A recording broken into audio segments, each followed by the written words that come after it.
Ladies and gentlemen, we now direct your attention toward the Murphy Trailer Sales Winner's Circle here at Horseshoe Indianapolis.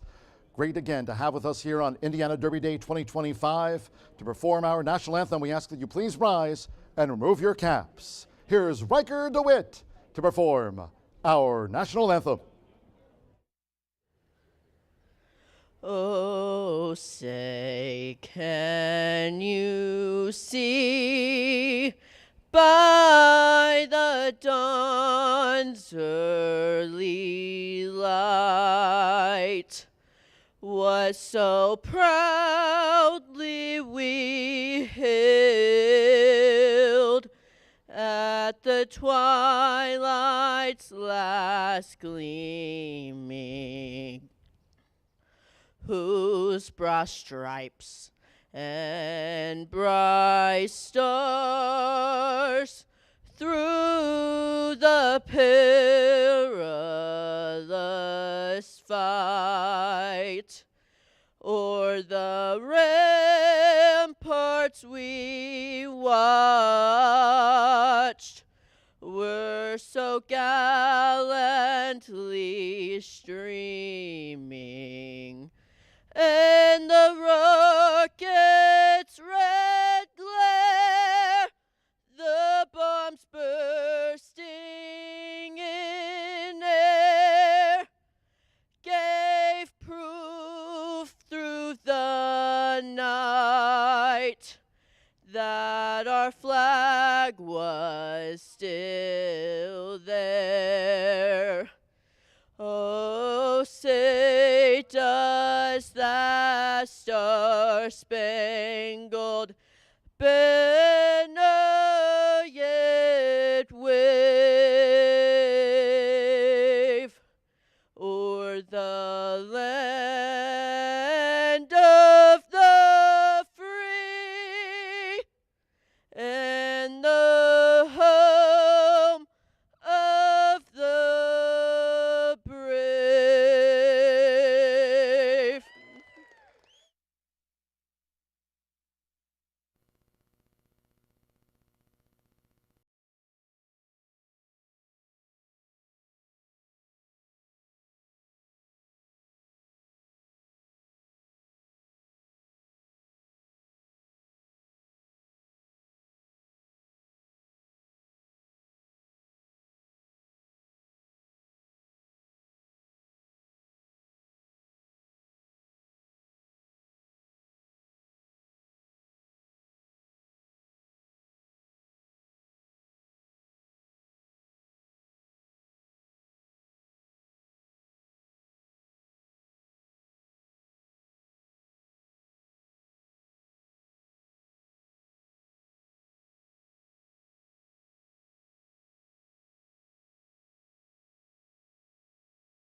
Well, good morning. Hello. Happy Indiana Derby Day 2025 here at Horseshoe Indianapolis, Indiana's biggest day of thoroughbred racing. Track announcer John G. Dooley, great to have you with us alongside Racing Rachel. We've got 13 races, the running of the Grade 3 Indiana Derby, the Delhi Racing Forum Indiana Oaks.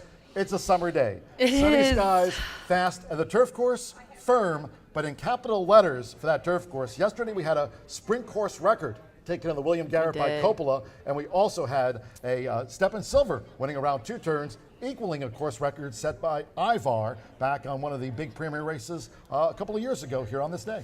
Yeah, the track is favoring speed, and I handicapped last night, but then I waited to finalize them, and I'm telling you, with some scratches and looking at the horses with lots of speed, I definitely made my handicapping selections based on that, because Vincent Chaminade said it in the stakes interview. He said it is fast and firm. Speed is holding up. He said even when he was here a couple weeks ago, I don't think he said this on camera, even a couple weeks ago it was. So definitely note that when you're handicapping today. Yeah, we've been fortunate weather-wise here all week. We've had a lot of horse players in town. Yesterday, we had an NHC qualifier, same today, so congratulations to the top three, including our longtime friend, Doug Bradar, his wife, Keaton. Yeah, I saw Doug was in there. Racing analyst on FanDuel, and we appreciate their coverage here today. Yes, Doug picking up $500 and advancing to NHC 2025. More chances to win in that NHC qualifier here today. But also, as we mentioned yesterday, the turf rail was down, so no portable rail up on the turf course. That wasn't the case here on Tuesday, Wednesday, Thursday when the turf course was playing fair. Fast main track. We've had lovely sunny skies here and summer-like temperatures all Indiana Derby week. But yesterday with that turf rail down, Vincent Chaminade said it to you the best after the William Garrett. It is fast and it's firm out there on the turf course here on the big day of the season. And looking hot. forward, yep, hot, and looking forward to races like, of course, the Jonathan B. Schuster, the Snack Stakes for those Indiana breds on the turf course here today. And by the way, really quick, Riker DeWitt, great job. Yes, great job, Riker. He is such a performer. Summer day here at Horseshoe Indianapolis. The crowd sold out clubhouse here on Indiana's biggest day of thoroughbred racing. Great to have you with us this morning. We're going to run through the 7 o'clock hour with 13 races. Hope you'll stick around for all 13. Mentioned it's a summer day here in the Hoosier State for the official. I got a fan. Race day ready forecast. to go. I'm always a fan of yours too. Let's go. You've got a lot of fans. Down to WRTV6. Chris, biggest day of the season here thoroughbred wise in the Hoosier State. How about a look at today's weather on the big day? From Indy's streaming news leader, this is a WRTV update. Pretty good stretch of weather for the Indiana Derby. Lots of sunshine in place, but temperatures get hot fast here over the next couple of hours. We're set to crack the 90-degree mark. It'll likely feel a lot hotter than that, but clear skies. Not only that, wall-to-wall sunshine now through the next couple of hours. Just mind the heat and humidity and enjoy the sunshine. John, back to you. All right, appreciate that, Chris. WRTV6 meteorologist checking in with us here on Wire to Wire as the crowd continues to build and build as we expect up into the big day here, the big races later in the 11th and 12th with the running of the Daily Racing Form Indiana Oaks. The 12th will be the Grade 3 Indiana Derby, wrapping up the card with the 13th around the 7 o'clock hour. As I mentioned, first race post time at noon. Talked about those NHC qualifiers certainly bring a lot of horse players here to town as they handicap and try to punch their ticket to Las Vegas. I mentioned Doug Bradar, a couple other winners yesterday advancing there to Las Vegas. Yes, we're going to have those downstairs. Now, there are 5 mandatory races that you have to use on our card for that.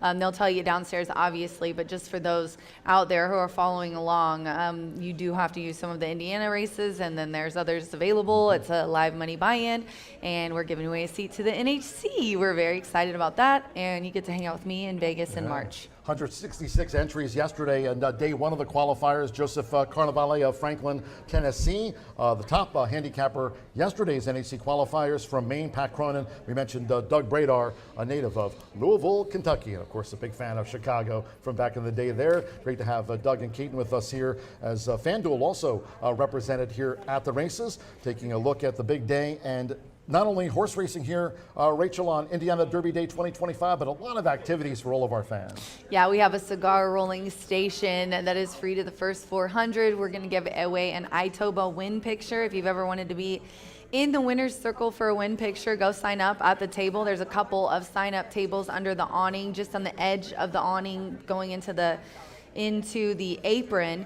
And we do have, there's our Itoba win picture. Love it.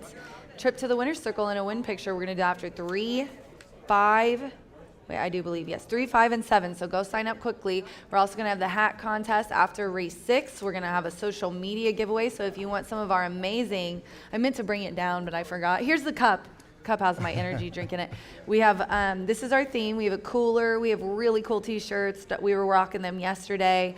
So be sure to check that out. We also have a sponsor for the Indiana Oaks, the DRF. We also have a sponsor for our tequila, Aradora. They're going to be giving away samples in the owner suite, and we're going to be doing a champagne toast and spray with winners from each stakes race. So just a wonderful day with a lot of activities. Also money on the line. We're going to have a mega bet drawing that's completely free to everyone. You get $1,000 to bet on the Derby, first, second, and show. So across the board bet for those of you who know the lingo. And then we're also going to have a handicapping contest as well. You can register for all of this in the OTB you see here. $2,500 Derby Legends contest on races 6 through 12. Top 6 players will share the prize money. You got to have them in by 3. It's available on track and online at Horseshoe Indy Contest. We're going to have a t-shirt toss after 5, a t-shirt toss later. Me, J-Mac, and B are going to be handicapping. John is going to be the voice of God upstairs, telling you everything that you need to know and announcing names. Or at least Horseshoe Indianapolis. Yes, and I give John the names of the winners because it's really hard to hear downstairs with so many people.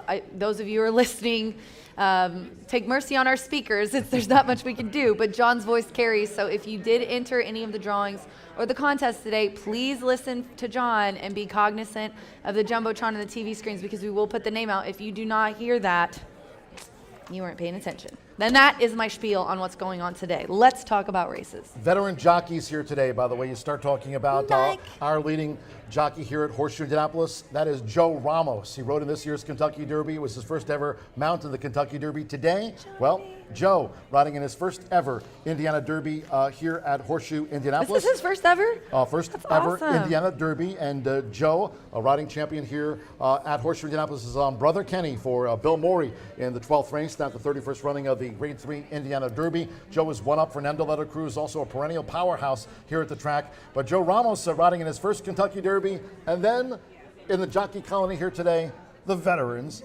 thousands of Can't wins. wait. Johnny Velasquez, Mike Smith. They knew where they wanted to be here today, and that's at Horseshoe Indianapolis. Yes, and they got here, they said they were going to be here at noon, and me and Darby are going to go down and make them do something, some TikTok or something, and talk to them about their mounts. So very excited for them to be here. Met them for Breeders' Cup a couple years ago. Wonderful guys. Very happy for them to be here. They've both ridden here before, but we do have a lot of horses that are jockeys and connections that are coming in today that we're very excited about. Rachel meeting Johnny Velasquez for the first time a couple of seasons ago at the Breeders' Cup. I called Johnny Velasquez his first greatest stakes win here in North America. 1991 at Thistledown. But moving forward 34 years. You don't look a day over 34. I get to be here with Racing Rachel here today talking about the races, and good luck with all of your wagers. By the way, 50-cent pick fives. We start with the first of the day with those 50-cent pick fives, low 11.99% takeout. Race 8 starts at pick 5. Race 9.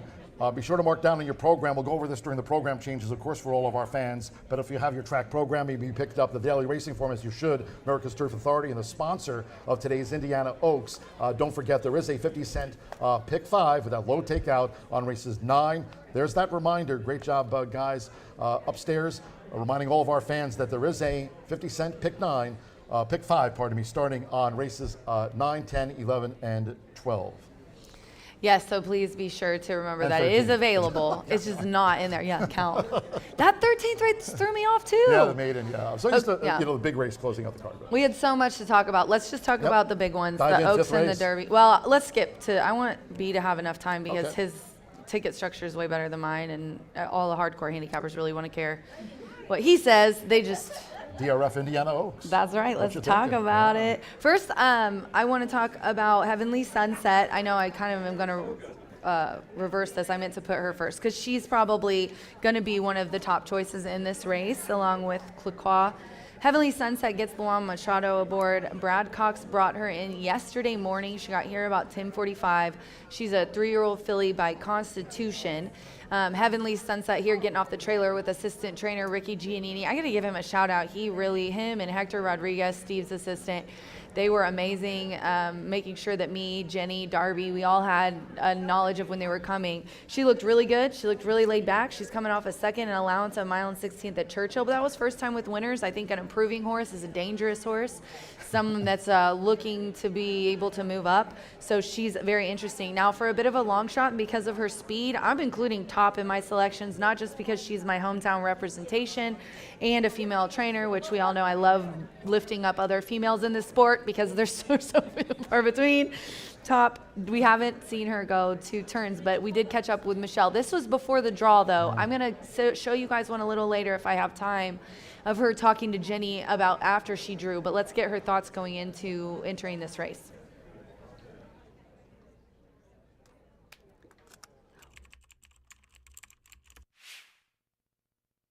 Very possible, so none of this is for sure yet, but you are hoping to run Top in the Indiana Oaks. I am considering it. Bottom side shows that she should be able to go to distance. Army Mule has had some, which is her father, has had some offspring that has went a distance. So she's just done really well, and I thought on her home track we may give it a shot. Yeah, because the only time she ran 2 turns was on the poly, and she obviously likes dirt better. Yes, and that's what I'm with my partner, which is Carrie Brogdon. I had told her, she says, oh, maybe we should drop her. I said, no, let me just get her off the poly. I said, she's a really nice mare, filly, but I said, she just doesn't like the poly as well. So I was fortunate enough that we stayed in and we brought her here, and she proved that she loves the dirt. The Oaks, I feel like, has come up pretty tough. I mean, tougher than some of our derbies in the last 4 or 5 years. So what are your thoughts on that?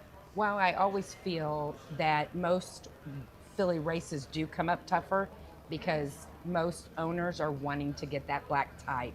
So I just feel like it doesn't matter where you're at in the country, filly races are always going to be a little stiff.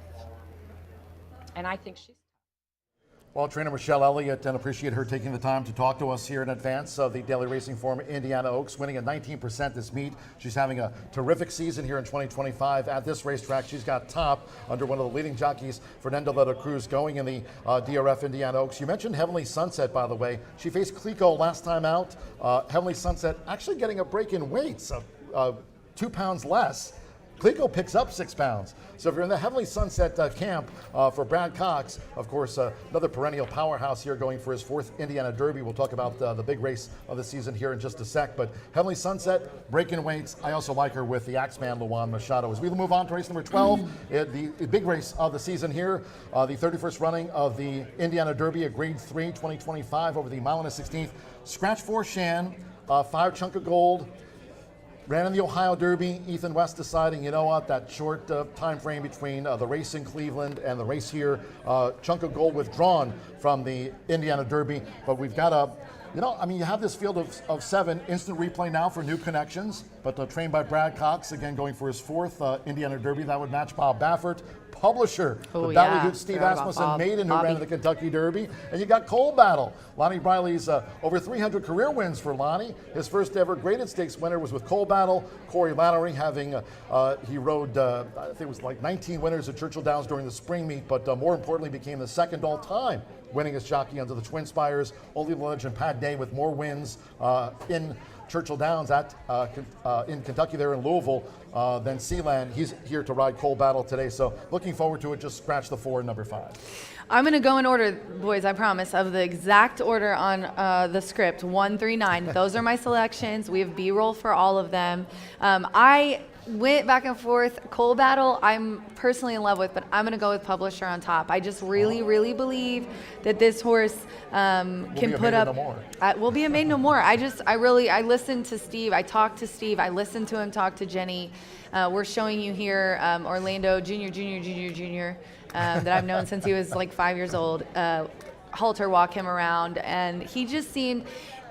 Let me tell you, he's a barn favorite. Steve's been high on him. Yep, he's a barn favorite. Everybody loves him. And he said that this timing with his freshening, his training, and the races he's coming out of, the Indiana Derby just was a perfect fit for him. And I just think that if he would have had a chance anywhere else to break his maiden, which is his goal, he would have. So I am going with Money Mike Smith, Steve Asmussen and Publisher, I just think he's going to love the class drop. I think it's going to be a lot easier, and he's due for a win. He's been racing up against these tough horses. Coal Battle's beat him. They've kind of knocked head bats and forth. Then Publisher beat Coal Battle. So I get that, but I'm picking Publisher today, and that was my opinion from day one. And just because Coal Battle is so pretty, you can show him now.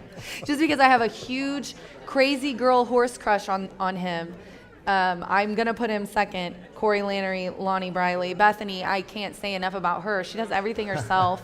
Coal Battle has a little dish towel tucked in his halter, so he bites on that instead of Bethany. But I think Darby and I, our social media intern, did a great job of distracting him. But this is also why I moved him up over instant replay. And Ricky's going to, if Ricky wins, he was so laid back. I mean, that guy is like chill and ready to go.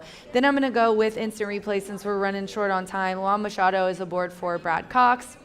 Also saw him, and I think my favorite video that I got of the whole coverage of our Indiana Derby and these Kentucky Derby contenders was him going into his stall. He was classy. He schooled well yesterday, but he walked in, went straight to his stall, and as soon as we closed the door and stepped back, he literally just laid down and started rolling around in his hay, or in his straw. He took a nibble of hay, there you see, took a bite, sniffed around, and rolled. And shout out to Darby for getting the best vantage point of this guy. He just seems like he's comfortable, and you worry about that with horses that ship. If they're coming in nervous, or they get there the day before or right before the race, are they going to run well? I think instant replay's telling you, I'm fine, guys. I'm good. I'm not nervous at all. And he looked really good schooling. Yeah, I know. He rolled around in the hay. So 24 minutes to race one here. I'm going to go 139. We'll talk about all these races. The stakes races do start, handicaps start, Premier Racing, race 5. And Coal Battle, another really good-looking sophomore. He is gorgeous. The most beautiful horse I've ever seen. Thanks to our big sponsors here this year in 2025. I'm talking about Trent Woodford Reserve, Tequila, Arador, Breed Development, Murphy Trailer Sales. They are the Winner's Circle sponsor here in 2025. If you'd like to reach out to them, you certainly can. Murphy Trailer Sales, we appreciate you. Also, B&H Electric, they are the tote board and starting gate sponsor. Indiana's biggest Ford. Talking about Hubler Ford, you can visit them on the web at hublerford.com. They've got locations not only around the Hoosier State, but here in Shelbyville. Quick commercial break on this Indiana Derby Day edition of Wire to Wire when the pre-race show returns. Racing analyst Brian Aragoni talking about the 50-cent early pick 5, a big favorite among a lot of handicappers with that low 11.99% takeout. B is raring to go. Let's go, B. Dr. Brian Aragoni right after this.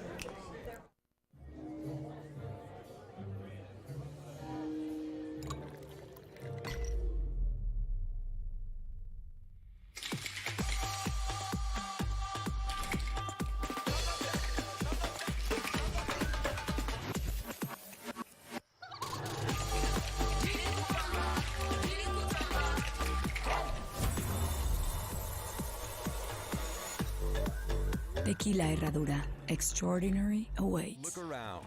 Spring is here. And no matter what you're planning or planting, it's nice to know Hubler Ford's got you covered for 200,000 miles. During Hubler's Spring Forward event, save big on a new Ford. You pay what we pay. Ford employee pricing for everyone. So spring forward, knowing Hubler's got you covered for 200,000 miles. DriveHubler.com. Jack Daniels starts here. From cave spring water to sugar maple charcoal to smooth Tennessee whiskey. Made by those who pour everything into their craft. That's what makes Jack, Jack.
Welcome back to Wire here at Horseshoe Indianapolis on Indiana Derby Day. 20 minutes away from the opener. Kicks off today's 11.99% takeout pick 5, one of the lowest takeouts in the nation. We've seen it pay incredibly well all week long. In fact, earlier this week, paid over $50,000 for that pick 5. Lower the takeout, more money returned to the bettors' pockets. It kicks off right away in the opener. Scratch number 5 out of this event. The bettors have made this a 2-horse race. You do have an opportunity to use both horses. I prefer to choose one or the other. On paper, it certainly looks like the 6 and the 7 are going to take home the opener in here between G-Force Jimmy and Crumble. Joe Ramos and Randy Klopp is going to be my selection and my single in this spot. Certainly recognize that G-Force Jimmy has faced some tough customers, lost to Hot Middles, who we'll see in a $100,000 stakes race later on in the card, trying the turf, going long, and Wicked Vet as well. The class probably goes to G-Force Jimmy. The intrigue, at least for me, is on the outside with Crumble, Joe Ramos, Randy Klopp in here. I didn't think much of the group last time out as a whole. That maiden special weight race probably came up a little bit light. It was a 12-horse field, but it turned into a 1-horse race when Crumble really got rocking and rolling. Sat just off the chalk that day, just off the speed, and overpowered that one at the top of the lane to win incredibly well, but did go off at 17-1. Wasn't really expected to run a huge number like they did, or a huge race. So that's a little bit curious for me. They enter in this spot. I think there's a ton of upside for Crumble. Have to love the outside attack post as well. G-Force Jimmy, though, is the class of the field. You have an opportunity to use 2 if you want, 6 and 7, potentially maybe try and get a long shot as well with one of your inside 4 runners. But for me, I'm going to start the day off with a single in race number 1, now just 18 minutes away. Race number 2, a challenging event in here. 2-year-olds take the main stage on a hot day. Might be a good one to make your way down to the paddock in here and try and figure out which horses are handling the heat, handling the people. A lot of times they'll be going to the paddock for the first time of their careers, and you certainly want to make sure that they are not wasting too much energy, getting too hot, or really overwhelmed by the experience. So that is a race. If you are on track here, as many of you are, I'd recommend going down to the paddock to see how the 2-year-olds are taking the experience in. It does kick off that $1 pick 4 as well. We'll have a couple of pick 4s throughout the sequence. I'll take you through those in here. But in race number 2, you've got 2-year-olds. Scratch number 7, Little Sam, who is a late scratch out of this event. Little Sam's is scratched. 3, 5, and 6 for yours truly in the second race, a wide open race. I'll take a couple of the first-time starters along with the 5 who's got experience over many in this field. Race number 3, maiden special weight again, this time for 3-year-old fillies. We've got some horses shipping in that certainly are intriguing in both Ever Loving and Sycamore Shoals. We've got 5-1 and 9-2 on that morning line. Tom Amos and Marcelino Pedroza Jr. are looking to team up in here. This horse has been working out excellent in the morning. The blinkers going on today. However, thus far in the career, Ever Loving is a morning glory. This horse always works incredibly well in the morning and never performs well in the afternoon. In fact, recently outworked Kamichi Cat and worked 58 flat, and that 58 flat was under no ask at all, actually all hands and heels for that workout. So an incredibly impressive working animal in Ever Loving, who is trying to put it together today in the afternoon. But 1, 2, 4, and 7 for me in race number 3. Race number 4, a difficult one at that. Maiden special weight going to stretch out in here. This is anyone's race. The confidence factor for yours truly is very low. I'm going to use your inside 4 runners in here, but anyone's race to win or lose. My problem is if I hit the all button, the 1-horse Millard's Legacy is going to come home to score. If I use 1, 2, 3, and 4, it's likely that the 5, 6, or 7 is probably going to win. This is a challenging race. If you're a superfecta, trifecta player, this is one you absolutely have to salivate over here at Horseshoe Indianapolis, because I think this is a wide open betting opportunity that anything could happen, and I expect chaos in the 4th race. The 5th race, we kick off those stakes races here on Indiana Derby Day. Scratch 6, 9, and 1. 1, 6, and 9 out of that event. Dave Portnoy's Queen of the Mud will not race today in the 5th race. $100,000 on the line, and here's we touch that beautiful turf course of ours for the first time I'm going to go 2, 4, 8, and 10. I think She's Looking Lucky is the one to catch the cash, but it should be noted that Julian Leperoux opted to stay in New York. You've got Hall of Fame rider Mike Smith picking up the mount. So there is a rider change in there.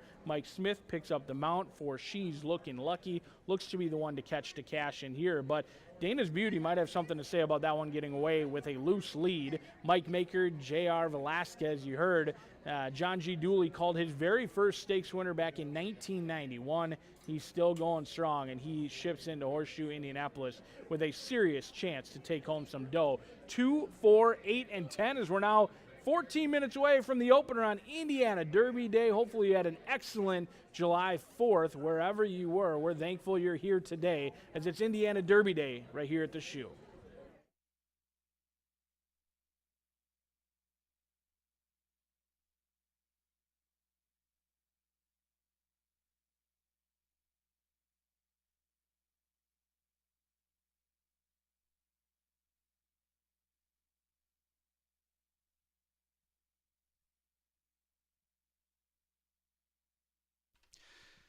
Good morning from Horseshoe Indianapolis. Hello now from the broadcast booth. Great to have you with us on Indiana Derby Day 2025. 13 races carded under sunny skies, 80s, main track fast, and the turf courses for. If you have your programs close by, let's take a look at the changes and corrections on today's racing program.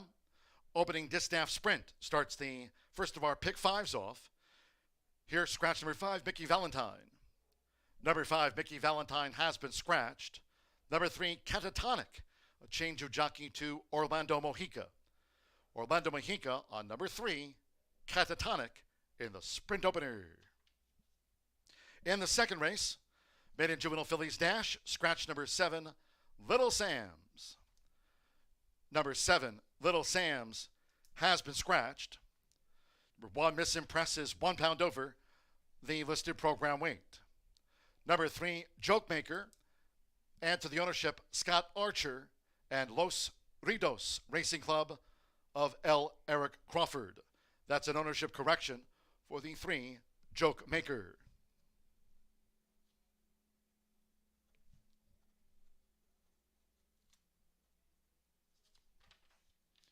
There are no changes in the third.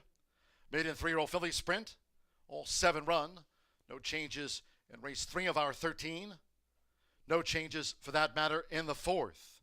Maiden mile, all 7 run. No changes in the fourth, due at 150. On to race 5 we go. First of our premier races here on the big day of the meet. The 17th running of the Indiana General Assembly Distaff. This handicap, turf firm. Scratch 1, Mucho Macho Girl. 6, Nice as Pie. And take out number 9, Queen of the Mud. Scratch the 1, 6, and the number 9. Number 4, She's Looking Lucky, will be ridden today by Mike Smith. Mike Smith on the 4, She's Looking Lucky, in the Indiana General Assembly Distaff Handicap. In the 6th race, the Mary Holman George Memorial starts a $1 pick 4. Scratch number 7, Little Jamie. Number 7, Little Jamie has been scratched from the Mary Holman George Memorial. The 7th race on the turf for the Snack. Here's scratch. 13, Sir Baji. 14, Mox Nix. 15, 9 Questions, and 16, Fervent Prayer. Scratch the also eligibles. 13 through the number 16 from the Snack. After the Snack, 8th race, the Jonathan B. Schuster Memorial. Scratch the 1, Surly Furious. 4, Shards. Take out 5, Moonlight. And scratch the 6, Hoosier, Daddy Now. With those scratches, no superfecta, no pentafecta wagering. Scratch the 1, 4, 5, and the 6. Noting the 8th race, we'll start off the $1 Horseshoe Hat Trick All Turf Pick 3. Start of a 50-cent pick 5 on races 8 through the Indiana Derby. The Jonathan B. Schuster Memorial on the turf starts the all turf pick 3 and a pick 5. The 9th race will also feature the 50-cent pick 5. Mark that down on your program.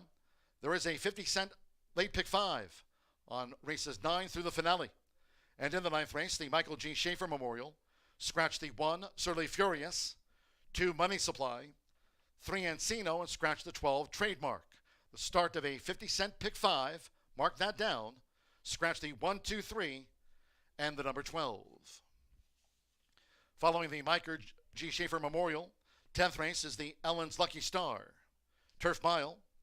Scratch 3, Inclusive Justice. And the 13, Matoli Secret. 14, Sound the Siren draws in, and the jockey will be Adam Beschizza. Adam Beschizza on 14. Sound the Siren will run. Scratch the 3 and the 13 from the Ellen's Lucky Star. Race 11, the Daily Racing Form, Indiana Oaks. No changes in the Indiana Oaks presented this year by Daily Racing Form. In the 12th race, the Indiana Derby. Scratch number 4, Shan, and 5, Chunk of Gold. Scratch 4, Shan, and 5, Chunk of Gold. Noting the 9 instant replay goes in the Indiana Derby now for Wathnen Racing. Following the Indiana Derby, race 13, made in distaff turf to close out the card at 7:06 p.m. Eastern. Scratch 3, A Little Bit Naughty, and the 6, Delicately. Scratch from the maiden turf finale, the 3 and the 6. Distaffers in the walking ring here on a summer day at Horseshoe Indianapolis. Temperatures in the 80s under sunny skies. We are fast and firm on the big day of the meet.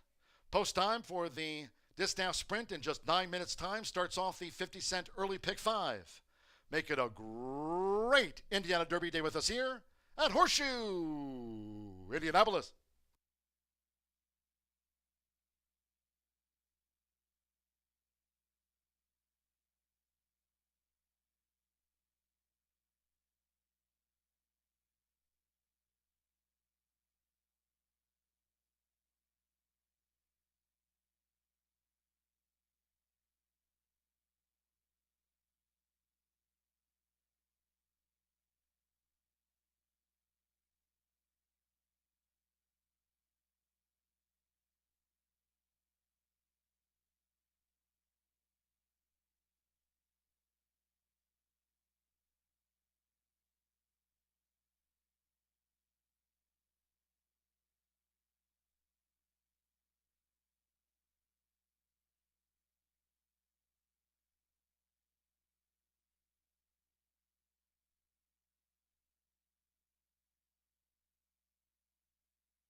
From the Murphy Trailer Sales Winner's Circle here at Horseshoe Indianapolis, Gary Lozier bringing the horses onto the track for the first on Indiana Derby Day. Starting the card with a distaff sprint at 5.5 furlongs, a field of 6. Number 5, Mickey Valentine, has been scratched. Scratch number 5, Mickey Valentine. Number 3, Catatonic. A jockey change to Orlando Mexica. Here's Orlando Mexica on 3, Catatonic. Race 1 of 13 on the big day of the meet with exacta, trifecta, superfecta. Double pick 3 on the sprint starts off the 50-cent early pick 5. Fast and firm. For those on hand, if you can, please do try to make your selections and Indiana Derby Day wagers early. Nearing starting time for the opener.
We're now less than 1 minute away from post time.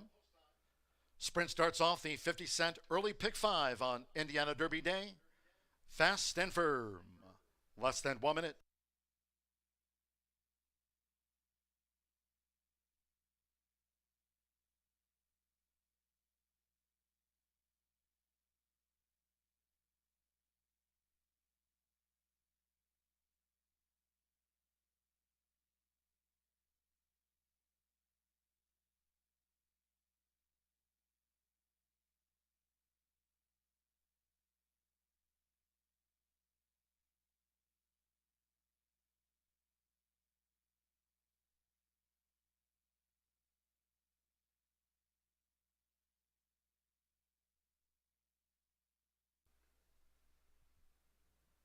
The horses are approaching the starting gate.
The horses have reached the starting gate. It is now post time. They're going in. Be flat out, Fernando de la Cruz with 39 wins at the meet.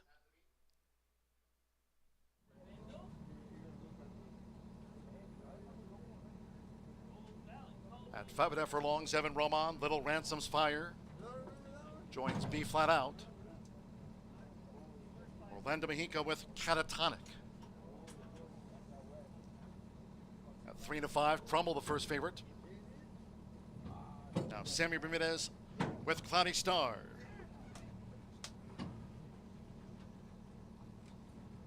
Two back.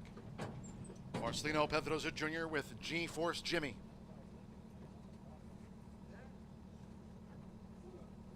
Crumble 3-5 favorite, 9-5 G-Force Jimmy, and 5-1 Catatonic.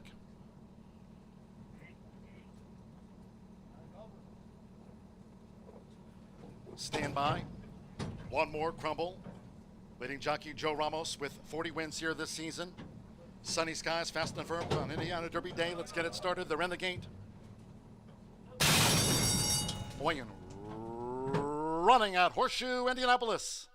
Fast start for Catatonic. Right there is Crumble. Right there, Cloudy Star, who moves up now for Simmer Bermudez. And Cloudy Star has taken the early lead as they streak toward the half-mile pole. Crumble right there with the maroon cap. Toward the inside is Catatonic running in third. G-Force Jimmy is running in fourth. It's a break of three more to the trailers. Little Ransom's Fire, while B flat out trails here in the Saturday opener. Around the far turn, it's Cloudy Star. Throws down the gauntlet with a quarter in 21.29 seconds. Hot pace on coming toward the quarter pole where Cloudy Star leads Crumble by a length and a half. At the outside, G-Force Jimmy in the black cap. Catatonic with the rail. Little Ransom's Fire. And finally, B flat out as the fillies and mare come for home. It's Cloudy Star. Cloudy Star's in front coming down toward the final furlong from Crumble, who really needs to lift. Catatonic tries to rally on with the rail. They come inside the final 16th. Little Ransom's Fire. And then G-Force Jimmy. They're near home with Sammy Bermudez. Cloudy Star. Cloudy Star scores by 2 from Little Ransom's Fire and Catatonic. Crumble finished fourth.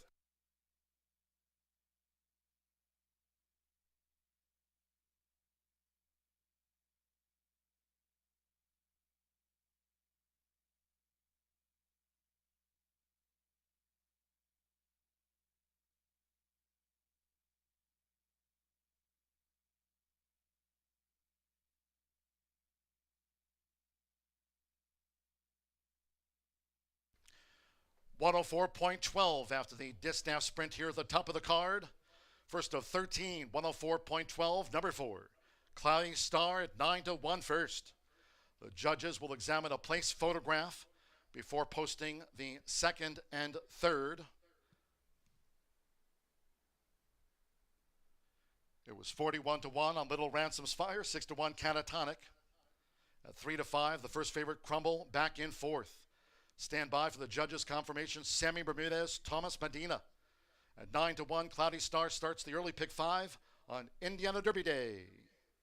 Number 2, Little Ransom's Fire was second. 3, Catatonic third. 7, Crumble fourth. 4-2, 3-7 after the first.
The result of the first race official.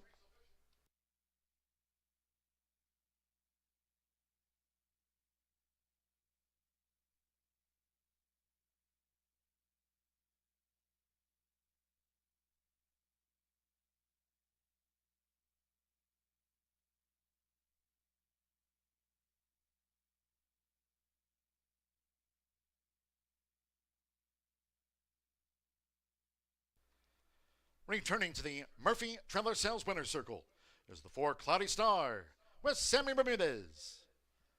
Cloudy Star is a 3-year-old dark bay or brown filly by Cloud Computing. Under the Make Your Choice mare, Make Her a Star. Thomas Medina trains for breeders Jim Edgar and Martin Coleman. Horseshoe Indianapolis congratulates the winning connections of Cloudy Star. Was a 9-1 winner at the top of the card. First results in, the first of 13 here on Indiana Derby Day 2025. Great to have you with us here. 4-2 exacta paid $382 even. 50-cent trifecta 4-2-3, $414.85 with Crumble fourth. The 10-cent superfecta 4-2-3-7 paid $342.88. In the first of 13, the 5 was a non-runner. Favorite, fourth. 6 ran, 104.12 on the fast track. Just over a half hour away from race 2. Maiden Juvenile Fillies Sprint. Scratch the 7 Little Sams. Number 7 Little Sams has been scratched. No reported jockey changes. 1 Miss Impress a pound over. 3 Joke Maker. Add to the ownership. Add to the ownership listed in your program. Scott Archer. And Las Redo Racing Club of L. Eric Crawford. That's an ownership correction for the 3 Joke Maker. Race 2 with exacta, trifecta, superfecta. Double pick 3 and start to the $1 early pick 4, fast and firm. 12:42 post time. In all cases, please do try to make your Horseshoe Indianapolis selections and Indiana Derby Day wagers early today. Thank you. Coming up in a moment, our first race replay of the Distaff Sprint. Hope you had a bet on Cloudy Star.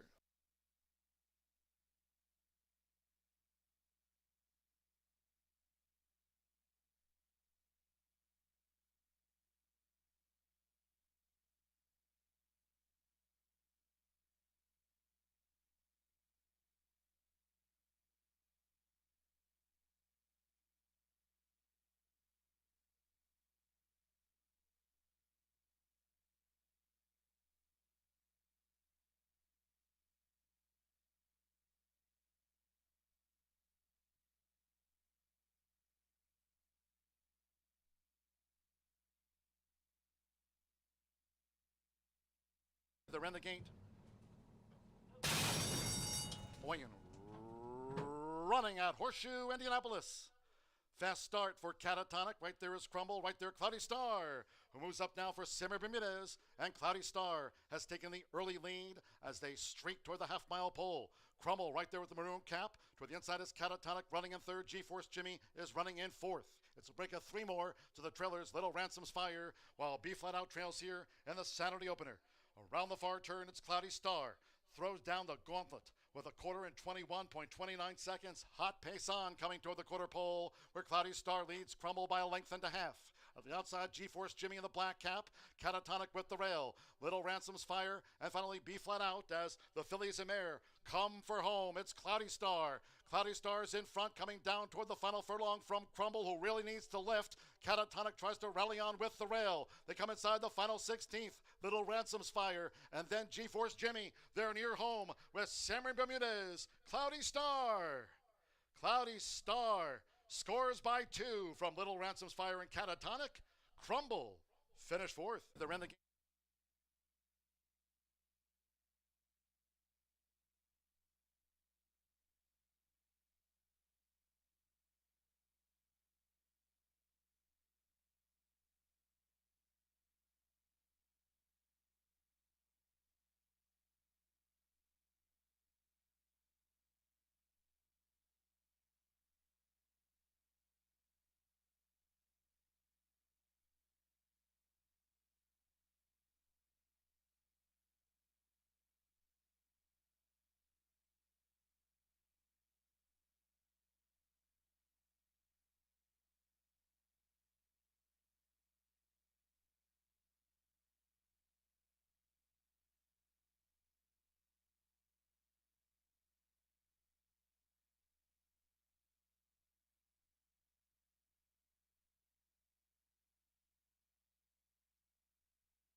Spring is here, and no matter what you're planning or planting, it's nice to know Hubler Ford's got you covered for 200,000 miles. During Hubler's Spring Forward event, save big on a new Ford. You pay what we pay. Ford employee pricing for everyone. So spring forward, knowing Hubler's got you covered for 200,000 miles. DriveHubler.com.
Off and running on Indiana Derby Day here at Horseshoe Indianapolis. Starting off with a little bit of a price. Great ride by Sammy Bermuda as he kicks off that early pick 5 the right way at 9-1. If you're out of the pick 5, thankfully for you, we kick off a $1 minimum. Pick 4, 15% takeout. And we may be in the second race of 13 today, but already some of horse racing stars joining us. Matt and Anthony from FanDuel. We've got Michelle Yu here from FS1, and even Barry Spears and Louis Rabot as well. Thankful for everyone coming here to Horseshoe Indianapolis on Indiana Derby Day, 12 minutes away from race number 2. Scratch number 7, that was a late scratch, not in the early scratches as well, so you may not have had that. Scratch number 7 out of this event. 6 2-year-old fillies all looking for their first career victory. Will dash 5 furlongs in here. Some horses with experience and some first-time starters. As we take a look at this field, a very even betting board at this point. I'm going to go to one of those horses with experience in post position number 5, Nanzig. Luan Machado and John Ennis. Machado trying to get his day off to an excellent start. He's got plenty of mounts today for Mr. Brad Cox. The blinkers will go on this 2-year-old filly by McLean's Music. Now, she is getting a ton of class relief. She's faced some of the toughest foes in the Midwest at the likes of Keeneland and Churchill Downs. She does get class relief today. She's still at the maiden special weight level. However, the purse money is going significantly down. The last 2 races at Churchill, $115,000 and $113,000. Today, she's running for a generous purse of $43,000. The equipment change with the blinkers going on, trying to keep her focused. John Ennis does have success when he puts the blinkers on. They win at 12%. I do like the experience. She has had no trouble getting out of the starting gate. She's shown a ton of early speed. It's finishing off her races that's been her trouble. Now, yesterday you wanted to be on the front end on our turf course. Early on today, it's only a small sample size of 1 race, but it does look like the track is playing lightning quick, and you might want to be on the lead. I like the experience of Nanzig in here, and Luan Machado, a guy who doesn't bring his talents and services to Horseshoe Indianapolis looking for a big day. The experience should trump the talent of what could be, but the money is signed on. Number 6, she's very demure. Manny Esquivel almost won last night at Prairie Meadows. He ships his talents back to Horseshoe Indianapolis today to team up with Cipriano Contreras, a $160,000 purchase at the Keeneland sale in 2024, looking to get their return on investment at first, asking for Fleury Racing Stables.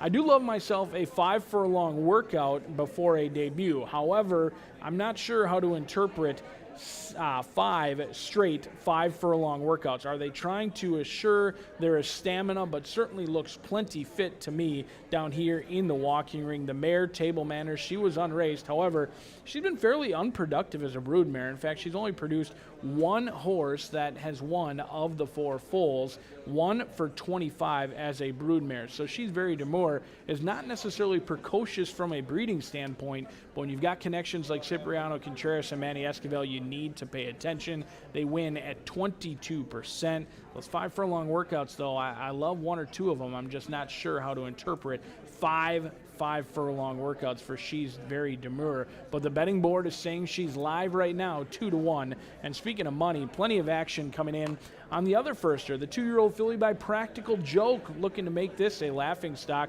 Joke Maker is in post position number 3. She's by Swan of the Nile, and she gets veteran Hall of Fame rider Johnny Velasquez here at Horseshoe Indianapolis for Rudy Brissett.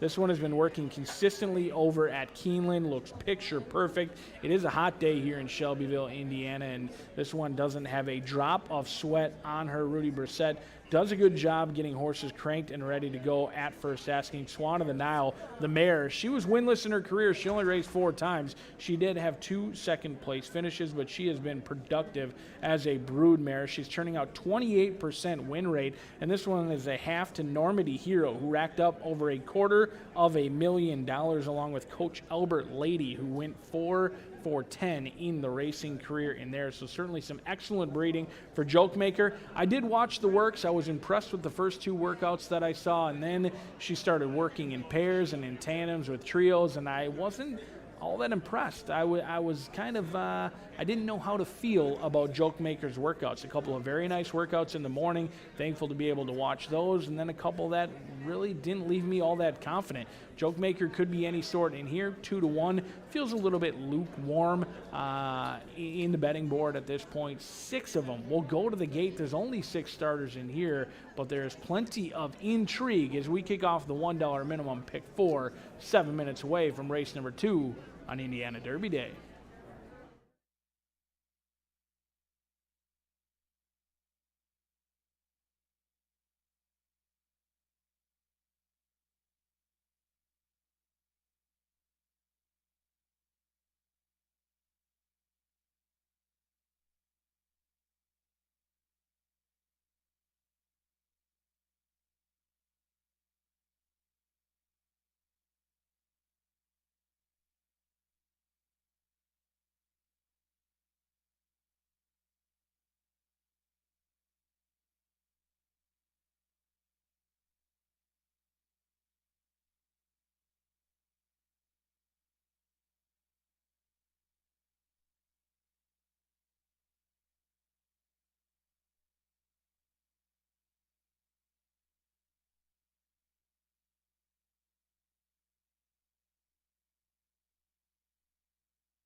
Gary the Bugler bringing the horses onto the track for the second race.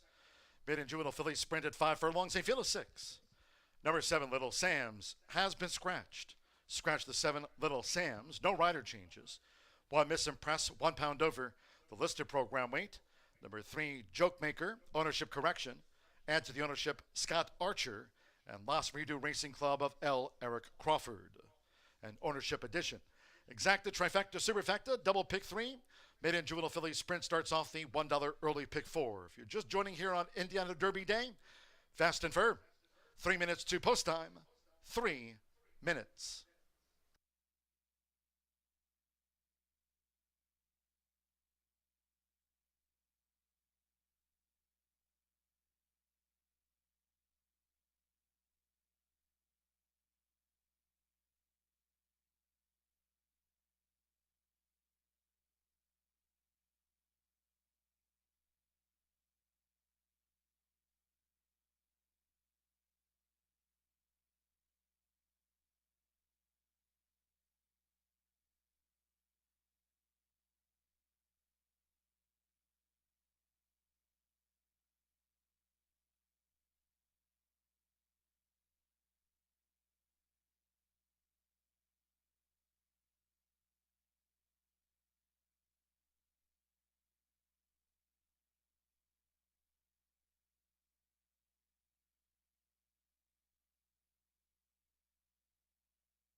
2 minutes to post time. 2 minutes.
Getting closer to this maiden juvenile filly sprint in race 2 to start off the $1 early pick 4 on Indiana Derby Day. If you're joining with a fun, festive Derby Day crowd on hand here at Horseshoe Indianapolis, if you can, please do try to make your selections and wagers throughout the day early. Get your bets in. Less than 1 minute.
The horses are approaching the starting gate.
The horses have reached the starting gate. It is now post time. Loading in front of starter Ray Kuick. Miss Impress. Joseph Romero for Michelle Elliott, who runs top later today in the daily racing form Indiana Oaks. Loading here for this maiden juvenile filly sprint. Miss Impress first in. Joe Ramos, Hot Crazy Matrix, was third here on debut to Kontiki, who sailed home that day. Hot Crazy Matrix has joined Miss Impress. Johnny Velasquez, Jokemaker debuts. Jokemaker 9-5 favorite.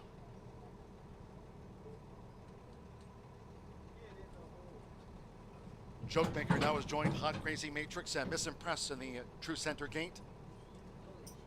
Tiago Canuto with Elite Miss in the gold.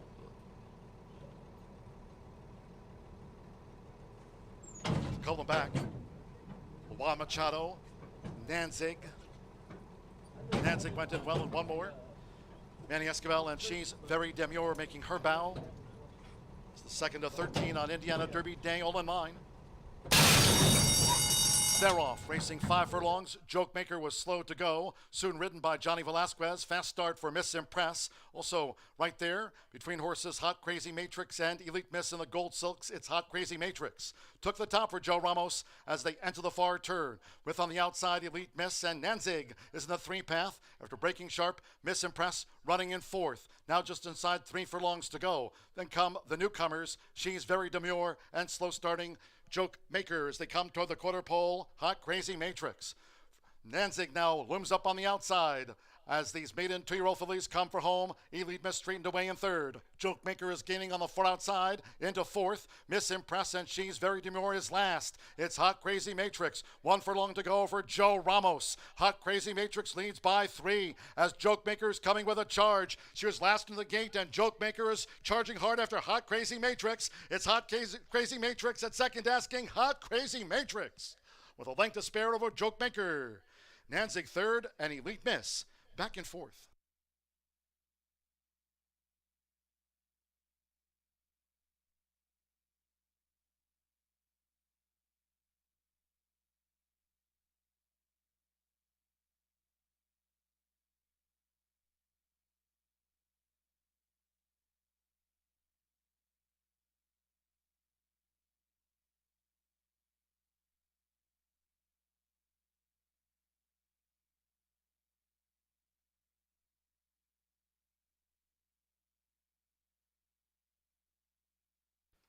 $58.80 after the maiden juvenile filly sprint.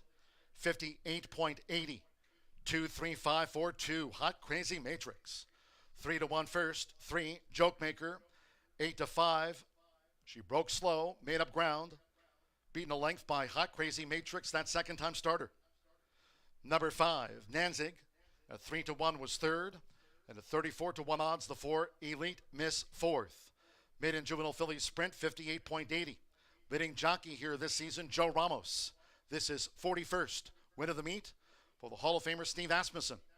Daughter of Tappet, Hot Crazy Matrix, at second desking today.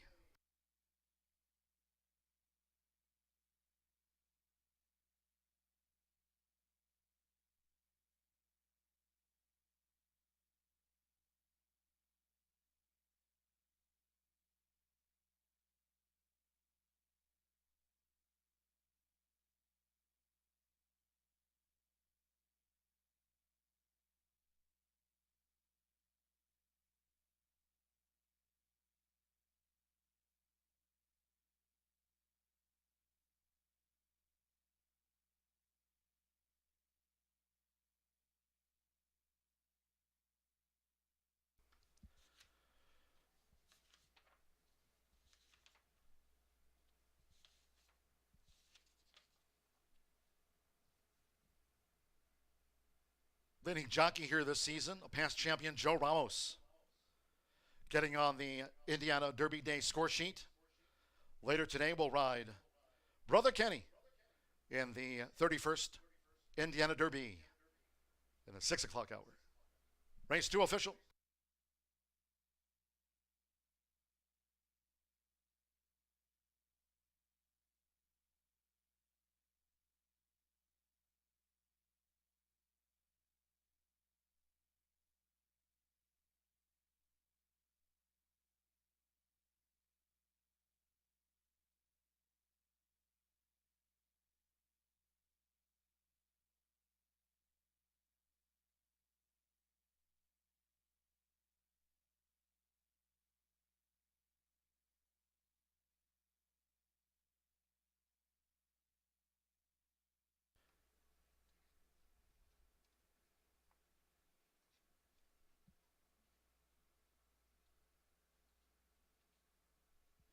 Returning to the Murphy Trailer Sales Winner Circle, the 2, Hot Crazy Matrix.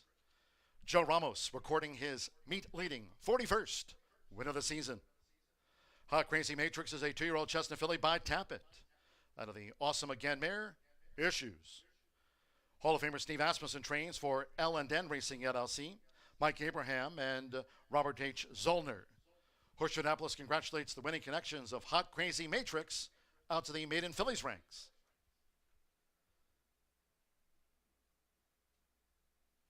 Results after race 2. 2-3 exacta paid $24 even. 50-cent trifecta, 2-3-5, $14.20. 4 and 2, the opening double. Front runners both. Cloudy Star to Hot Crazy Matrix, 4-2 double, $77.80. Elite Miss 4th, 10-cent superfecta, 2-3-5-4, return $13.46. 6 ran, 58.80 after the mid-end juvenile fillies sprint, race 2. In the third of our 13, no changes in the next one. Maiden 3-year-old fillies sprint over the 6, all 7 run. No changes in the next one. Exacta, trifecta, superfecta, double pick 3. Post time will be in 23 minutes. Again, for the great crowd joining us here today at the track, if you can, please do try to make your Horseshoe Indianapolis selections and wagers today early. 1:17 post time.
Daniel in line.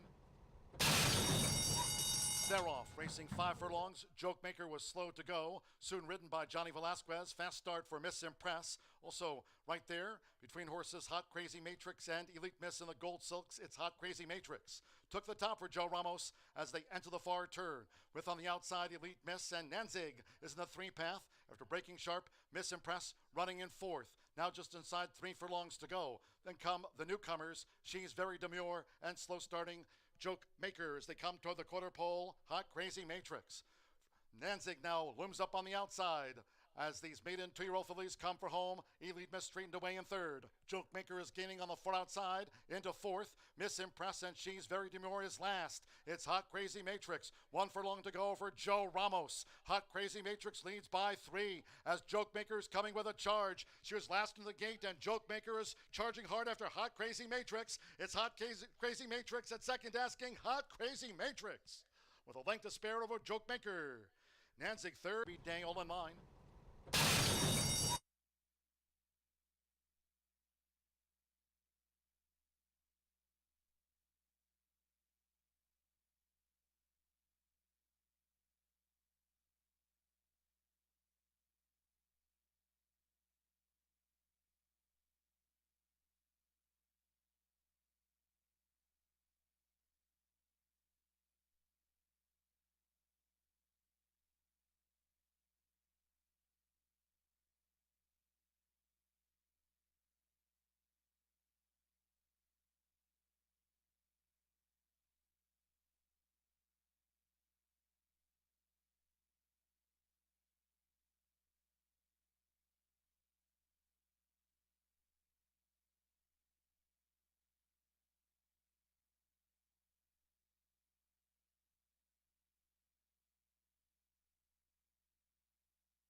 All right, welcome in upstairs in the second floor clubhouse. Louis Rabeau, Barry Spears hanging out with you from the Horse Racing Happy Hour. So glad to be up here.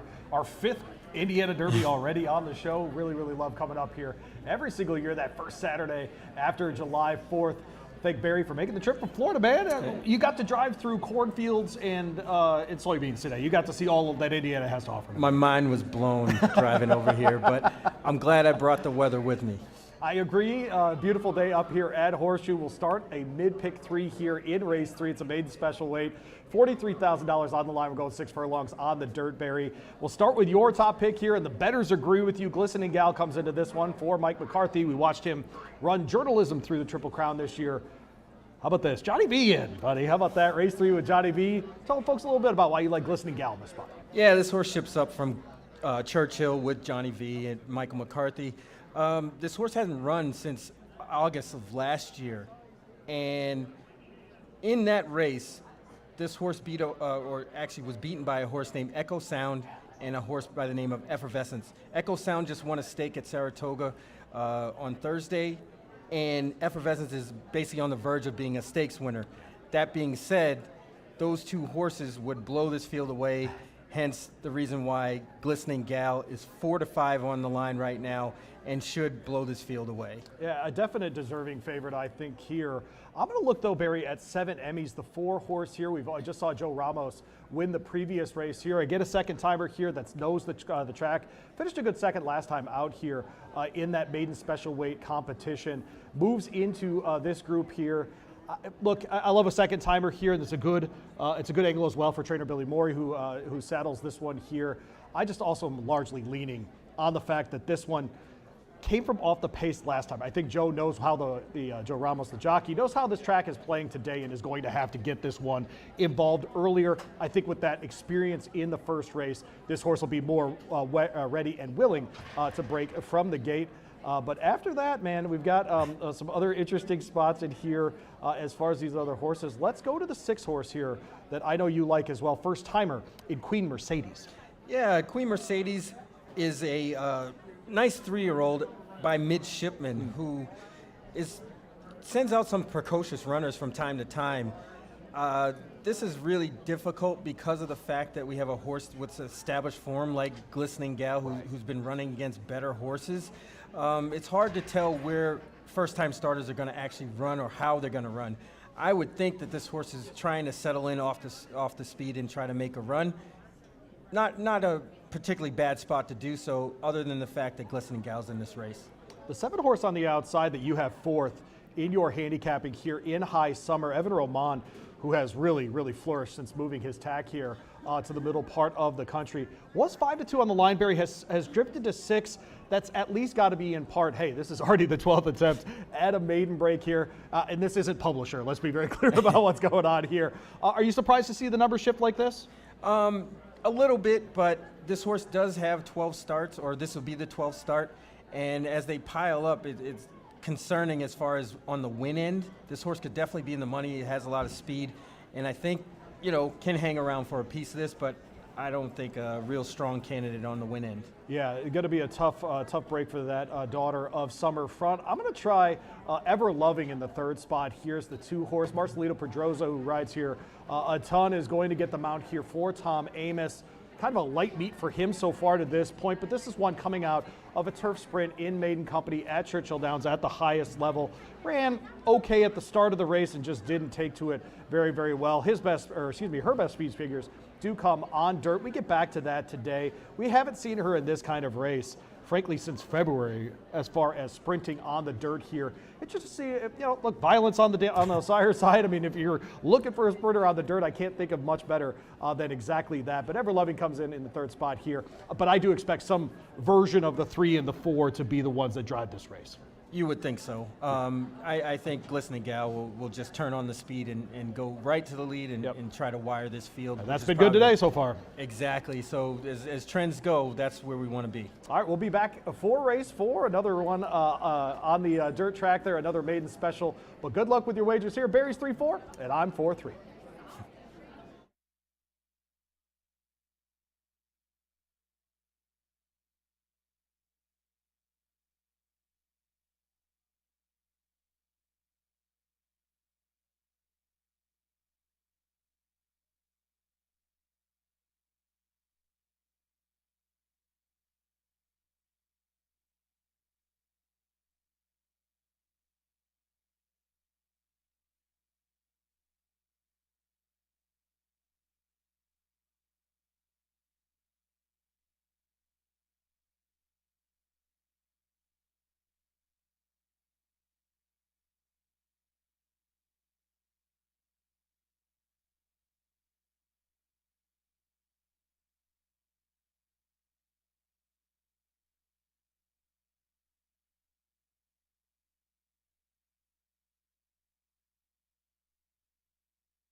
Horseshoe Indianapolis paddock judge Brandy Bell with the call for riders up.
The horses call postward now for the third race.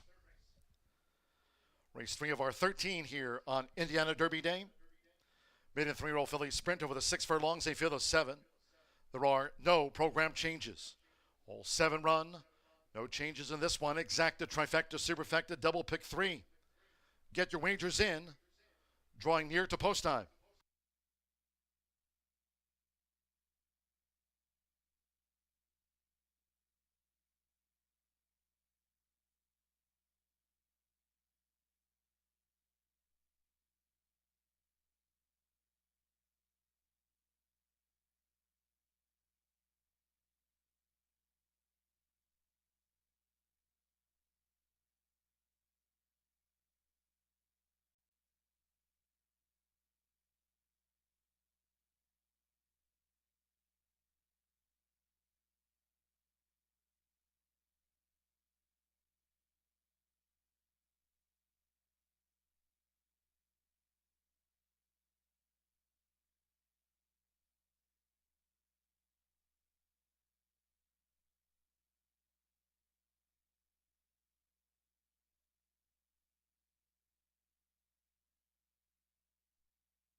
And fans joining us here on Indiana Derby Day, again, great to have you with us. Be sure to register at the Itoba table outside for a chance to win a trip to the winner's circle here at Horseshoe Indianapolis on the big day of the meet and be featured in an official Cody Wynn photograph. It's the Itoba Win picture. Register for free at the Itoba table today.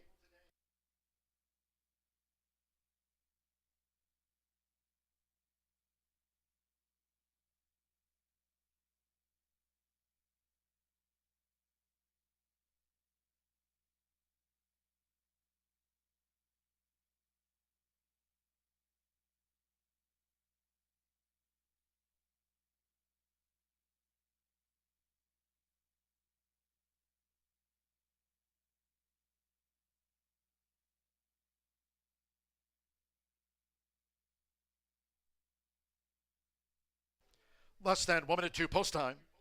Less than 1 minute.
The horses are approaching the starting gate.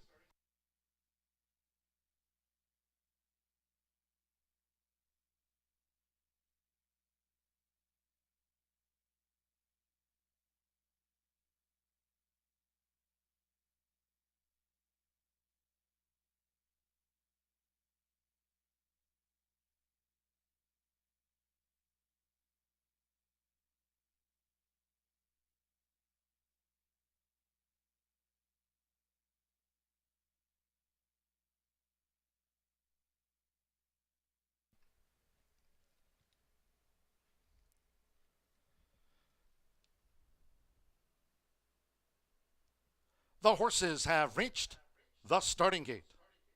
It is now post time. Loading at Morales with Sycamore Shoals. 7 Emmys. Joe Ramos riding for a double. Cloudy Star and Hot Crazy Matrix, our first 2 sprint winners. Marcelino Pedroza Jr. with Ever Loving loaded. Eddie Hirado with first time starter Collected Mist. Johnny Velasquez, Glistening Gal, was 4th on debut at Ellis Park last year. Glistening Gal joins. Joe Rocco Jr. with Queen Mercedes at 6 furlongs. Glistening Gal, 4 to 5 favorite. One more. Evan Roman, High Summer. She's an 11 race maiden. They're in the gate. And they're off. High Summer peels away. Good speed from 7 Emmys. Right there is Glistening Gal. And toward the inside, Ever Loving, who's out toward the front here for Marcelino Pedroza Jr. Ever Loving leads them through the first furlong from the gray. Glistening Gal, who pursues closely. 7 Emmys is right there as they stack up. The first-time starter Collected Mist, and High Summer is out there on the ledge as they streak toward the far turn. Then comes Sycamore Shoals running second to last and beaten for pace the newcomer. Queen Mercedes trails. The maiden 3-year-old fillies sprint the opening quarter blasted past in 21.31, aiming for Ever Loving. It's Ever Loving paving the path toward the quarter pole. In front here by a length and a half to Glistening Gal, High Summer. 7 Emmys showed speed but straightens away in 4th. Sycamore Shoals is next. Then follow back to Collected Mist and Queen Mercedes yet to pick up. Ever Loving spins them in. Ever Loving, half mile, 44.39 seconds with Marcelino Pedroza Jr., the daughter of violence, looking to finish them off. And Ever Loving is a 6-length leader deep in the final furlong from High Summer. The Glistening Gal and Sycamore Shoals, they're battling third out. It's Ever Loving. Ever Loving holds High Summer to win by 3. Sycamore Shoals was third and Glistening Gal finished 4th.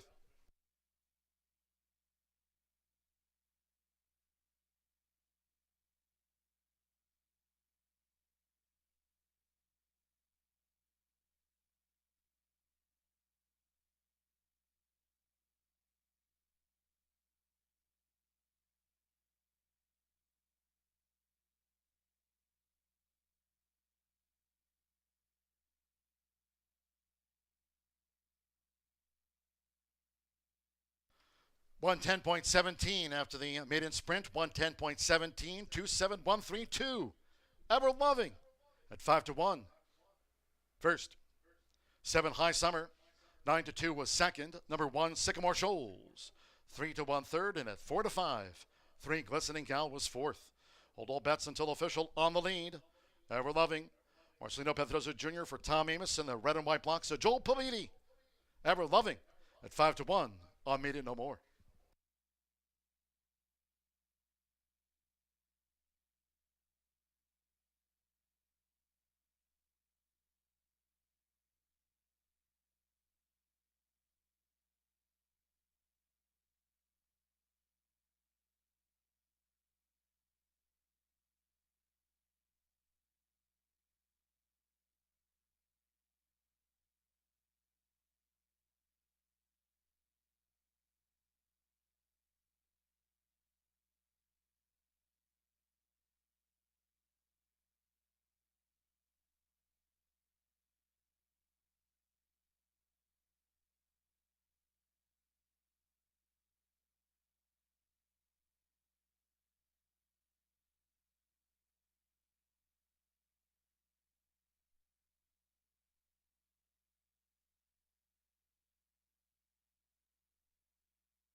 The result of the third race is official.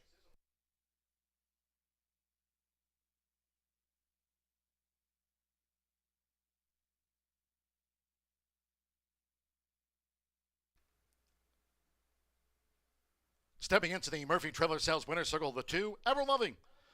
Marcelino Pedrosa Jr. had the winning hand. Ever Loving is a 3-year-old dark Bear Brown filly by Violence.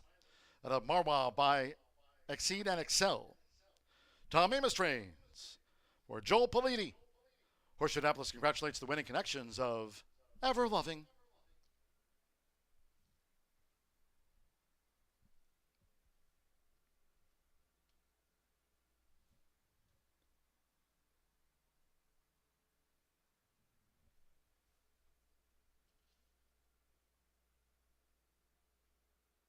The 2-7 exacta paid $55.20. 50-cent trifecta 271, $35.35. 2-2 double 56.20. First pick 3 on Indiana Derby Day. 4 with the 2 Ever Loving. Pick 3 $107.15 with Glistening Gal 4th. The 10-cent superfecta 2713 paid $13.36. And the maiden filly sprint favorite 4th. All 7 ran 110.17. Race 4 is next, 22 minutes away. In the maiden mile, there are no changes, all 7 run. Maiden mile, race 4 of 13. Exacta, trifecta, superfecta, double pick 3. Post time will be at 1:50.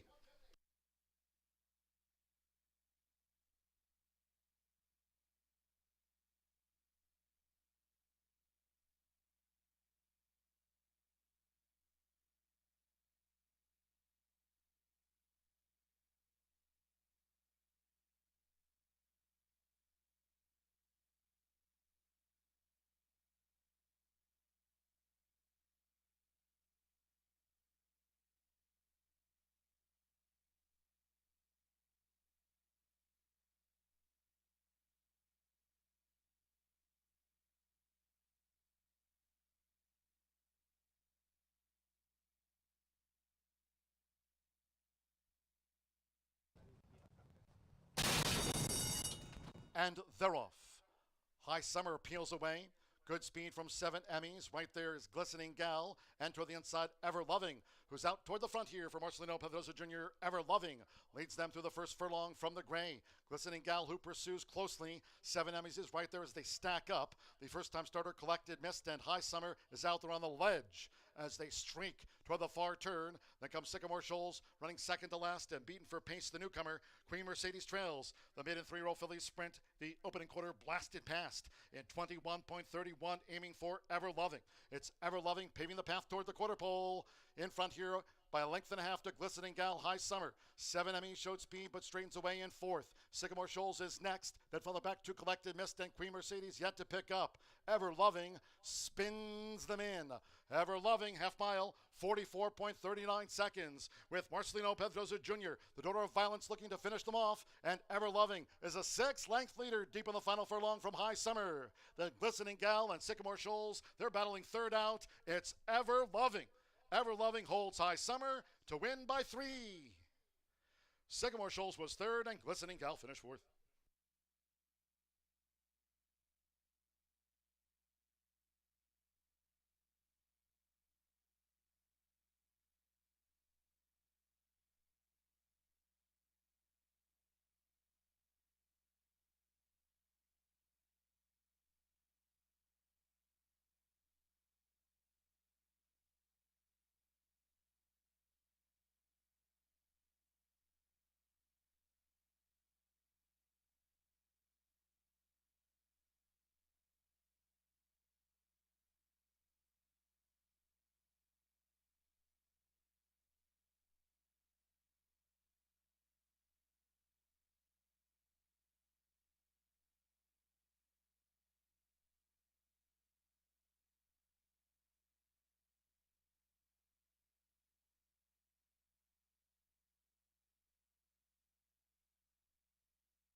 Hey, Horseshoe Indy, it is time for the Itoba winner so far today.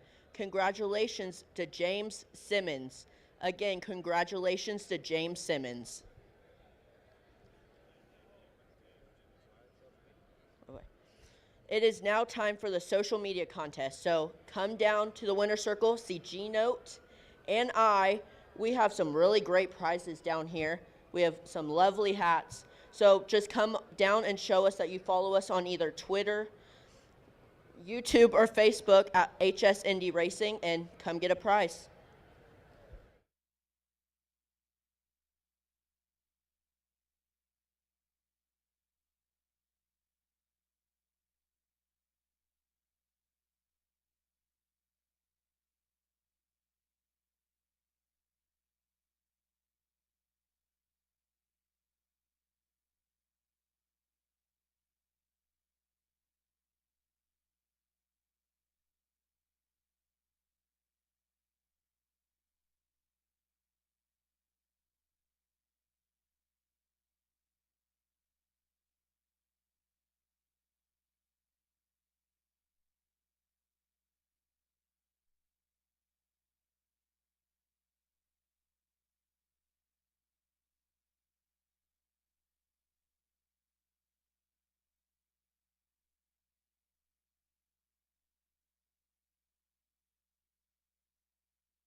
Indianapolis guests, attention Horseshoe Indianapolis guests.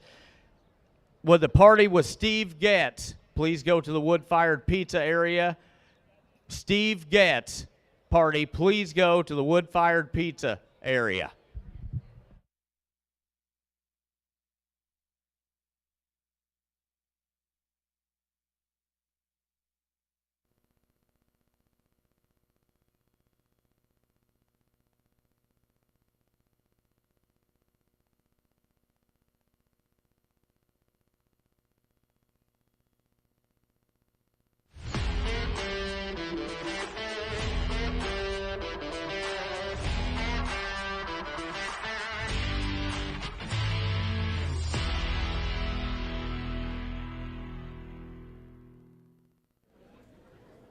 Another prize comes home to score as Ever Loving gets the lead and never looks back. That dirt course playing very fast. Will be on the turf course later on today, but we've got another dirt race coming at you 10 minutes from now. For race number 4, rolling pick threes and daily doubles, is 3-year-old state-bred competition, all looking for their first career victory, going 1 mile.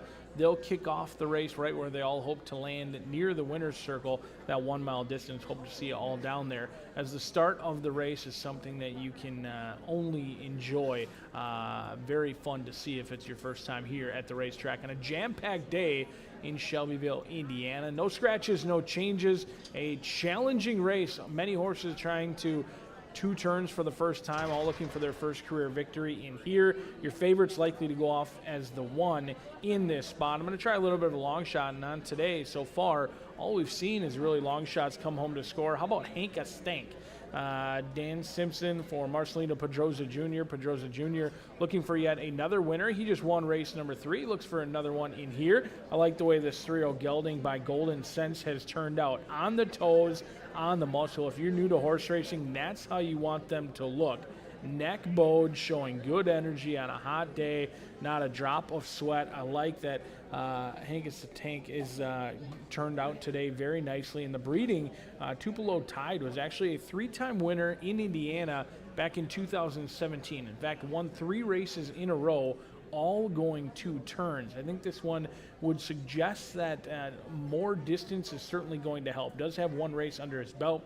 Lost to Bourbon Curiosity, who's actually going to be in stakes competition today. So exits a live race, is a homebred for the Naparoo gang in here. And it's possible that this horse just didn't like the slop. Broke alertly, got some slop, got some mud in his face for the first time and backed out of it. 2 turns.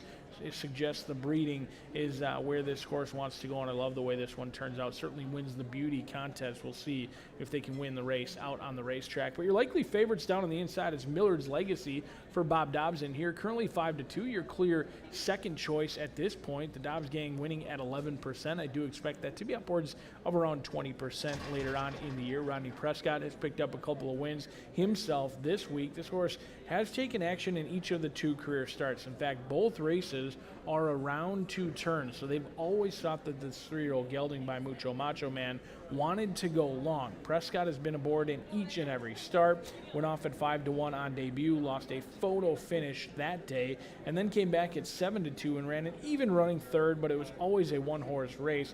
Fervent Partier did go on to win very easily that day, but Amigo Meister also in this spot. Those 2 are taking the lion's share of the wagering at this point. Millard's Legacy is a horse who is void of any early speed. It has typically been well behind early on in his races. Now he's breaking from the inside, which is okay. He's going to allow other horses with speed like Amigo Meister to cross and clear. They're going to do their best running late. However, with a small sample size, you haven't wanted to come from well off the pace so far today. You want to be on the lead. So the track may not be catering to Millard's Legacy liking for a horse who hasn't shown any speed in his first 2 starts of his career. But this one likely to go off favored. But right next door in the starting gate is your current favorite, Amigo Meister. Mitch Murrow in his first season here at Horseshoe Indianapolis has been nothing short of excellent. He's winning at 16%. He's found a new home in the Tim Eggleston barn, which is always a good thing, seeing as Tim Eggleston winning at 19% on the year. When they team up, they do win at 17%. That's a horse whose second time around 2 turns should be more fit, should be a little bit tighter today. Tried 2 turns for the first time in his career, June 18th. And beat Millard's Legacy by a neck that day, showed a little bit better speed. Millard's Legacy was closing into it and eating up ground late. Amigo Meister was kind of just staying on evenly, running in place, chasing but never really catching. We'll have to see if Amigo Meister can show some more determination or heart than he has shown thus far in his 4-race career. He's always in with a chance, but he hasn't really shown that need to dig down deep and find another level or another gear late in his races. But he should be stronger today. Second start, going around 2 turns. He's currently favored at 2-1, but right now a very even betting board. You've got state-bred maidens, many of them trying 2 turns for the first time. This race looks completely wide open. I'm going to use 4, 1, and 2. The 4's got the most upside with the breeding, but this race is absolutely wide open. 7 of them can go to the gate. Any of them can return a winner, and we'll find out who it is 6 minutes from now.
The horses call post right now for the fourth race.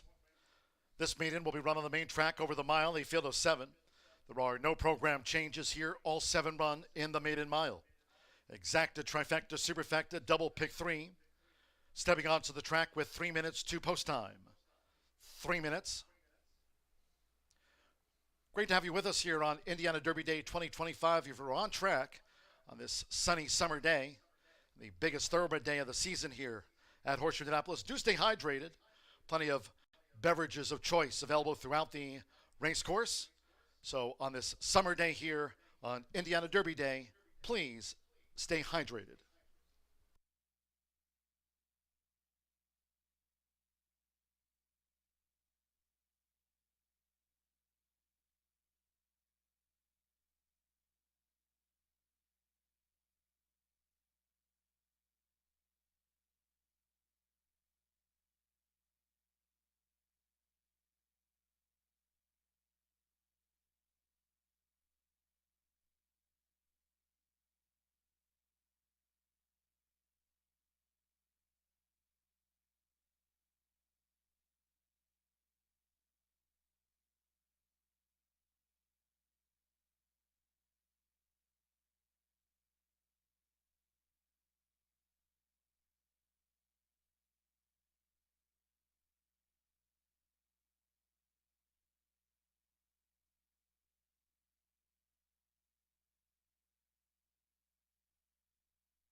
Less than 1 minute to post time. Less than 1 minute.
The horses are approaching the starting gate, going down to the mile start for the maiden.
The horses have reached the starting gate.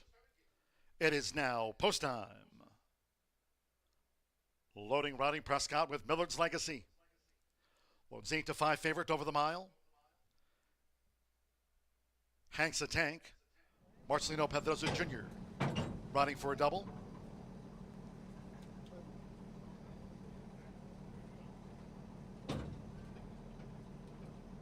Millard's Legacy 3-2 favorite. 5-2 Amigo Meister. 4-1 Toys Troubled Hero, and 9-2 Hanks a Tank lead the market.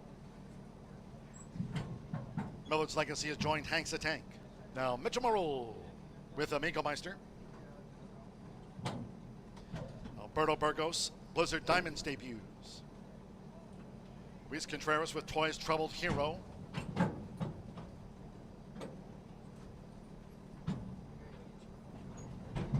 Blizzard Diamonds gone all in.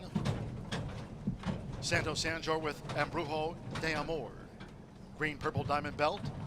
Purple Cap, Millard's Legacy. Getting fidgety in the gate. 8-5 favorite, Millard's Legacy. Ready to get on with the mile. 9-1 Embrujo de Amor. One more, 12-1 Einstein's Ghost. Jose Gutierrez claims a 10-pound apprentice allowance with 5 career wins. They're in the gate. And they're off. Amigo Meister broke sharp toward the inside. Millard's Legacy. Right there, Toys Troubled Hero, and Hanks a Tank is up and after the lead. Einstein's Ghost is wide. It's Hanks a Tank. Hanks a Tank has taken the early lead, challenged on the outside by Einstein's Ghost in the red cap. Amigo Meister, after breaking sharp, is third as they go to the back of the track, and then Toys Troubled Hero running in fourth. Millard's Legacy has the purple cap with the rail, and Brujo de Amor is running second to last, and the newcomer, Blizzard Diamonds, trails. The first two of 8 furlongs in 23.66 seconds. With Jose Gutierrez, Einstein's Ghost at 18-1 leads the maiden mile, with Hanks a Tank right there toward the inside. They're tracked by Amigo Meister, who follows them nicely from third for Mitchell Morrill. Millard's Legacy holding the rail. Toys Troubled Hero is running in fifth. And Brujo de Amor is some 9 to 10 lengths off these leaders as they enter the far turn, and Blizzard Diamonds is hard at work trying to pick them up from last. Half mile, 47.34 seconds. It's still Einstein's Ghost. Hanks a Tank is second at the inside as they come toward the quarter pole, with Amigo Meister running in third. Toys Troubled Hero has a white cap. Millard's Legacy is hard pressed, dropping back and picked up by Brujo de Amor, and Brilliant Blizzard Diamonds is last. They turn for home after 3 quarters in 1 minute 12.17 seconds. Hanks a Tank.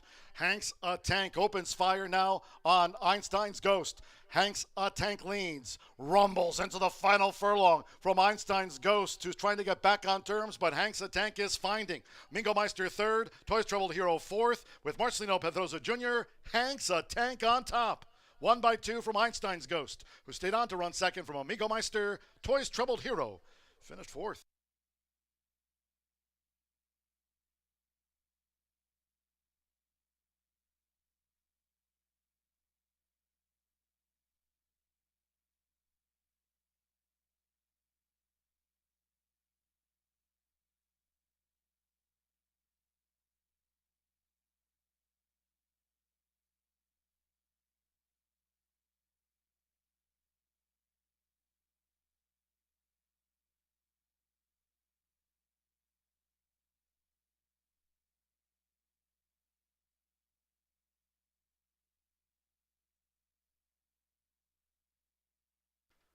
139.08 after the maiden.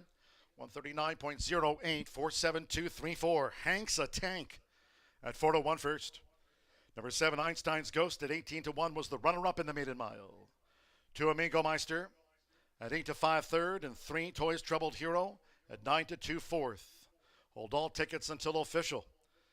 Double on the Indiana Derby Day card for Marcelino Pedrosa Jr., a 3-time champion here, picking up the maiden mile for Danny Simpson. Son of Golden Sense at 4-1. Hanks a Tank.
Race 4 official.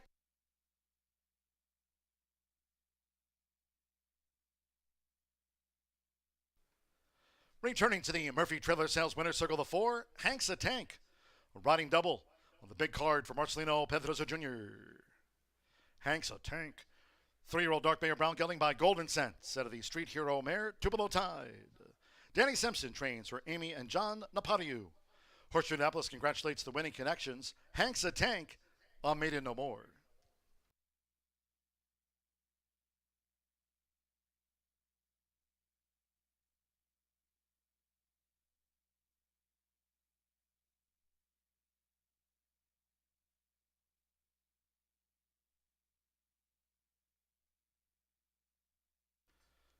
Results in after the maiden mile.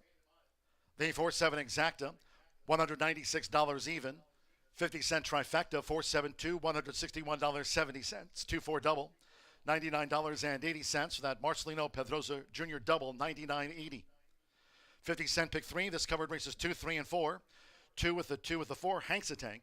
Returned $174.85 with Toys Troubled Hero 4th in the maiden mile. The 10-cent superfecta, 4723, paid $150.93. In race 4, the favorite, third. All 7 ran, 139.08. 21 minutes away from the first of our premier races on the big thoroughbred day of the season here at Horseshoe Indianapolis. Race 5, the Indiana General Assembly Distaff Handicap. Over the mile and 16, scratch the 1, Macho Girl. Take out the 6, Nicest Pie, and scratch the 9, Queen of the Mud. Turf Firm, scratch 1, 6, and the 9. Number 4, She's Looking Lucky with Mike Smith. Mike Smith on 4, She's Looking Lucky. Exacta, trifecta, superfecta, double pick 3. The first of our premier races on Indiana Derby Day 2025, the Indiana General Assembly Distaff, 2:22 post time.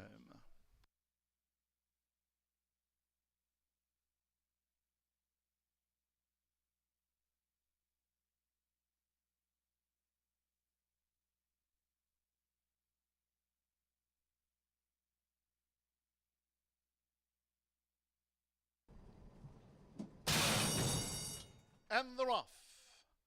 Amigo Meister broke sharp toward the inside. Millard's Legacy. Right there, Toys Troubled Hero. And Hanks a Tank is up and after the lead. Einstein's Ghost is wide. It's Hanks a Tank. Hanks a Tank has taken the early lead, challenged on the outside by Einstein's Ghost in the red cap. Amigo Meister, after breaking sharp, is third. as they go to the back of the track, and then Toys Troubled Hero running in fourth. Millard's Legacy has the purple cap with the rail, and Brujo de Amor is running second to last, and the newcomer, Blizzard Diamonds, trails. The first two of 8 furlongs in 23.66 seconds. With Jose Gutierrez, Einstein's Ghost at 18-1 leads the maiden mile, with Hanks a Tank right there toward the inside. They're tracked by Amigo Meister, who follows them nicely from third for Mitchell Murrell. Millard's Legacy holding the rail. Toys Troubled Hero is running in fifth. And Brujo de Amor is some 9 to 10 lengths off these leaders as they enter the far turn, and Blizzard Diamonds is hard at work trying to pick them up from last. Half mile, 47.34 seconds. It's still Einstein's Ghost. Hanks a Tank is second at the inside as they come toward the quarter pole, with Amigo Meister running in third. Toys Troubled Hero has a white cap. Millard's Legacy is hard pressed, dropping back and picked up by Brujo de Amor, and Brilliant Blizzard Diamonds is last. They turn for home after 3 quarters in 1 minute 12.17 seconds. Hanks a Tank. Hanks a Tank opens fire now on Einstein's Ghost. Hanks a Tank leads, rumbles into the final furlong from Einstein's Ghost, who's trying to get back on terms, but Hanks a Tank is finding.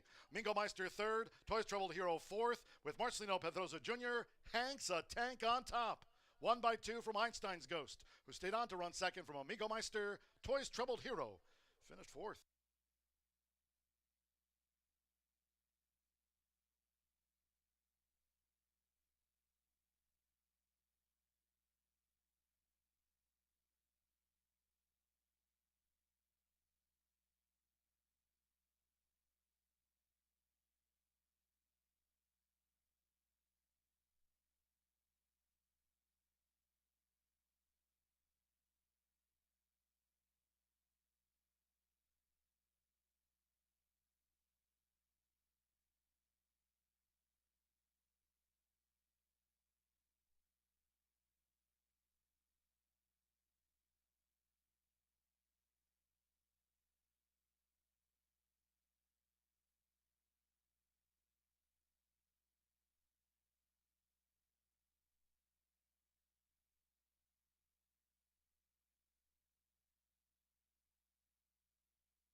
I am so excited you're here in Indiana. I loved your piece with Jenny about being back here. That's amazing. So tell us a little bit about Publisher. You haven't ridden him yet, but I'm sure you've gotten the marching orders. You know, just went back over all of his replays, you know, all the film on him, watched all his races, and then got a chance to talk with Steve yesterday a lot about him.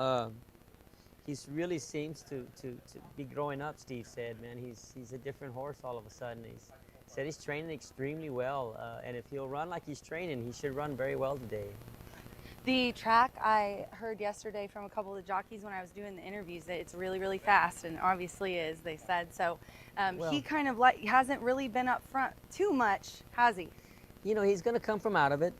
We hope that there's a little pace in there, and there should be today. There's a couple in there that are quick enough to make pace. And once you step up in these type of races, someone always makes pace. No one really gets away with always nothing. Goes for it. Yeah, no one really gets away with nothing too slow. So listen, he just has to run his A race. He needs to show up, and he needs to run a little better than he has been running. If he does that, listen, if the way he's training is any indication on the way he's going to run today, he should run really well because he's training great. Thanks, Mike. Thanks for having me.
Nine minutes to the Indiana General Assembly Distaff handicap, B. Good job. Yep, thank you very much.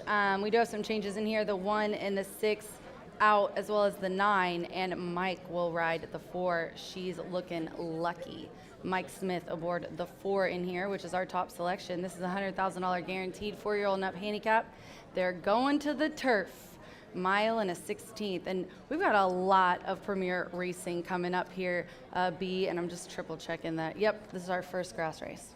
It is indeed, and doesn't kick off any horizontals really in here other than those rolling daily doubles and pick threes. But Julian was originally scheduled to ride. She's looking at lucky. Now you get the Hall of Fame rider Mike Smith in here. Julian Leperoux going to stay aboard Saratoga. What do you think of that jockey change? Love it. What's not to love about the Hall of Famer getting up there? He was talking about his roots, starting at tracks like this when he was first running. Eric was talking to Matty C on FanDuel about how they all started, and Matt and Eric were watching Mike run at the little tracks, and now Canterbury Park was one of them. That Canterbury Downs is what they called it. Did it used to be Canterbury Downs? That's correct. Really? There's a picture of you and your dad when you were a teeny tiny baby. So you remember when it was Downs? Probably watching Mike Smith back when he was repping a mustache. He had a mean No, mustache. the 70s stash? Oh, yeah. Ooh. This is the class of the race. She's looking lucky. Mike's up, class as well. Second off the layoff. Might have needed one, coming off a second. But when runs in races like this, it gets a lot of action, and you can see that right now at 2-1. Yeah, Horseshoe's been one you'd love to own. I mean, she runs on any surface. She's won on the dirt. She's won in the mud. She's won on the turf. She's as consistent as they come, and any success today would push her career earnings over $500,000. I think she'll be stronger today. Second start off the layoff. She's got tactical speed, but she certainly does not need the lead. She is absolutely not a runoff or a horse that needs to be on the front end, but with the way the turf course played yesterday, you want to be on the front. The turf is rock solid, and it is blazing fast. We saw 2 turf races. One of them tied the record last night, and then another one set the record. Coppola set the record yesterday, so the turf is playing very quick, and I think it'll cater to speed on the front end. And Mike Smith does a lot of things well, but one thing he especially excels at is saving something for that final 8th. Yeah, and this is making us a little nervous because when B and I end up on the same horses, it's a little sketchy, so take this all with a grain of salt. Well, yesterday we did the same thing. We had 2 horses on top, and the second horse won. So maybe a horse like Dana's Beauty could potentially get the job done, and here is actually taking a ton of action off that morning line. I know there's 3 scratches with the 1 at 6 and 9, but Dana's Beauty at 9-2 is taking more action that you might want to pay attention to. And if you're looking at those DRF algorithms as well, this horse is projected to go off at 2-1. So the money is legit for Michael Maker and Johnny Velasquez. We talk a lot about Mike Smith, Hall of Fame rider. Well, Johnny V's here as well, and he comes in for a purpose. He's got a ton of big mounts today, and this 7-year-old mare absolutely loves to win. She's a win machine. In 2024, she had 5 victories already this season through 3 starts. She's got a win and a 3rd place to her name. She's primarily been on the synthetic recently, and she's really traveled all around the country on the synthetic, over at Turfway, Gulfstream, up at Woodbine. She's an international shipper in here. She gets back to the turf, and another one who I think has tactical speed but doesn't need the lead. Yeah, I mean, you pretty much said everything that I was going to say. She's dropping down in class, and she was on the poly. As he said, when you look back, I went to the turf distance races, the same distance, 1 mile and a 16th, and she was beaten by a head, won by 4.5. She's just a really talented mare, and she's also getting close to $1 million. I mean, what's not to say about Dana's Beauty? Also, Maker, he crushes in these kind of stakes races, these non-graded stakes, and he used to have a barn here. He knows the track really well. He knows how it plays. He's, I think, 20% win clip in non-graded stakes as well. Who do you want to talk about next, yours or mine? 2 or 3? Ladies first. I'll let you drive the bus a little bit for your ego. The 3 is Storm Miami, and it's 7-2 right now on the tote board. Evan Roman up for Brendan Walsh, who's high percentage here with his horses that he's ran. 4-year-old filly going up against older, but she has the highest speed figure in her last race. She won that allowance optional claimer. She has the best speed at the distance on the turf as well, but she does have late speed. We'll see how that favors for her here in this race, but I really like the 3. I think that she's poised to make a step up. She did run in a grade 3 on the poly Woodbine, but she only missed by 2.5 lengths. I mean, it wasn't like a poor showing for her. I think that maybe she's ready to step up off of that win. Yeah, no, she's still got conditions too. She's only a 2-time winner. She won last time out. She's looking for 2 in a row. She does get tested for class in this spot, but Brendan Walsh wins races all around the country. I think the 2 deserves a look. Anything Kelsey Danner sends to the starting gate here at Horseshoe Indianapolis has been winning. She's at an incredible 42%. Adam Baskitza is her main man, and he'll be aboard. They teamed up for a win over at Tampa Bay Downs in a $110,000 stakes race over there. I think that one deserves a look, especially at 5-1. If the pace does collapse, if the 4 and the 8 go too quickly, Mohawk Trail could be the one rolling late as we're 4 minutes away from our first stakes race of the day on July 5th, right out here at the Shoe.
Nice job, Horseshoe Indianapolis. Gino bringing them on the track for the 5th race. The first of our 8 premier races here on Indiana Derby Day 2025. Race 5, the Indiana General Assembly Distaff. This handicap on the turf over the mile and a 16th. Course Fairmay field of 7. Scratch 1, Mucho Macho Girl, 6, Nicest Pie, and the 9, Queen of the Mud. Scratch the 1-6, and the number 9. 4, She's Looking Lucky, the jockey Mike Smith. Mike Smith rides 4, She's Looking Lucky. Here's the field for the 17th running of the Indiana General Assembly Distaff Handicap.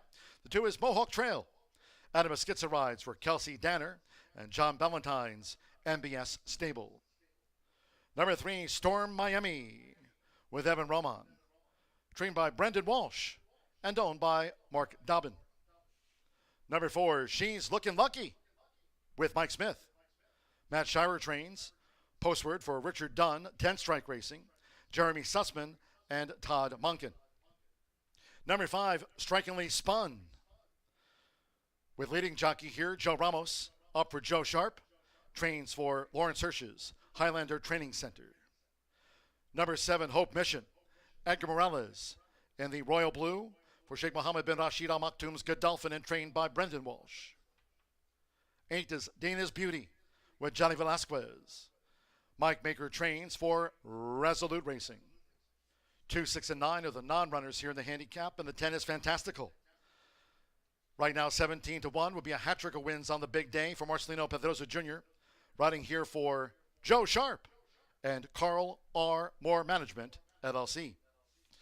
The field for the Indiana General Assembly Distaff, Exacta, Trifecta, Superfecta, Double Pick 3.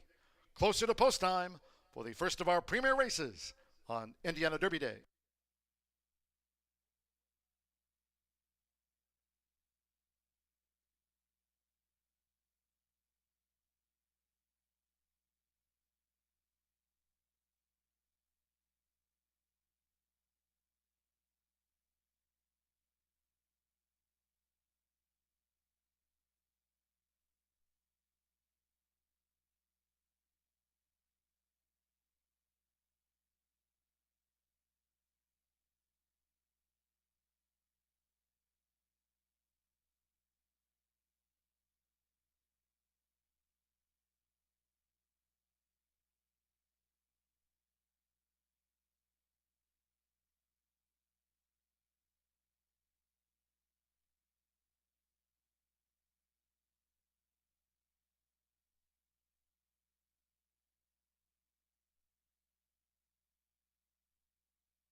And once again, for those joining us here on the big thoroughbred day of the season here in the Hoosier State, on this summer day, do stay hydrated.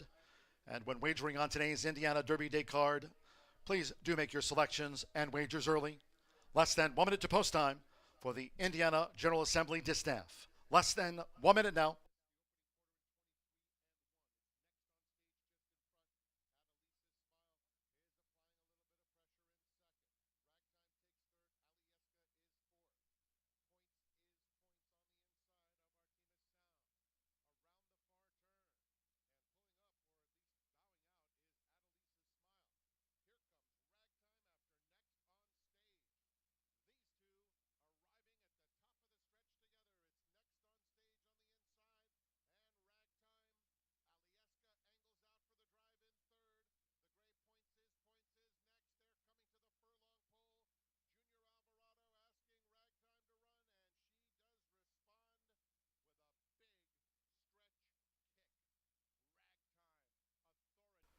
The horses are approaching the starting gate.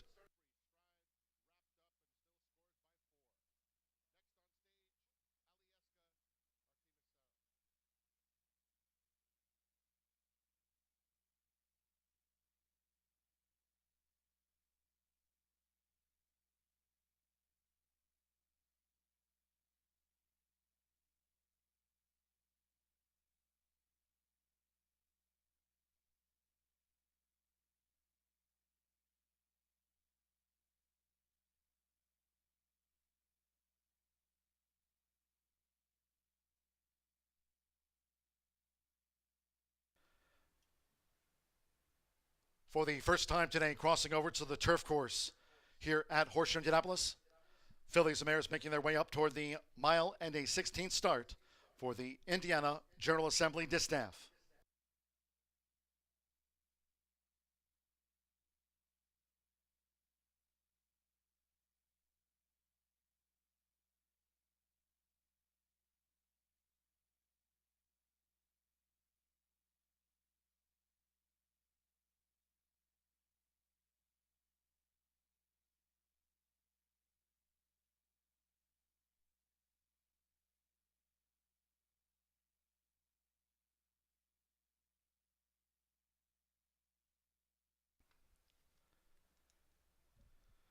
The horses have reached the starting gate. It is now post time for the Indiana General Assembly Distaff Handicap. They're going in out of Mesquitza with Mohawk Trail.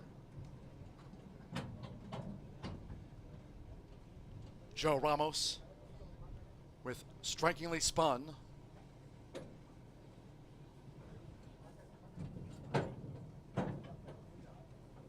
Evan Roman with Storm Miami.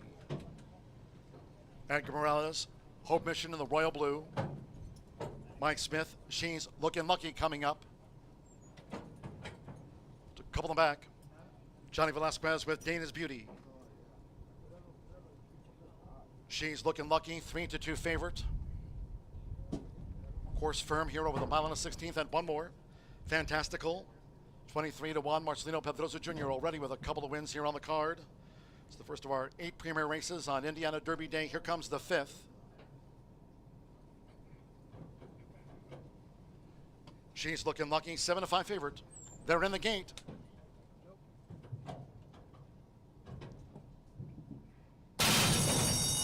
They're off in the Indiana General Assembly distaff. And a sharp start for Storm Miami with a green cap. Right there toward the inside is Mohawk Trail. She's Looking Lucky is also forward here in the early stages. Dana's Beauty with Hope Mission in the Godolphin Blue. Fantastical and Strikingly Spun has drifted back to last as they make the way toward the first turn with Mike Smith. She's Looking Lucky takes the early lead from Dana's Beauty, who's right there second close up out to the stretch. 6 furlongs to run. And then toward the inside is Mohawk Trail with Storm Miami, and on the outside, Fantastical. As these leaders go to the back of the course, Hope Mission is running second to last, and Strikingly Spun trails. 5 furlongs to run in the opening quarter for She's Looking Lucky in 23.49 seconds. She's Looking Lucky leads as Johnny Velasquez has Dana's Beauty in close proximity to the early pace. It's She's Looking Lucky and Dana's Beauty 1-2 past the half-mile pole that way. Then toward the inside is Mohawk Trail with on the outside Fantastical, and in between horses Storm Miami. As they enter the far turn, the trailers are Hope Mission together with Strikingly Spun. Half mile 46.93 seconds. She's Looking Lucky. Dana's Beauty's been right there with the front runner coming toward the quarter pole. Fantastical with Storm Miami being asked to gain now. Strikingly Spun, she's on the move. Strikingly Spun now is rallied from out of last. Hope Mission and Mohawk Trail. They straighten away 3/4 in 1 minute 9.68 seconds with Mike Smith. It's She's Looking Lucky. Dana's Beauty continues to tail her. 1 furlong to go. Fantastical and Strikingly Spun is still staying on. They come past the 16th. It's Dana's Beauty narrowly. She's Looking Lucky and Strikingly Spun looks to join them on the line. It's Dana's Beauty. Dana's Beauty, she's over the $1 million mark. Dana's Beauty and the Indiana General Assembly distaff from Strikingly Spun, and She's Looking Lucky in a driving finish.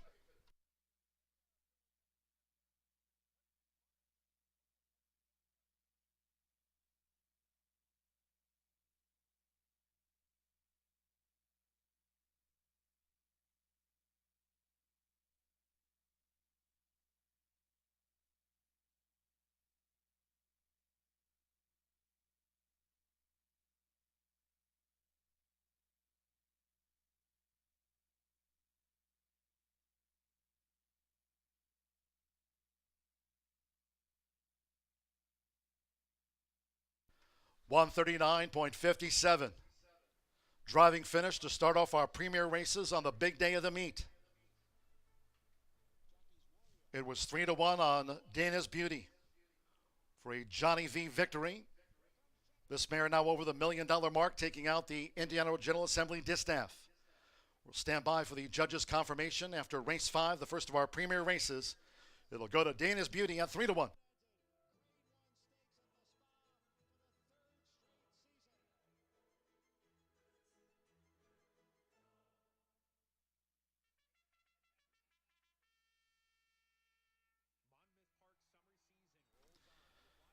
Finish confirmed by the judges, 8-5-4-10-8. Dana's Beauty, 3-1 first. Number 5, Strikingly Spun, 10-1 second. Game Effort for She's Looking Lucky. Diva Money was third in the handicap, and 10 Fantastical at 26-1 fourth. Johnny Velasquez in town for Mike Maker, a Resolute Racing win with the new millionaire, Dana's Beauty.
The result of the 5th race, the Indiana General Assembly distaff official.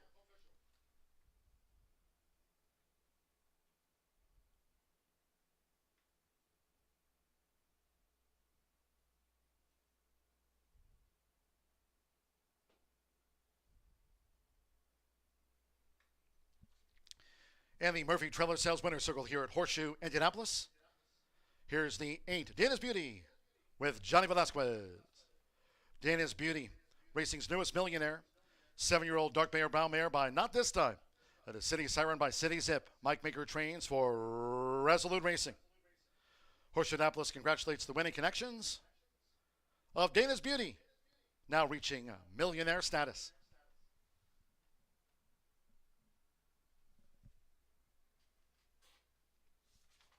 Results in after the Indiana General Assembly Distaff. Race 5, the first of our 8 premier races here on Indiana Derby Day.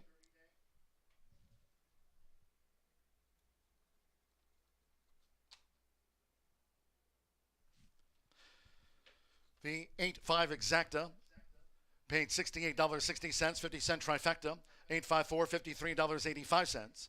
4-8 double paid $36.40. Early pick 4, $1,356.60. 10-cent superfecta, 8-5-4-10. Fantastical ran fourth, $72.48. Pick 3, $98.75. The Indiana General Assembly Distaff capping off the 50-cent early pick 5. Here's the winner's presentation, along with Vice President and General Manager Racing Eric Hallstrom.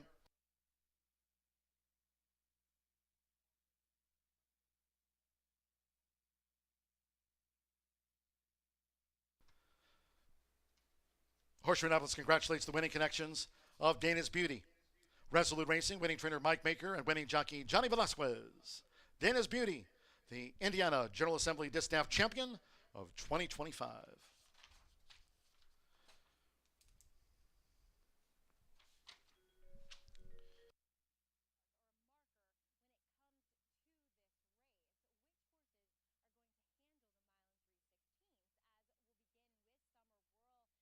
$139.57 for the running of the Indiana General Assembly Distaff. Race 6 next, the Mary Holman George Memorial. Scratch the 7. Little Jamie and Noda late scratch here on 9 Night Kiss, that just in on the card. Scratch the 7, Little Jamie. 9 Night Kiss has now been withdrawn by Thomas Medina from the Mary Holman George Memorial. Exacta, trifecta, superfecta, 10-cent pentafecta, double pick 3, start of a $1 pick 4. Post time in 19 minutes at 2:56.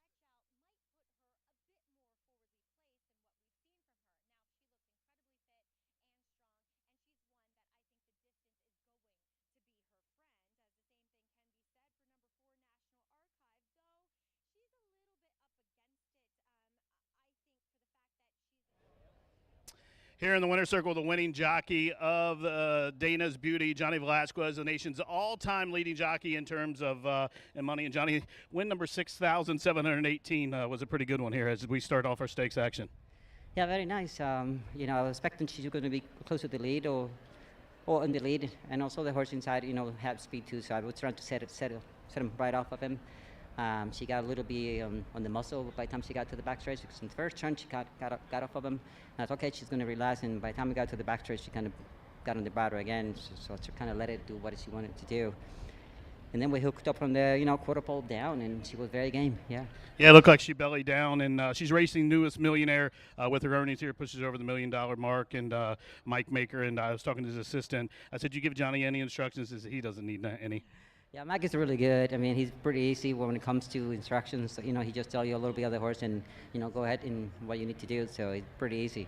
I mean, I got to give it to them. You know, they got this horse and got it to run the way she's running right now. So great effort with the team and everybody. And I'm glad that I'm part of the team. Yeah, coming up later on, Johnny, you have the Mount on Tip Top Thomas for Todd Pletcher in the Indiana Derby. And Todd's been pretty instrumental in your career, but what a way to start off stakes action. Looking forward to that mount. And lightly raced for the young horse, but looks like in with a good shot here. I think we're looking for basically the same thing. Hopefully, like this horse here, you know, it's in the dirt, but, you know, we're hoping that he breaks well enough that he's comfortable where he is.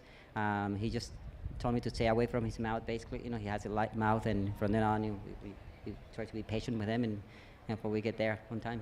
Well, if you get there, you got off to a great start in stakes action. Johnny V starting things off. Good luck.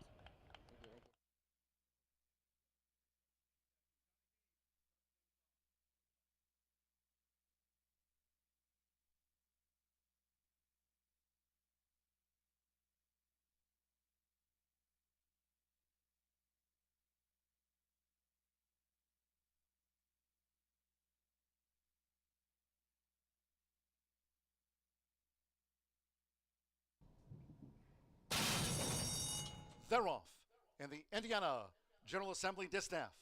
And a sharp start for Storm Miami with a green cap. Right there toward the inside is Mohawk Trail. She's Looking Lucky is also forward here in the early stages. Dana's Beauty with Hope Mission in the Godolphin blue. Fantastical and Strikingly Spun has drifted back to last as they make the way toward the first turn with Mike Smith. She's Looking Lucky takes the early lead from Dana's Beauty, who's right there second close up out to the stretch. 6 furlongs to run. Then toward the inside is Mohawk Trail with Storm Miami, and on the outside, Fantastical. As these leaders go to the back of the course, Hope Mission is running second to last, and Strikingly Spun trails. 5 furlongs to run in the opening quarter for She's Looking Lucky in 23.49 seconds. She's Looking Lucky leads as Johnny Velasquez has Dana's Beauty in close proximity to the early pace. It's She's Looking Lucky and Dana's Beauty 1-2 past the half-mile pole that way. Then toward the inside is Mohawk Trail with, on the outside, Fantastical, and in between horses, Storm Miami. As they enter the far turn, the trailers are Hope Mission together with Strikingly Spun. Half mile, 46.93 seconds. She's Looking Lucky. Dana's Beauty's been right there with the front runner coming toward the quarter pole. Fantastical with Storm Miami being asked to gain now. Strikingly Spun, she's on the move. Strikingly Spun now is rallied from out of last. Hope Mission and Mohawk Trail. They straighten away 3/4 in 1 minute 9.68 seconds with Mike Smith. It's She's Looking Lucky. Dana's Beauty continues to tail her. 1 furlong to go. Fantastical and Strikingly Spun is still staying on. They come past the 16th. It's Dana's Beauty narrowly. She's Looking Lucky, and Strikingly Spun looks to join them on the line. It's Dana's Beauty. Dana's Beauty, she's over the $1 million mark. Dana's Beauty and the Indiana.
Congratulations to Bobby Jones, our latest Itoba Winner's Circle photo winner. Bobby Jones, your chance to smile in the winner's circle.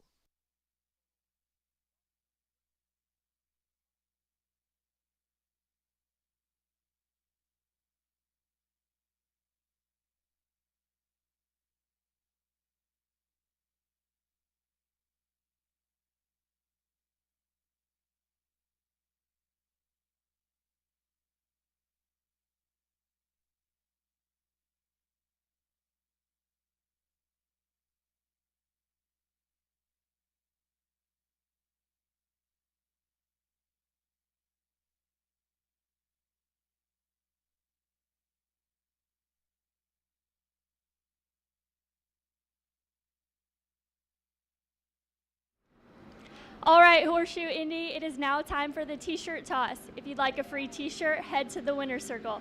You ready to toss? Let's go. Let's toss.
It is so hot. Jimmy Mack and I have a fan here, and we're having to lean our heads together to get a little breeze.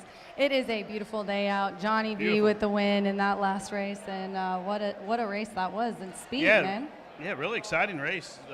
Two Hall of Famers duking it out, and Ramos, the newcomer, come and try to nab him on the wire.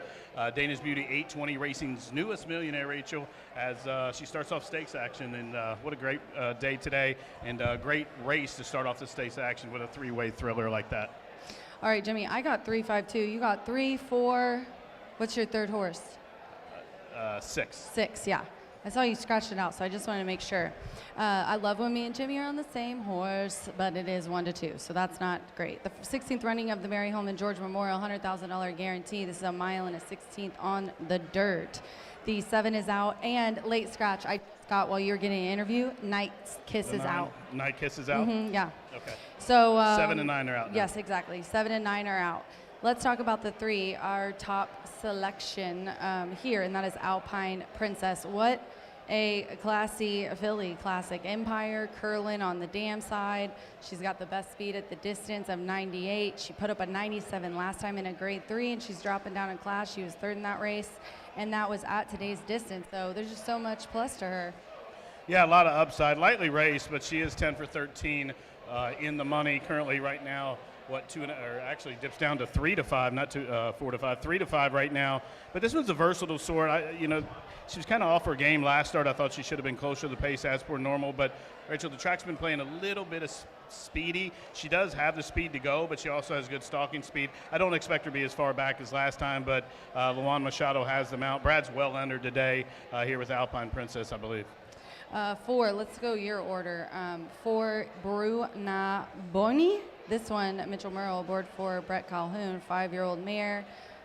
She was in a stakes race at Oaklawn at a mile, didn't do much. So if you draw a line through that, go back and she runs that form on February 23rd. Ooh, we got one, don't we? Yeah, this one's a multiple stakes winner, or she's won 5 times. You're going to get a good price. I want to go price shopping here. She is 12 to 1. Coming out of a really good race. That horse that won that race came back and won the Lady Secrets, a 3-race win streak. Hoosier Filly, we know that horse from the Tom Amos barn. So this one's been keeping good company, and one that I thought, if the pace got really hot, could settle. Mitchell Merle has the call for 2-time Indiana Derby winner Brett Calhoun.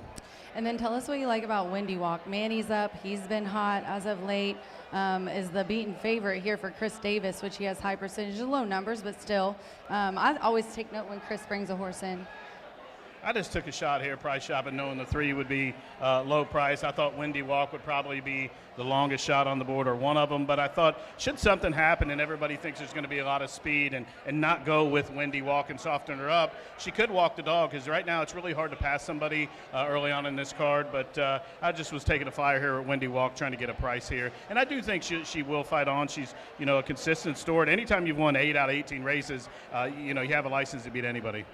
I am going to put in my exact Our Pretty Woman. Mike Smith is aboard for Steve Asmussen, and this is one of the horses that I did get to see. His assistant trainer here, Hector Rodriguez, invited us back to the barn. We got to see some of the horses that were running, and let me make sure it's the same. Yeah, she is a very, very nice looking filly here, 4-year-old filly who is coming out of some stakes races. She ran in the Oaks, the Kentucky Oaks, the Florida Oaks. She was actually 2nd in that race, and it was at a mile and a 16th. She's 7 to 2 right now. I like that you're price shopping, but I think this is a big contender in here. Yeah, Our Pretty Woman, Money Mike, just almost upset that last race, went to the lead. She'll be forward here, and Nation's all-time leading trainer will give him a leg up. And they're another combination that has several chances today. And then we'll talk about your third horse real quick as we got riders up. Yep, Gila, the 2, and this is why you just said it. I think she's got that early speed. She could get a hold on the front and hang on. It's a little bit easier to close right going 2 turns than it is sprinting, but I'm definitely going to throw in any horse with early speed on the way the track has been playing, Jimmy Mack. And they're heading out to the track here. We're just 4 minutes to post your favorite right now. And Jimmy Mack and I's top pick, Alpine Princess in the Mary Holman George Memorial. Good luck.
Stepping onto the track now for the 6th race, the Mary Holman George Memorial. On the main track over the mile and a 16th, a field of 7 this year. Scratch 2, Little Jamie, and 9, Night Kiss was a late scratch. Scratch the 7, and the 9, Night Kiss was a late scratch. Here's the field on parade for the Mary Holman George Memorial. One is Just Be Quiet. Joe Ramos, riding for Bob Gorham, trains for Marion Gorham. Number 2, Gila, with Corey Lowry, trained by Robert Hess Jr. for GMT Racing Stables. 3 is Alpine Princess, picks up the services of Luan Machado, riding the Classic Empire filly here for Brad Cox. Postword for Full of Run Racing 2 LLC and Manicat Stables LLC, the blue and pink belt. Number 4, Bruna Bonya, with Metromoral, trained by William Brett Calhoun, owned by Cat Kirk and Waynard Sanders. Number 5 is Our Pretty Woman. Mike Smith rides for Steve Asmussen and Cortland Farms. Number 6, Windy Walk. Manny Esquivel up for Chris Davis, trains Dick Perkins homebred in the orange and blue hoops. Number 8 is Cat's Cave with Orlando Mejica, trained by Michael Tomlinson, the 4-time winner in the aqua and black stripes for Patricia's Hope LLC. The field for the Mary Holman George Memorial. Exacta, trifecta, superfecta, 10-cent pentafecta, double pick 3 and start to the $1 late pick 4 presented by Itoba. Nearing post time for the Mary Holman George Memorial.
Less than 1 minute to post time for the Mary Holman George Memorial.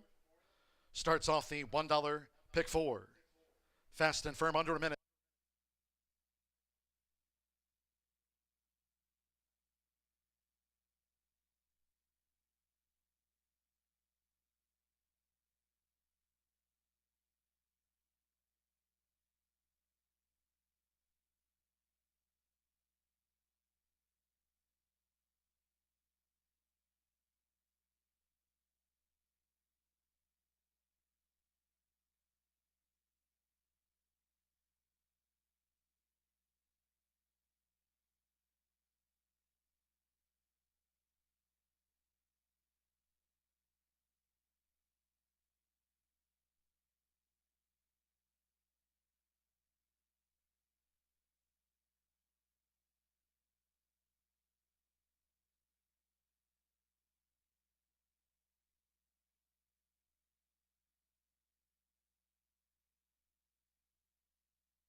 The horses are approaching the starting gate.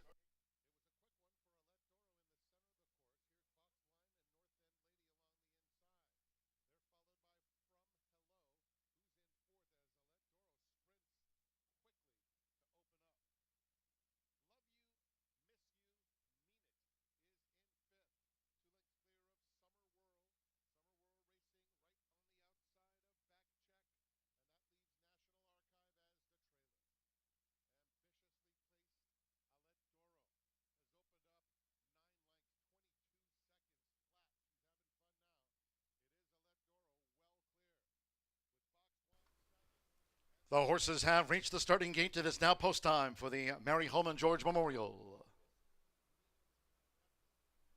They're going in. Joe Ramos with Just Being Quiet.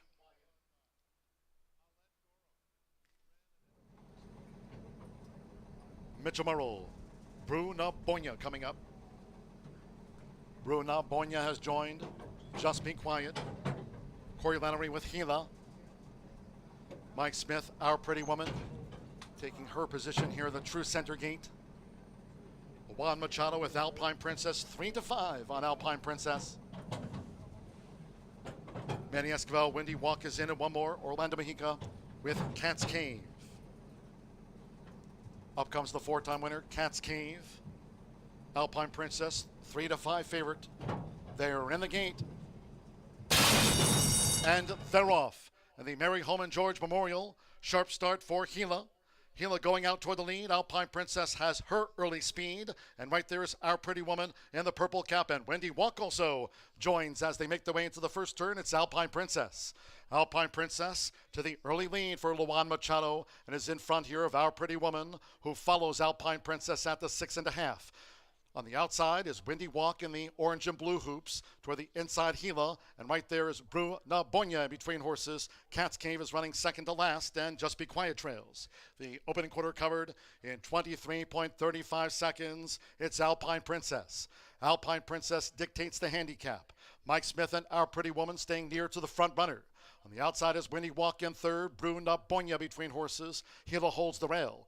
Cat's Cave on the outside is racing 5 lengths off this leader, Alpine Princess, going past the half mile, and Just Be Quiet looking to take closer order for Joe Ramos.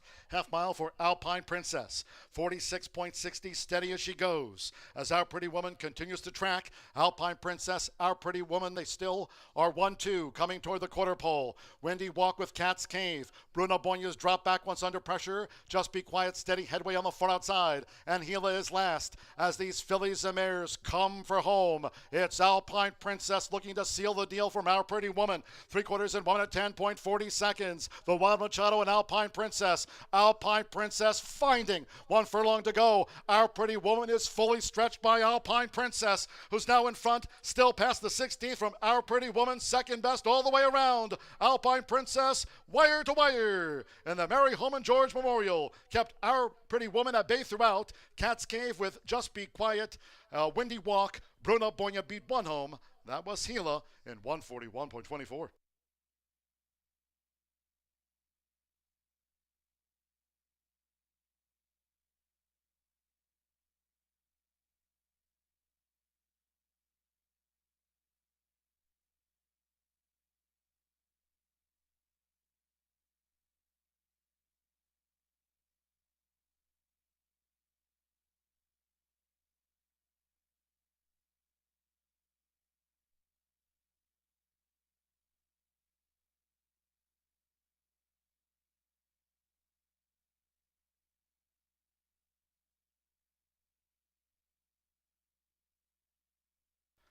$141.24.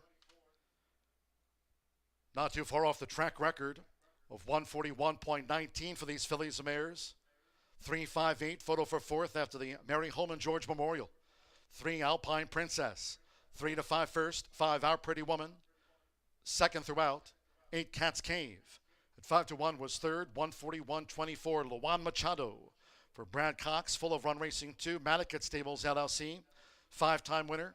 Alpine Princess takes them all the way in the Mary Holman George Memorial, where the 1 Just Be Quiet was fourth and the 6 Windy Walk fifth.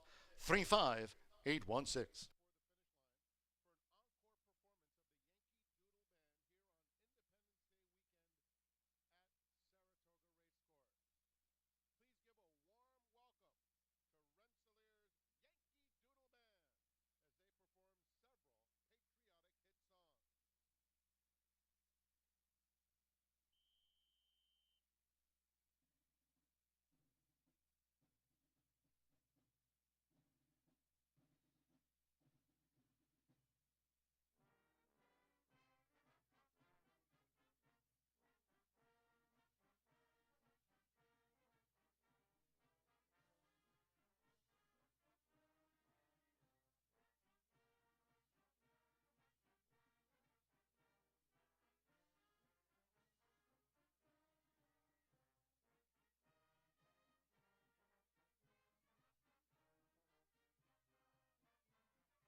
Finding her way into the Murphy Trailer Sales Winner's Circle, the 3 Alpine Princess with the 1 Machado.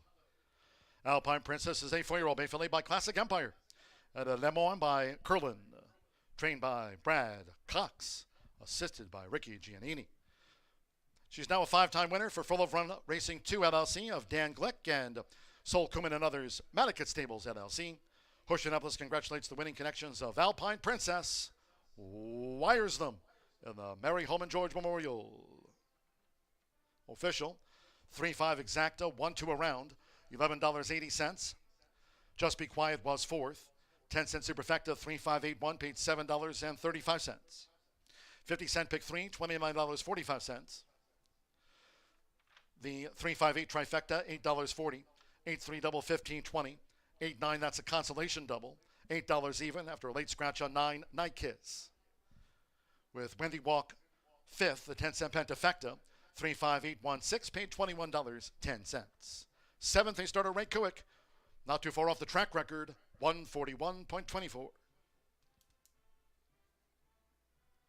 Winner's presentation, the Murphy Trailer Sales Winner's Circle, along with Vice President and General Manager Racing Eric Hallstrom.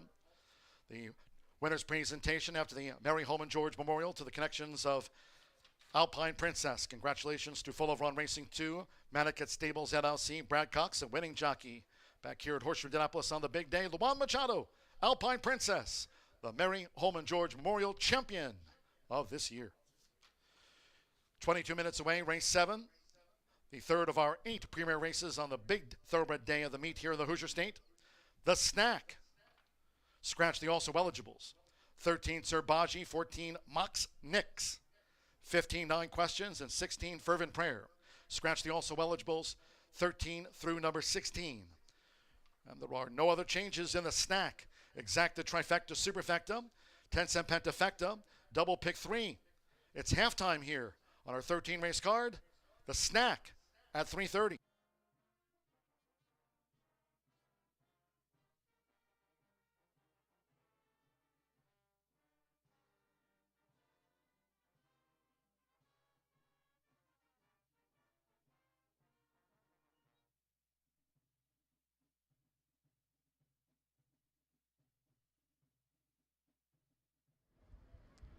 Alpine Princess taking the Mary Holman George Stakes here in front-running fashion, joined by co-owner Dan Glick, Luan Machado, the Axeman, and assistant trainer Ricky Giannini here. We'll get to you, Luan, first. Alpine Princess, she broke sharply here in the Mary George, and I noticed down the backside her ears were going back and forth, and it looked like she was doing it easy.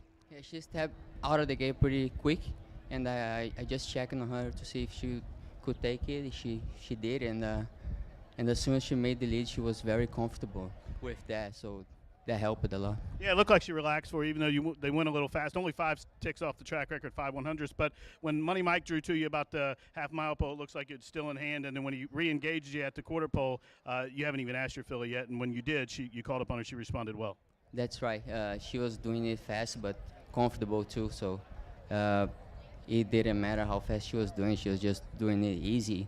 And every time they kind of came close to me and I just did a little check on her, she always responds, so she was ready for that. Well, good, congratulations. I know you got to get back to the jocks room. You coming up, have mounts for Brad in the Oaks and Derby, so good luck. Thank you, James Bond. The Axeman, ladies and gentlemen. Dan, what does it mean to have a filly like this here on a day like this win like she did? It was terrific. She was due. I mean, she had been beating photos and she needed a win. Well, she got one, and she did it, like I said, just 500s off the track record. Mary Holman George, known as a relationship with to speed, and boy, Alpine Princess had the speed today.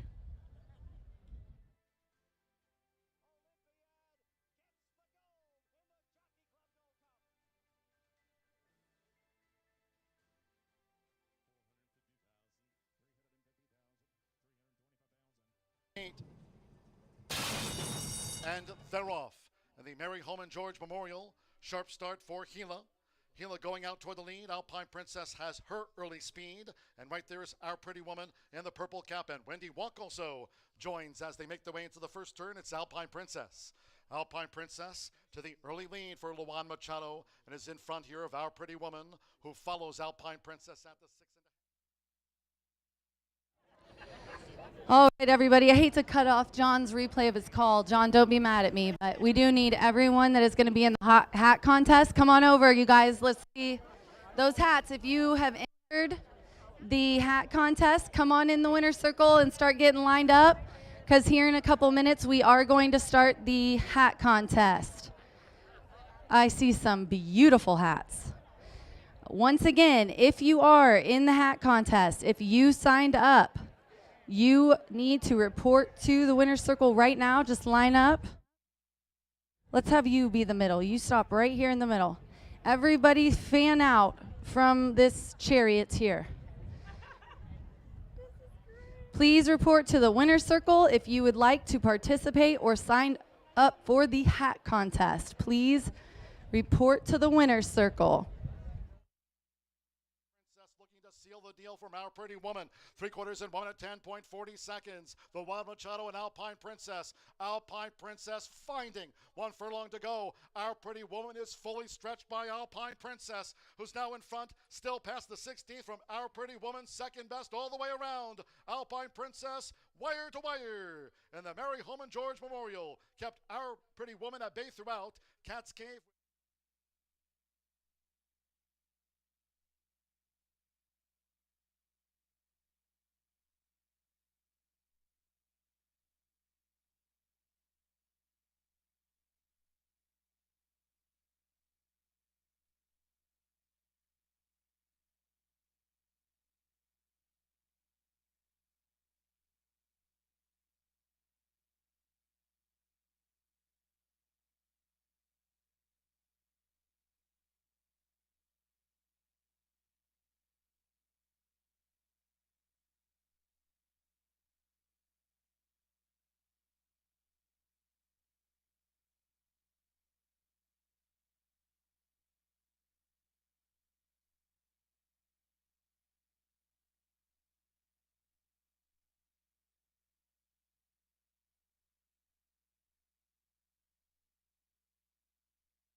It is time for the hat contest sponsored by Indiana Thoroughbred Owner and Breeders Association. They have put up $1,000 for the hat contest, and we have I like this crowd. They took direction well. They were quick to get in here, and they're judging right now. Now, while they're deliberating, first, second, and third. Michelle, do you know what we're paying it out as? Did you split the 1,000 the way that you had it? Brooke, can you tell me how you split the money? Brooke has it. She didn't give it to me. Anyway, somebody's going to get a lot of money. I don't know how they wanted to split it. E has it. He's going to look for me. Now, we've got Michelle Elliott. She is on the ITOBA board, so she's representing the team here. We've got the very stylish, always, Cisco Torres, who's an ex-jockey and now a Jocks agent. I used to have his trading card. He accrued over $44 million in his vast career. And he looks good. And of course, our most valuable employee and valuable player on this team that doesn't get paid. It is Chris's wife, or Eric's wife, Chris. How much? 500, 300, and 200. So 500 to first. Would you like to do the honors, Michelle? Do you want to deliberate it again? Take a look at these hats, ladies and gentlemen. We're panning. All right. Okay. We've decided. The pink hat, Indiana, with the horse. Nice. All right. Cisco, you want to say second? Second, I'm doing third. You're doing third. Chris, who got second? Purple. The lady in the purple hat. White. Okay, white jumpsuit. Come on over here. And Cisco, third place is? Rose, pick up.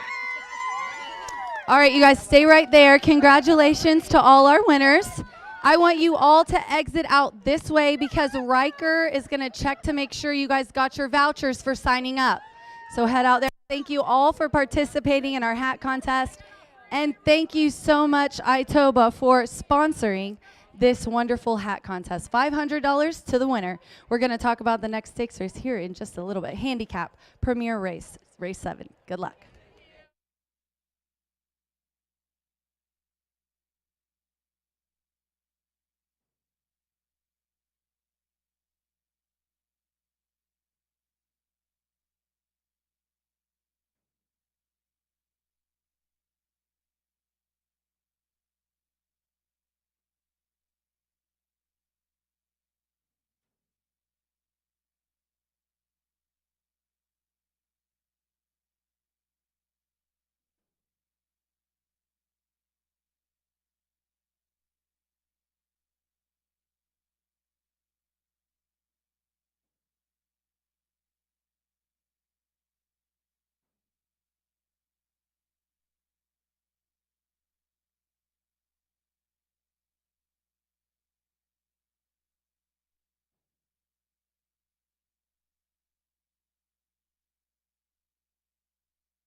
About that time of day, you might find yourself needing a snack, but we've got a $100,000 purse for the owners in here for the snack handicap at the midway point of our 13-race card. Still the Indiana Oaks and Indiana Derby champions to be crowned, but 10 minutes from now, we'll find out who wins the snack handicap in here as we touch that turf course for the second time of the day in this race. All horses bred in the great state of Indiana, 3 years old, running for 6 figures on the line. Scratch, you're also eligible as 13 through 16 out of this event, and I am down on the inside, currently favored, but a very even betting board, and I don't think we'll be favored when the gates pop, is Conference Calling for Mitch Merrill donning the Classic Silks of 514 Racing and Tim Eggleston. Tim Eggleston's winning at 19%, and he's teaming up with Mitch Merrill in here. They're winning at 17% when they do team up. This 3-year-old Chestnut by Air Force Blue certainly has some breeding and has outrun the expectations. Paid $7,000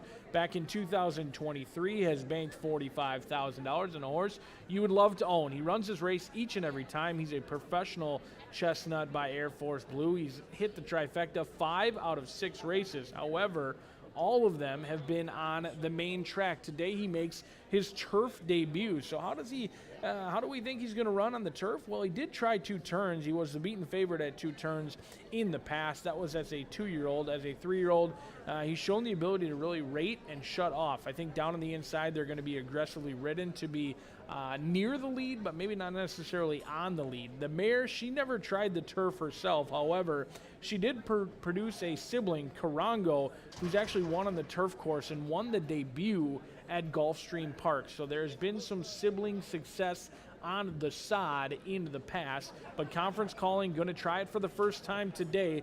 Got the shortest way around the racetrack with inside speed. We'll see how far Conference Calling can take it in here at 3-1. Currently favored, but projected to go off around 4-1 when it's all said and done. The 6 maybe has the best form in the race here, going 2 turns. Chicory Blaze, Rodney Prescott, had a winner earlier this week on our turf course. He looks for another one in here, this time teaming up with Bob Dobbs, the good-looking son of Alternation. Ran a huge race last time out. It was the first race off of the year-long layoff. He hadn't been seen since 2. He was making his 3-year-old debut. He went off at 6-1 in a 7-horse field, and he ran a huge race against older competition. A 3-year-old going against older horses in May is always a tough task. He lost a photo finish that day between Face the Future at 6-1, and the mare, she was 0 for 6 on the turf, so there's not a ton of turf success in the running pattern because the mare, she did try it 6 tries. In fact, she not only did she not win, she didn't hit the board. However, this is the first foal, so could be any sort. Maybe her foals will have much more success on the turf than she did, and you cannot overlook how good Chicory Blaze performed. First start off that year-long layoff, 9-2 on the board. A horse who's tested around 2 turns, but the turf is an unknown. Unlike Rapid Justice on the outside, if you're looking for a long shot play, maybe you're looking to turn $2 into $40, $50, sometimes $60. How about Rapid Justice? Thomas Medina has your 3 outside runners, the 9, 10, and 11. And Thomas Medina has been winning races. He's already won earlier today. He won our opening race. He looks for another one in here, teaming up with his main man, Alberto Burgos, and Justice Farm, the homebred in here, has tried the turf. Now that can take you a long way. Second time on the turf. The top 2 selections, the 1 and the 6, have never graced the turf course before. Rapid Justice has. Now, didn't hit the board in the turf debut, but did run on very willingly late. Was 8th early on in that race. Finished 4th, missed the board, didn't hit the top 3, losing by 5 lengths. But I like that they closed good ground, ran a good race last time out, and is a closer in what looks like a ton of early speed. Horses stretching out, horses trying the turf for the first time. Rapid Justice, you've got one of our leading riders. In fact, 2024's leading rider. He's sitting in 3rd in the standings in Alberto Burgos. And then you've got Thomas Medina, who has been red hot, and he's winning. And when he wins, he's been bringing in prices. He's got the 9, 10, and 11, but Rapid Justice intrigues me the most, especially with Alberto Burgos in the saddle. A wide open event at the midway portion of our Indiana Derby card. The $100,000 snack handicap coming at you next.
The horses coming onto the track now for the 7th race, the Snack.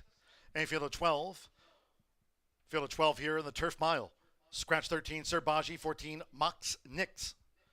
Take out 15, 9 questions, and scratch 16, Fervent Prayer. They were the also eligibles. Scratch 13 through the number 16. On parade for the Snack. Won its conference calling. Mitchell Morrow rides for Tim Eggleston. Trains for Matt Kwiatkowski's 514 Racing. Number 2 is Bourbon Curiosity. On the days Aloha rides for Miguel Silva. Trains for Scott Pierce's Hidden Creek Farm. Number 3 is Special Queen. Evan Roman back on board for Michelle Elliott's Elliott Racing LLC. Co-owner and breeder Larry Goodwin. Number 4, Ready to Seize. Marcelino Pedrosa Jr. riding for a hat trick of wins on the card. Up here for Mike Lauer and Penny Lauer. Number 5, Polar Drift. Luis Contreras riding here for Robert Gorham and Marion Gorham. Number 6, Chicory Blaze. Rodney Prescott, one of the all-time winningest jockeys here, has the call for Rob Dobbs Jr. and breeder owner Joseph Hickman. Number 7, Gin and Whiskey with Yamari Correa. Trained by Devaris Douglas for Nicholas Q. Smith. Number 8 is 1945 with Santo Sanjor. Mike Lauer trains the son of V.E. Day for Penny Lauer. Number 9 is McAdoo. Edgar Morales riding for Greg Foley, trains for Jerry Romans Jr. and Tag Team Racing of Travis Foley. Number 10, Rapid Justice with Alberto Burgos. Thomas Medina trains the Justice Farm Homebred. Number 11 is Air Charger with Sammy Bermudez. Has a win on the card, riding here for Thomas Medina and Jim Edgar. Brennan Owens, the son of Will Take Charge. And 12 is Breezy Justice, dressed the same as Rapid Justice. Here, Joe Ramos for Thomas Medina, and again, Justice Farm, the field for the Snack. Exacta, Trifecta, Superfecta, Tensa, Pentafecta, double pick 3. Better hurry. Less than a minute.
The horses are approaching the starting gate.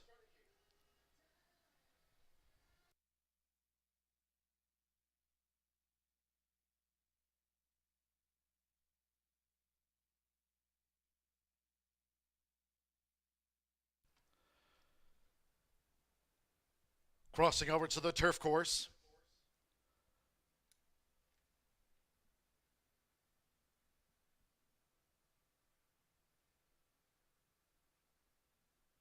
On final approach for the gate for the snack.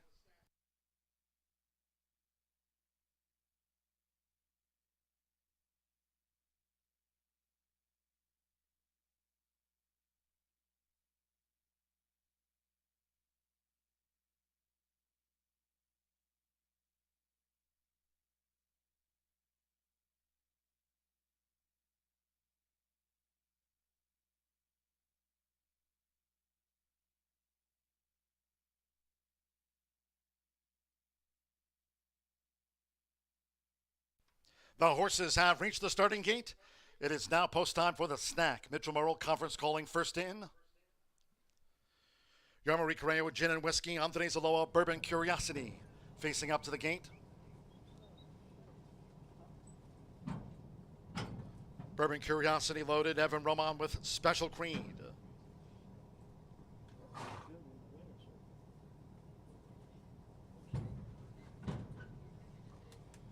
Santos Sanjor with 1945. Looking for another victory here, 1945. Aguerelas with McAdoo. Marcelino Pedrosa Jr. ready to seize. 1945 for the Lowers. Alberto Burgos, Rapid Justice to post 10. Luis Contreras, Polar Drift is coming up. Right now, Chicory Blaze, a 3-1 favorite. Loads with Rodney Prescott. The all-time winningest jockeys here in the state. Chicory Blaze joins up. Two back. Air Charger, Simeon Bermudez with a win on the card. Marcelino Pedrosa Jr. getting reset on ready to seize. Air Charger going in. Out to 74-1 on Air Charger. Chicory Blaze, 5-2 favorite.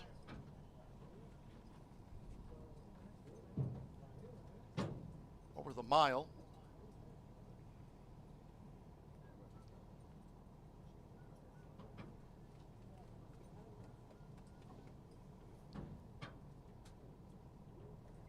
Now McAdoo, a 5-2 favorite, 3-1 Chicory Blaze, 9-2 Special Queen. Air Charger still on the drift. Out to 83-1 on Air Charger.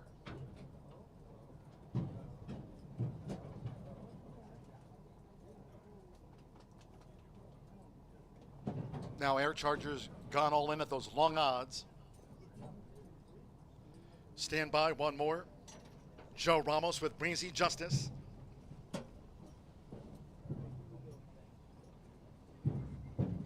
They're in the gate.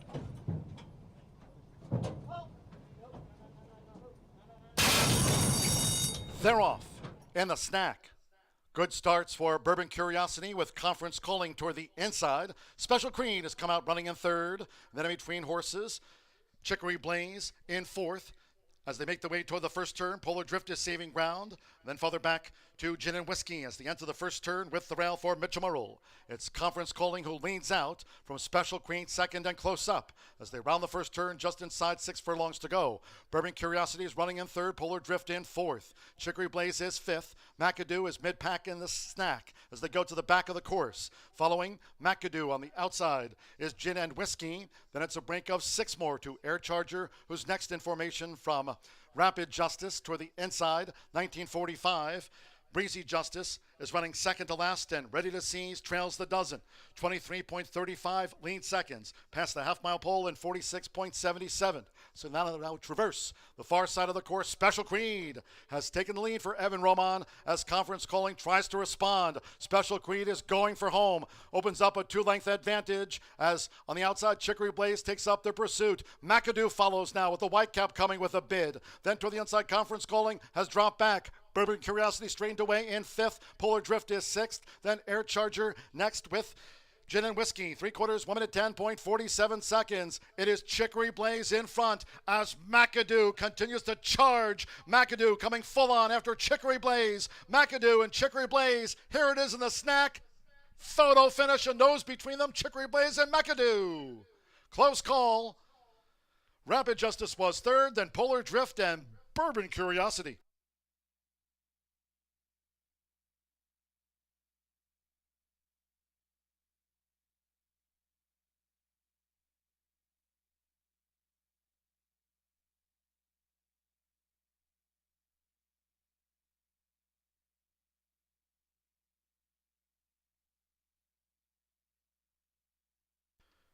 $134.67. Photo finish in the snack. It's come down to a win photograph. Photo finish. Who's your bet on?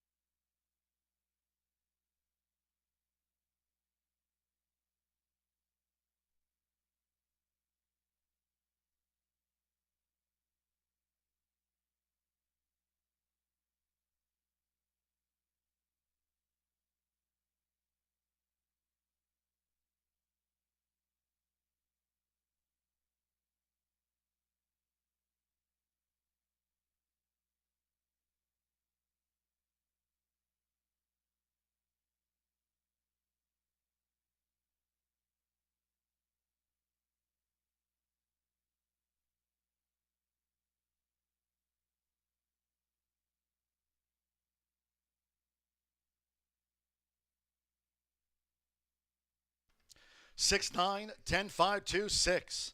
Chicory Blaze 3-1 first. Small margin of victory in the snack over the 9. McAdoo just missed.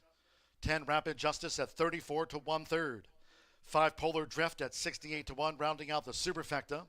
At 25 to 1/2, Bourbon Curiosity rounds out the Pentafecta. 6-9 10.52 under the veteran's hands. Rodney Prescott, one of the all-time winningest jockeys here in history, gets this one home for Rob Dobbs Jr., Joseph Hickman's homebred by alternation. Chicory Blaze at 3 to 1 by a nose in the snack.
Returning to the Murphy Trailer Sales Winner's Circle, the 6, Chicory Blaze. Onto the veteran hands of Rodney Prescott.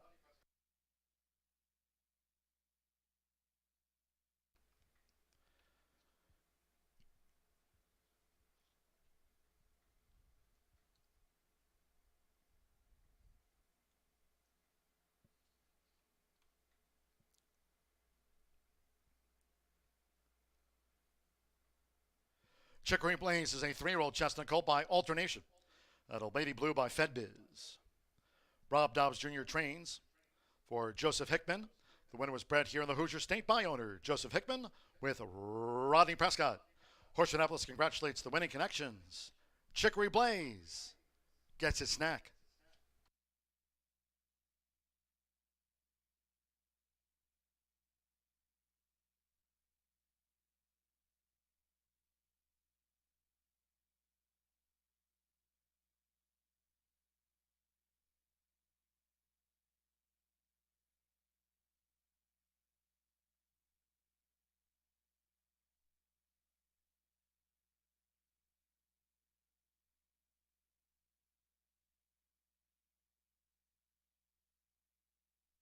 The result of the 7th race, the snack, official.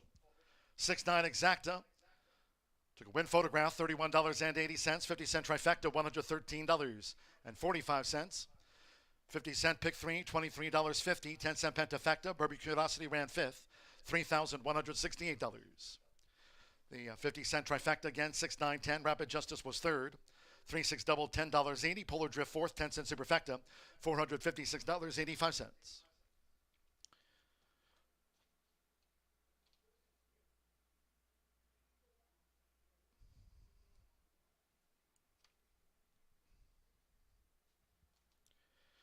Have the winner's presentation to the winning connections of Chicory Blaze after the snack. It's 20 minutes away from race 8, the Jonathan B. Schuster Memorial. On the turf, scratch 1, Surly Furious, 4 Shards, 5 Moonlight, and the 6 Hoosier Daddy Now. No superfecta, no pentafecta on the Jonathan B. Schuster Memorial. Scratch 1, 4, 5, and the 6. Exacta trifecta. The start to the $1 horseshoe hat trick, all turf pick 3.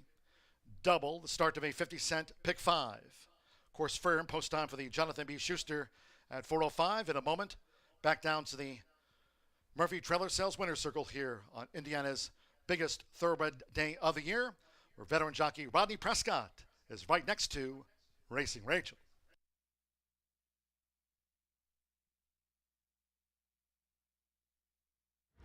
The snack goes to Chicory Blaze, Rodney Prescott aboard for Rob Dobbs. You guys have had good success here so far at the start of the meet. I retired Rodney from interviews. He's been here for so long. I've taken pity on him, but Rob took off, and so he has to say. First, just tell me how this colt is, because you've ridden him his whole career. I mean, 3 races, and he looked poised for this one. What kind of horse is he? He's a little anxious sometimes? Yeah, he's a little high-strung, a little ornery. You know, it's kind of taking him a little bit to catch on, but he has some talent, and I mean, he showed that today. He still didn't break the greatest, good as he can. Still learning, and I mean, hopefully he comes around. I mean, he has enough talent. He could be a decent Indiana bred. You guys were usually, I couldn't tell really how far back off the leader you were. Usually he's like a length or whatever tucked back. You seem like you're a little bit farther back than that. Was I wrong? A little further than maybe he usually is. Pace was a little faster, and he was settled. We were comfortable where we were at, so I kind of left him alone early. Yeah. All right. Well, congratulations on the win. Get back there and get ready for the rest of your races, Rodney. Thank you. All right, you guys. Chicory Blaze, Rodney Prescott, Rob Dobbs. First time with winners and was beaten a neck, comes into this stakes race, this handicap, and takes the win. Stick around. We got a lot more racing to go. Good luck.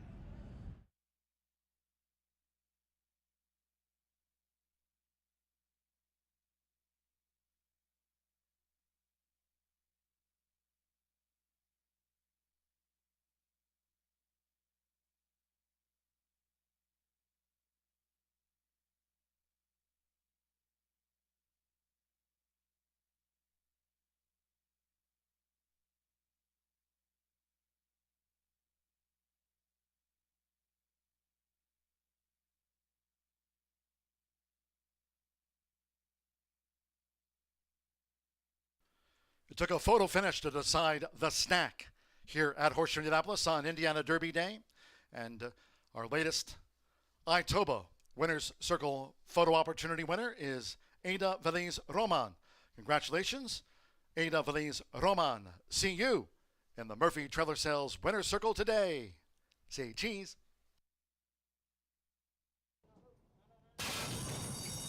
They're off. And the snack.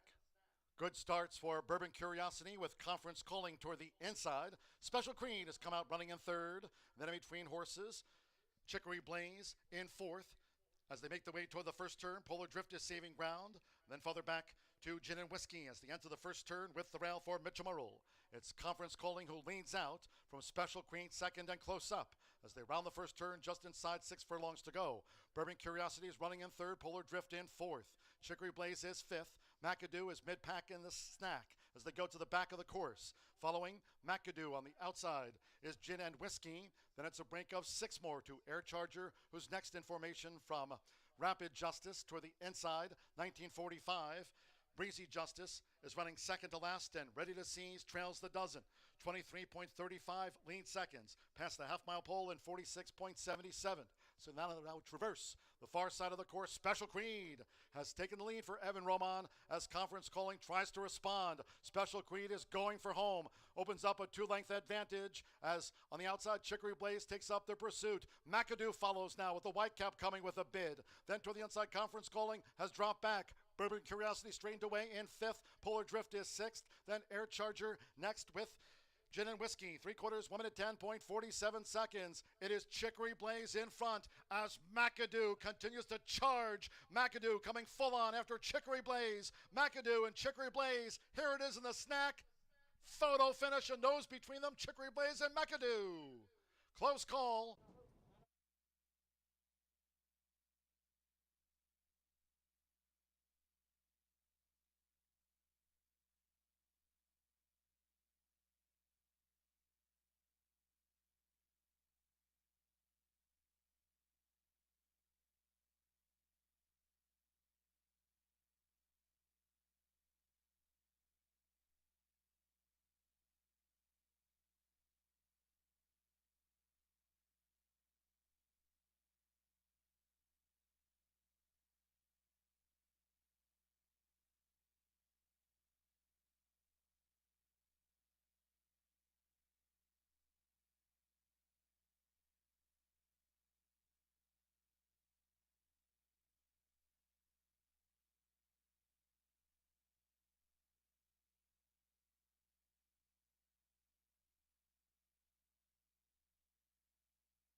Here's the full running order after the snack, 134.67, just 12 minutes away from the Jonathan B. Schuster Memorial.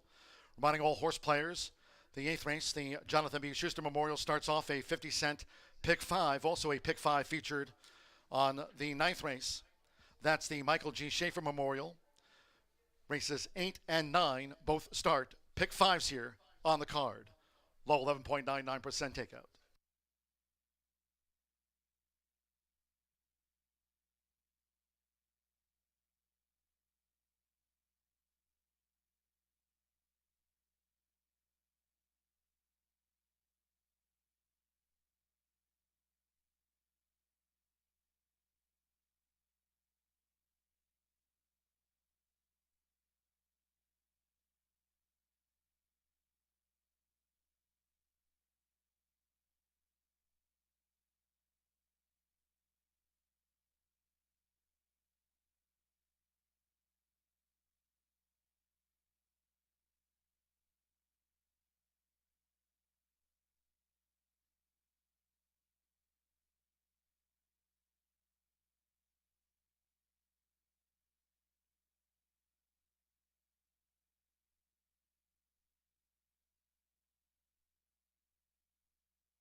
Congratulations goes out to the connections of Chicory Blaze and winning the snack stakes. Of course, that good Indiana bred, I believe was from the Mike Lauer barn before being purchased by Doug O'Neill. But the snack snakes goes to Rob Dobbs and Joe Hickman there as convincing winner there in that race. As we turn the page and we go on to race number 8, the John Schuster Memorial, longtime racing exec, good advocate for the U of A racing industry program, longtime general manager here at the track. We've honored him with a stakes race in his name, and we'll have some family members on hand here after the race. $100,000 stake race here as we go out to the turf course yet again. The turf rails all the way in. Turf course is firm to go a mile and 16th. Slew of scratches in here. Scratch the 1, 4, 5, and 6. 1, 4, 5, and 6 are out. I'm in agreement with the public right now with number 9 Encino. Luan Machado and Brad Cox already teamed up with a win with the Alpine Princess earlier on the program. And Encino, I expect the son of Nyquist to get kind of a similar trip. Should Nyquist jump well, he's breaking from the outside, has the speed to lead and take him coast to coast, certainly has the back class, just, been facing serious company coming out of that Grade 3 Pimlico Special, was just beaten the Kentucky Cup Classic by Mercante, who came back to win a graded stake event with Joe Ramos for Brian Nippenberg at Churchill Downs. But this one, multiple stakes winner here, has only raced 8 times, but 4 wins, a couple of seconds. Again, Encino, named after a tree, I think, but I'm going to refer to the movie there, Encino Man. Well, hopefully this one can cool us off a little bit. As a little warm day here, but Encino, I think, has a big chance to go wire to wire here. Short price in here, 6 to 5, but I think it's one you can key off. Maybe if you're playing a wager like the 50-cent pick 5, which starts here in race number 8, all stakes pick 5. I love Encino here at 6 to 5. Breaking a couple of post positions from the inside, number 3, Money Supply. Money Supply gets Edgar Morales up top for Joe Sharp. Joe Sharp, fresh off that leading trainer title at Churchill Downs, sends his 6-year-old son a practical joke out for a longtime owner, Jordan Wyckoff. This one getting a little support at the windows with those scratches, 3.5 to 1. And I thought a race with pretty much everybody in here should be signed on for some speed. Now, I do know the track has been really conducive to early speed, and the speed's been carrying a little bit. But as we just seen the race before, and a couple of them, you can sit just off of it. But should the pace get really hot, Money Supply will be rolling late. Money Supply is going to have some pace to chase, and should they go a little too fast, Money Supply could pick up the pieces here for Edgar Morales, Wyckoff, and Joe Sharp. Another one taking some support at the window right now is number 7, Higgins Boat. Higgins Boat comes from the barn of Tom Amos, and Tom Amos with a winner already on the program today. He broke the maiden earlier with Marcelino Pedroza for longtime owner Joel Politi. Now this one will carry the silks of Ensemble Racing 8 for Joel Myers. And Declan Cannon, fresh off that win yesterday on his return to the races, has the call. And this is another versatile sort. This one tries every time just a check-getting machine. 8 for 15 in the money, 3 wins from 15 lifetime starts. 2 of those, of course, on the turf, 5 for 7 on the turf. And this one does have the speed, but I don't think necessarily has to have the lead. But Higgins Boat certainly gets a good pilot in Declan Cannon. Declan Cannon's ridden this surface many years. He knows his turf course better than probably any of the out-of-town riders coming in. And Higgins Boat certainly merits a big chance as Paddock Judge Brandy Bell has given riders up orders. Here they come for the 16th edition of the John Schuster Memorial. We're heading out to the turf course. Don't forget that 50-cent pick 5 starts right here. Good luck.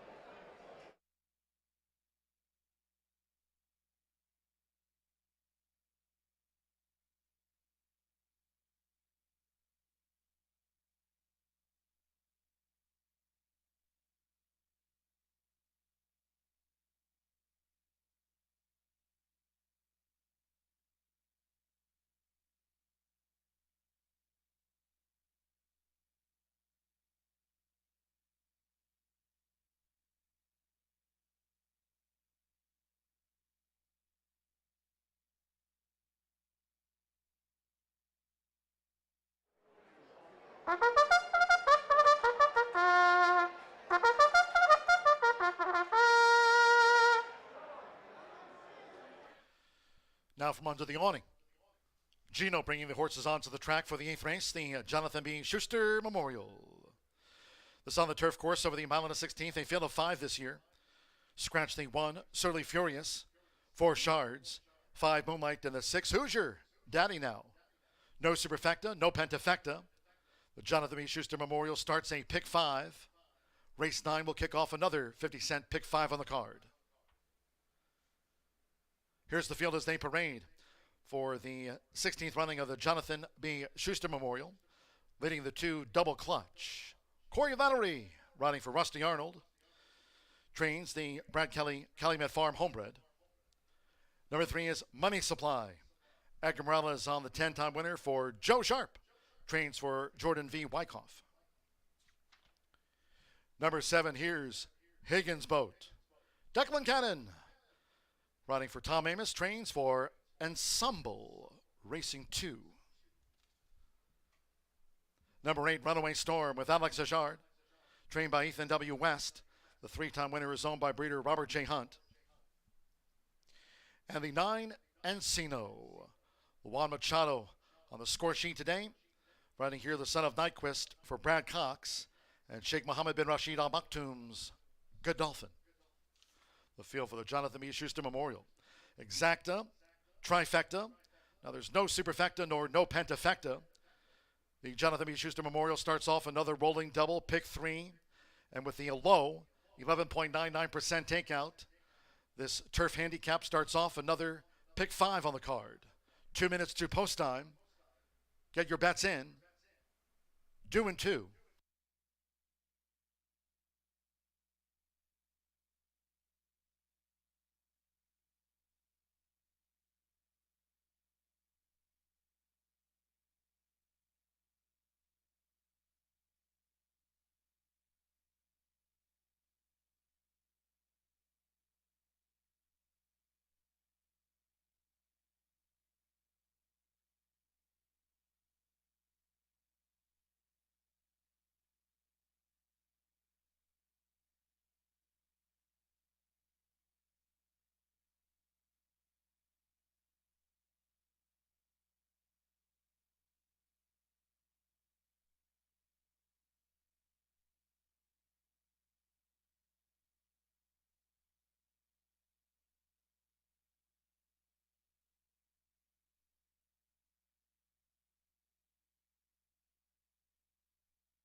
Horses out on the track for the upcoming $100,000 John B. Schuster Mile. It's pick 5 time.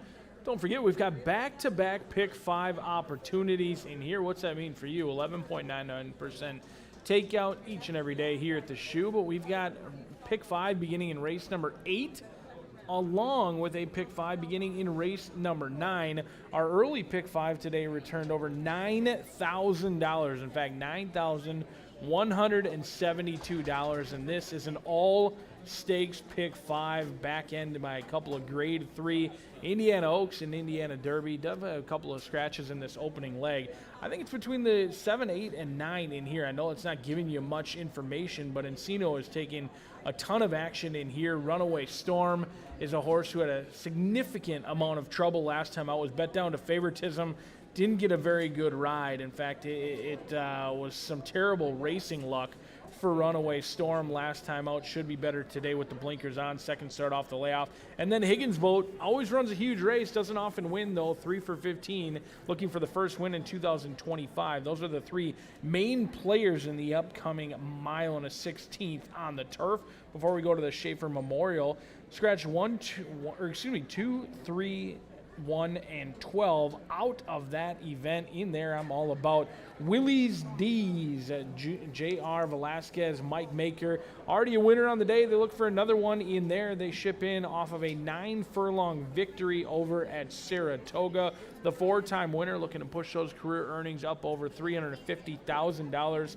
Likes to be on the front end, and on our dirt course, that's where you've wanted to be, is on the front.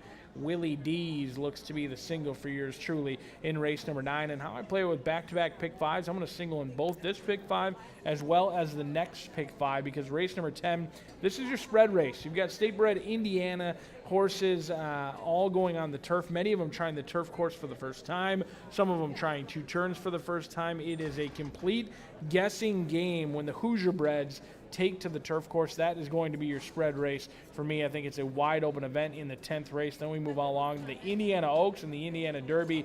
I'll give you one long shot to think about. How about William Walden, Sturgeon Moon? 15-1 morning line. This is a horse who is going to be a huge price. The 2 and the 5 are going to dominate the wagering, and deservedly so. But Sturgeon Moon for OXO Equine draws the eye of Hall of Fame rider John Velasquez. He's going to be aboard this OXO horse, and this horse has been training great in the mornings. You can see bullet workouts. 4 out of the past 5 are all bullets, best of the day, and has been dominating workmates in race number 11, horse number 1 for Sturgeon Moon. A long shot in the Indiana Oaks. It's pick 5 time, and all stakes pick 5. John G. Dooley said to give you the call. Cheers, Brian Aragoni. The horses are approaching the starting gate. Now crossing over to the turf course. Making their way up to the mile and 16th starting point for the Jonathan B. Schuster Memorial. Starts a pick 5 on the big card of the season.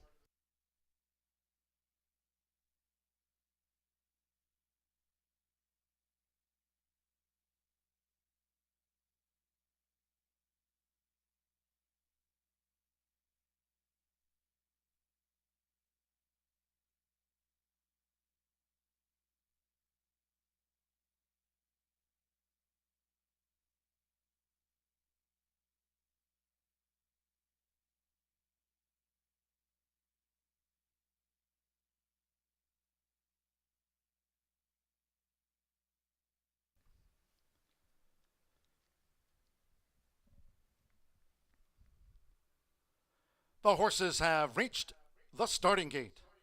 It is now post time for the Jonathan B. Schuster Memorial. They're going in. Corey Lattery with double clutch. The first of 5 to move into the starting gate here. Agrellas with Money Supply has joined double clutch. Declan Cannon with Higgins Boat. To couple them back. Alex Ashard with Runaway Storm. Encino and Even Money, the favorite, will be last to go in. Up comes Encino in the royal blue. Juan Machado for Brad Cox and Godolphin. They're in the gate.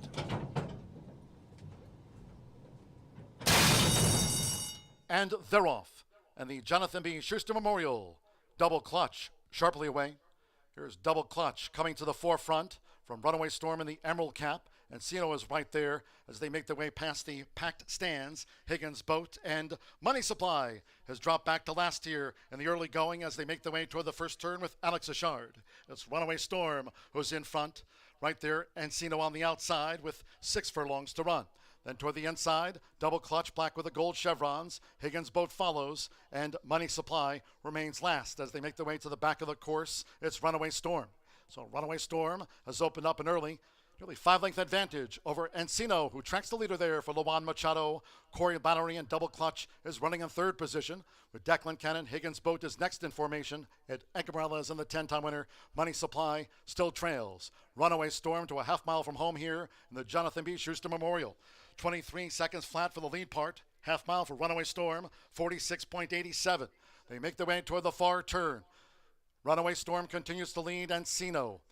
Double clutch now pulled to an outside path, and double clutch is picking up now in company with Encino. Runaway Storm by a half length coming toward the quarter pole. Money Supply up 1 spot with the rail, and Higgins Boat is last, but it's a toss up.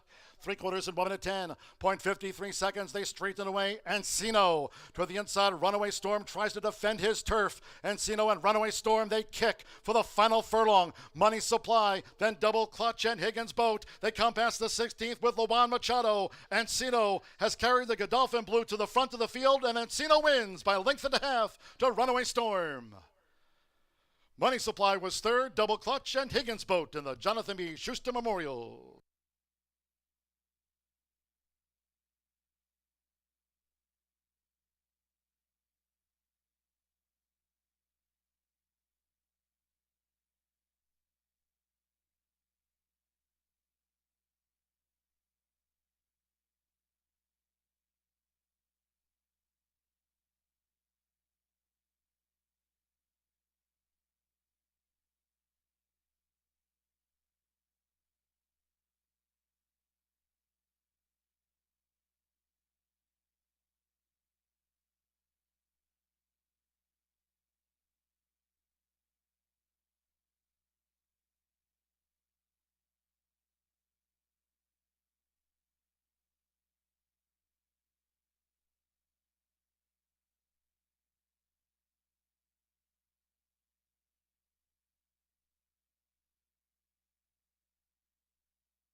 139.38 for a new course record taken by Encino. After the Jonathan B. Schuster Memorial, it's 9.832. There was no superfecta, no pentafecta. We've witnessed a course record. Here on Indiana Derby Day, Encino, 139.38 for a course record. Luan Machado for Brad Cox and Sheikh Mohammed bin Rashid Maktoum's Godolphin. Encino at even money in the handicap.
The result of the Jonathan B. Schuster Memorial in course record time, 139.38. It's official.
And the Murphy Trailer Sales winner's circle is the 9, Encino. The new course record holder with Luan Machado in the royal blue. Encino is a 4-year-old dark bear brown colt by Nyquist out of Glittering Jewel by Bernardini.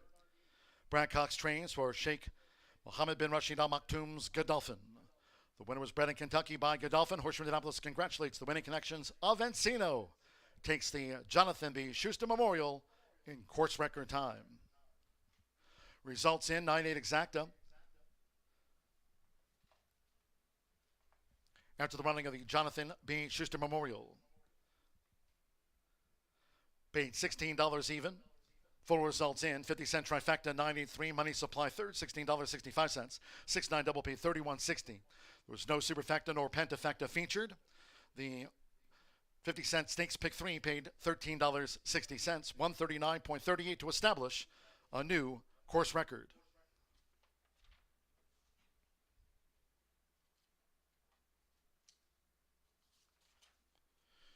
$23 minutes away from the 9th, the Michael G. Schaefer. Scratch 1, Surly Furious. 2, Money Supply. 3, Encino just won the Jonathan B. Schuster Memorial. Take out 12, Trademark. Scratch 1, 2, 3, and the number 12. It starts off another pick 5. Winner's presentation after the Jonathan B. Schuster Memorial. Remembering John here today, family making the presentation to the winning connections of Encino, a worthy winner of the Jonathan B. Schuster Memorial in course record time. Congratulations to Godolphin, Brad Cox, and Luan Machado. Encino, the Jonathan Schuster Memorial champion of 2025. The Michael G. Schaefer Memorial next. Once again, starts off a pick 5. Exacta, trifecta, superfecta, double pick 3. Pick 5 start with the Michael G. Schaefer 440 post-up.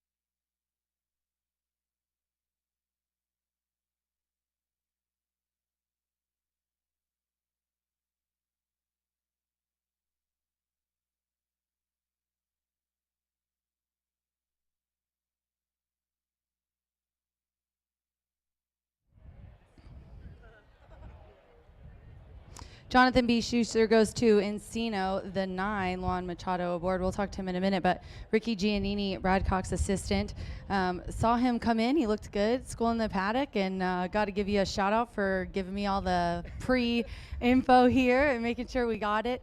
Definitely should have covered him a little bit more because he looked good in that race. Tell us what you thought about it. Yeah, he's a very good-looking animal, and we all talked before the race and thought if he could settle off that speed a little bit, it would be great. And Luan did a great job at it. Had a target to run at, and he accelerated down the lane. Worked out good.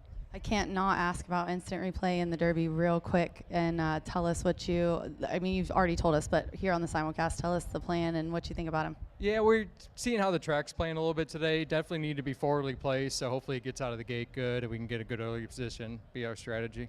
All right, well, good luck. Thank you. All right, Luan, walk us through the trip here. How did you feel that it went? I saw you kind of making some gestures over here, so tell us how it went. Yes, I was a little bit like that, explaining things. But I couldn't ask for a better trip, actually. We talked before race. We didn't know how we would set up because we had a couple speed inside of us. And we just let it happen, play the brake, how it goes. They were a little quicker than me, and I'm glad he responded. He settled down for me in the first turn, and I was able to relax and make a run. Well, congratulations and good luck on the rest of the card. Thank you. And Mike, he told me a second before we went live. Mike, what's your name? Banahan. Yes. And tell me, you're the managing partner. Tell us what you think is in the future for Encino. He's so impressive. Well, we were trying a bit of an experiment today to try him on grass and see how he take to the grass. Looked like he did very well on it. Luan said that he really enjoyed being on the grass and broke. He broke I hope you enjoyed that refreshing shower we just got. Absolutely, that was lovely. I needed that, yeah. So broke the track record as well. So that'll leave a lot of options open for us now. He's won on the synthetic, on the dirt, and on the grass now. So hopefully we'll have a good rest of the season and hopefully pick up another grass race or two. Well, congratulations on the win. Thank you very much. All right, everybody. Encino takes the Jonathan B. Schuster. We'll be right back. Good luck.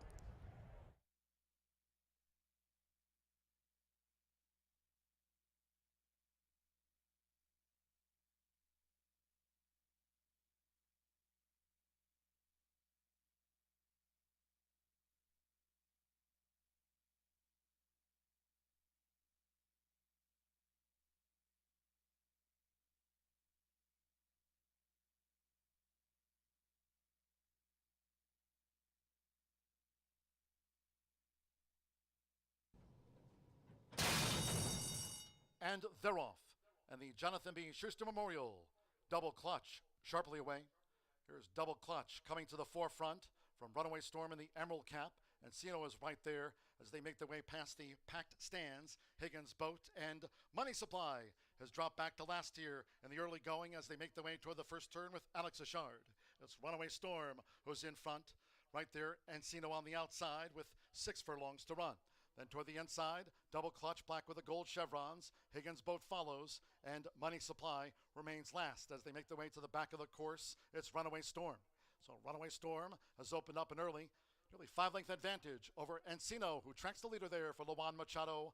Corey Battery and double clutch is running in third position with Declan Cannon. Higgins Boat is next in formation. Edgar Morales in the 10-time winner. Money Supply still trails. Runaway Storm to a half mile from home here in the Jonathan B. Schuster Memorial.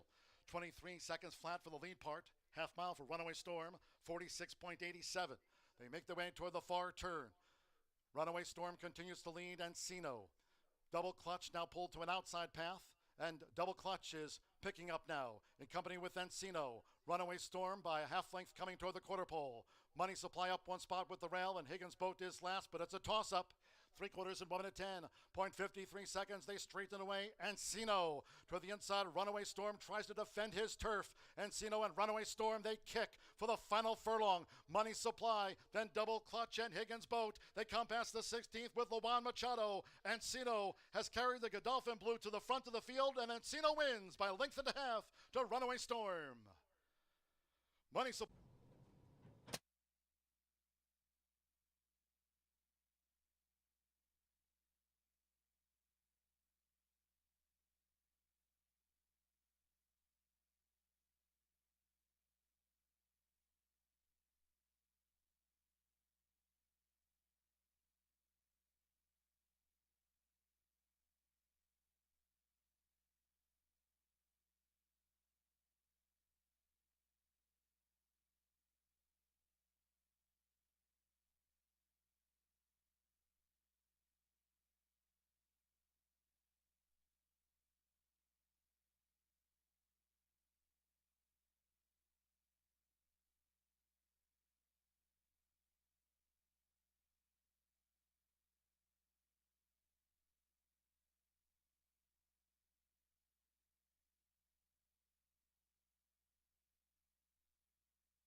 couple of presentations here before we continue with our premier racing. We're going to start here with our general manager who passed away. His daughter, Rachel, is here.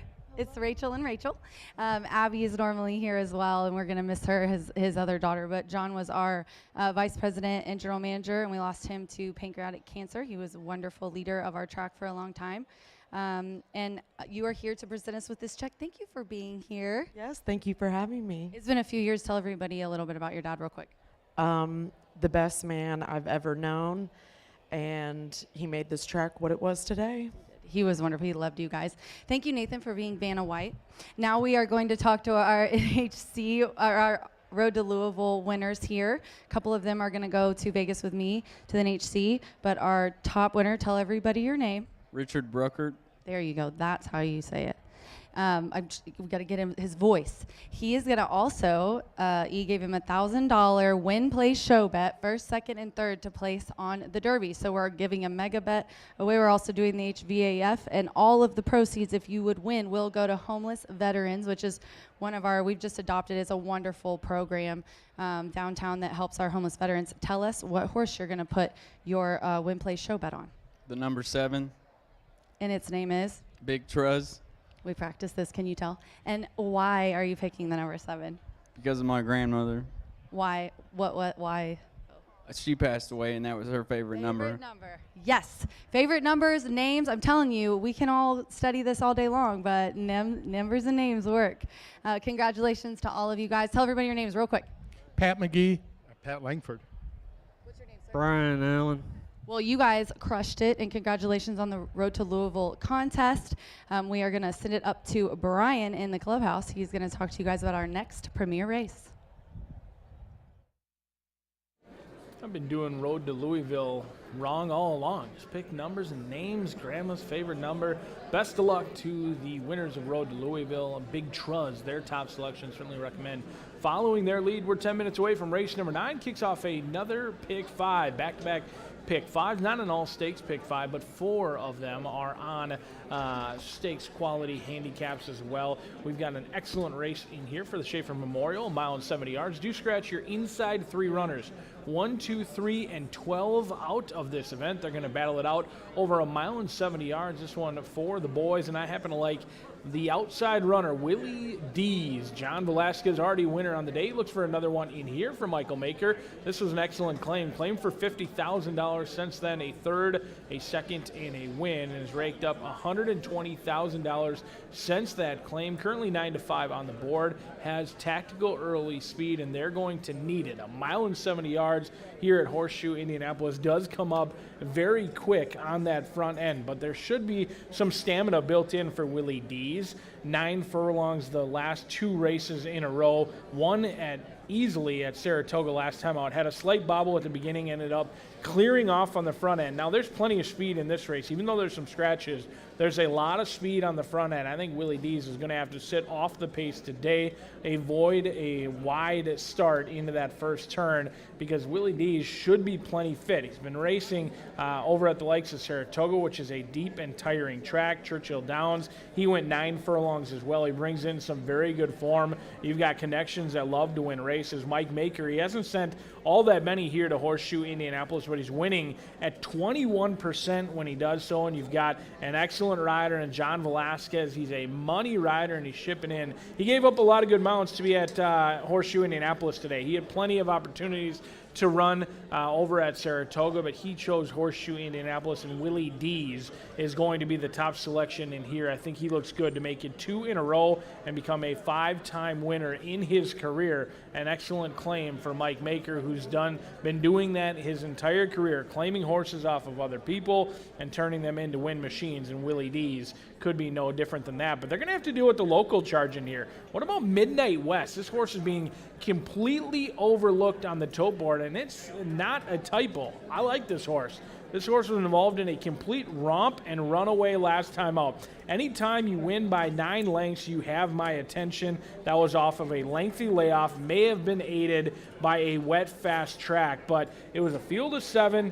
Midnight West broke alertly, went to the lead, and completely turned that 7-horse field into a 1-horse race right from the beginning. Ended up winning by 9 lengths, continued to extend that margin, did go quickly. No one could ever get within a city block, and that was against some good foes as well. The second and third place runners are some nice animals for OXO Equine. This 5-year-old Get Stormy Gelding is going in the right direction, and you've got Tommy Medina. What does that mean? Well, he won yesterday at about 9-1. He won earlier on the card at 9-1 as well. He's been winning races left and right. This one gets tested for class in here, but he's run some very big races, and he is a horse for course. If you're in Indiana, if you're a Hoosier bred in here, this horse absolutely is your horse to play. Not only is it a long shot, but he's won 4 of 11 races here at Horseshoe Indianapolis, an incredible 9 out of 11 in the trifecta. Don't get me wrong, he's getting tested for class in here. This is the toughest competition he has seen in his career, but at 20-1 in a small field, you can do a lot worse than Midnight West. The 6 is This Is Uskar. Edgar Morales and Jordan Blair looking to team up for a $100,000 purse in here. Edgar Morales hasn't come to Horseshoe Indianapolis, but he's no stranger to our winner's circle in years past. This is a lightly raced son of Oscar Performance, a 3-time winner from 11 starts, and wins the beauty pageant down here in the walking ring. I like the way this horse has turned out today for Table 38 Racing. Ships in off of a tough luck second at Lone Star in the slop. Should appreciate being back on a fast main track. Not that long ago, actually ran on Kentucky Oaks Day in the Grade 2 Ali Sheba and lost to no other than Fierceness. So it's been facing some very tough competition. While Midnight West is going up in class, This Is Uskar is going down in class, 9-2 on the board. We've got 4 scratches, but plenty of speed in here. We'll see who takes the $100,000 on the line as we kick off yet another Pick 5, one of the nation's lowest takeout Pick 5s, 11.99% takeout, and you can't win it if you're not in it. Good luck.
May the force be with you, Gino. Bringing the horses onto the track now for the 9th race, the Michael G. Schaefer Memorial. Scratch the 1, Shirley Furious. The 2, Money Supply. Scratch 3, Encino. Just won the Jonathan B. Schuster Memorial in course record time. And take out the 12 trademarks. Scratch 1, 2, 3, and number 12. Presenting the field for the 25th running of the Michael G. Schaefer Memorial. Number 4, Warrior Johnny. Marcelino Pedroza Jr. riding. The 6-time winner, trained by Philip Bauer for Richard Rigney's Rigney Racing in the red, Warrior Johnny. Number 5, Track Phantom. Here's a 3-time winner with Mike Smith riding for the Hall of Famer Steve Asmussen. Postword in the Michael G. Schaefer Memorial for L&N Racing LLC. Clark Brewster, and Michael Hall's Breeze Easy LLC. Number 6, this is Usker. 3-time winner, Edgar Morales riding for Jordan Blair today. Postword for Table 38 Racing LLC and Katie Rich Farms LLC of Lawrence Doyle. Number 7, Midnight West. Alberto Burgos, based here all season, riding for Thomas Medina and Blanca Salazar. Number 8 is Moonlight, supplemented to the Michael G. Schaefer Memorial by trainer Chris Block for Town & Country Racing LLC and Manicat Stables LLC, the rider Orlando Mejica. Number 9 is Capuna with Mitchell Morrow. Brett Calhoun trains this 5-time winner by Hardspun, and the Gray-Blue Diamonds for Wayne Sanders and Larry Hirsch, the ownership. Number 10, today, here's Speed Bias. Evan Roman on board, the son of Uncle Mo, trained by Ron Moquette for Keith F. Johnston and William S. Sparks. He's a 4-time winner, and 11 is Willie D's with Johnny Velasquez. Mike Maker trains in the black, gold dots on the black sleeves for Paradise Farm Corp. And trained by Mike Maker, Willie D's, a 4-time winner here in the Michael G. Schaefer Memorial. 7-5 on Willie D's with post time nearing. Exacta, trifecta, superfecta. This memorial features the 10-cent Grand High 5 pentafecta wagering featured. Double pick 3. And once again, just to note, there is a 50-cent late pick 5 here on the Michael G. Schaefer through the finale. Races 9 through the finale. The 50-cent late pick 5 starts now.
We're now less than 1 minute away from post time for the Michael G. Schaefer Memorial.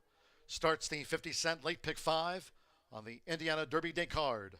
We are fast and firm under sunny skies here. Packed stands for today's big thoroughbred card of the year here in the Hoosier State. Fans looking on with less than 1 minute to post time for the Michael G. Schaefer Memorial.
The horses are approaching the starting gate. Last call for the 50-cent late pick 5 starts here near the gate for the Michael G. Schaefer Memorial.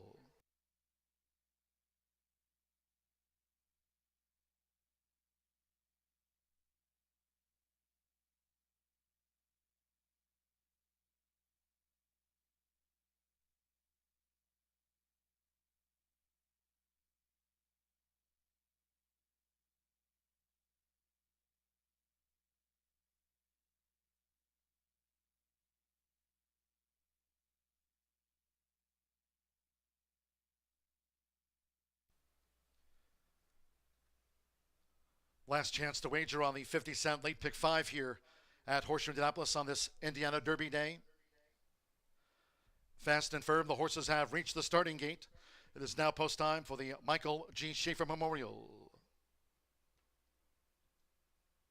Starting to load, Marcelino Pedroza Jr. with Warrior Johnny. Orlando Mejica, Moonlight coming up. Mike Smith with Track Phantom. Agrellas, this is Oscar going in. Mitchell Morrow with Capuna, Gray Blue Diamonds. Evan Roman with Speed Bias.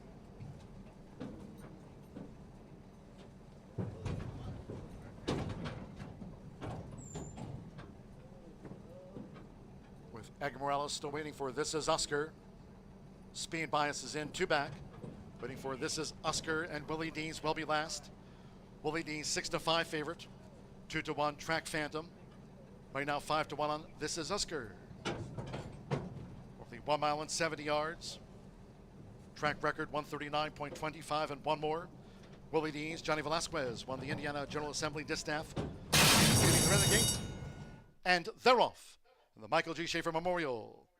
Fast starts for Track Phantom. Midnight West is right there. This is Oscar, and here's Willie D's. With an early run now for Johnny Velasquez as they enter the first turn. Willie D's has taken charge of the pace.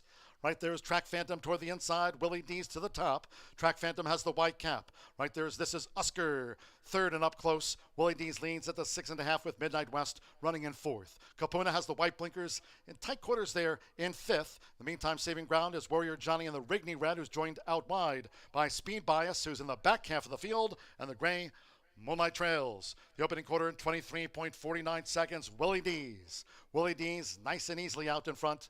Willie D's dictates the field to a half mile from home in the Michael G. Schaefer Memorial. Right there, This Is Oscar with Midnight West. Track Phantom holds the rail in 4th for Mike Smith. As to pick up now is Track Phantom as they enter the far turn. Half mile for the front runner. Willie D's 46.82. Capone is next in 5th. Then we come back to Warrior Johnny, Speed Bias, and Moonlight is still last. Around the far turn, Willie D's. This Is Oscar is near for Egmarellas coming toward the quarter pole as they line up now. And Midnight West in the 3-path for Alberto Burgos as they come toward the top of the stretch. 3/4, 1 and 9.53 seconds. They straighten. Midnight West sweeps outside of This Is Oscar and Willie D's responding to the pressure. It's Willie D's for Johnny Velasquez. 1 furlong to go. Willie D's in front. Spurts away by better than 2. This Is Oscar battling Midnight West. Capuna back and forth. Midnight is 5th. They're close to home in the Michael G. Schaefer Memorial. Willie D's with Johnny V. Willie V's won by 5 from This Is Oscar, who repelled Midnight West, then Capuna and Moonlight.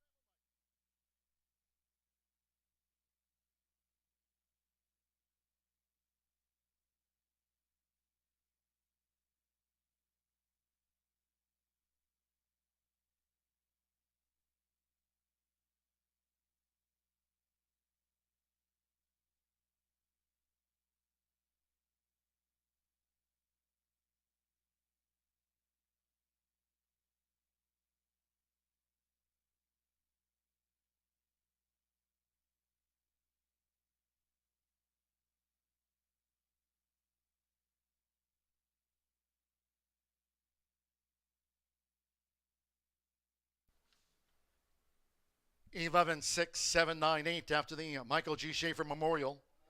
11 6 7 9 8. 137.98. Willie D's just crushed the track record. Blows it out. 137.98 will be the new 1 mile 70 yard track standard. Fast track today. 11 Willie D's at 8-5 first. Takes a track record. 6 This Is Oscar.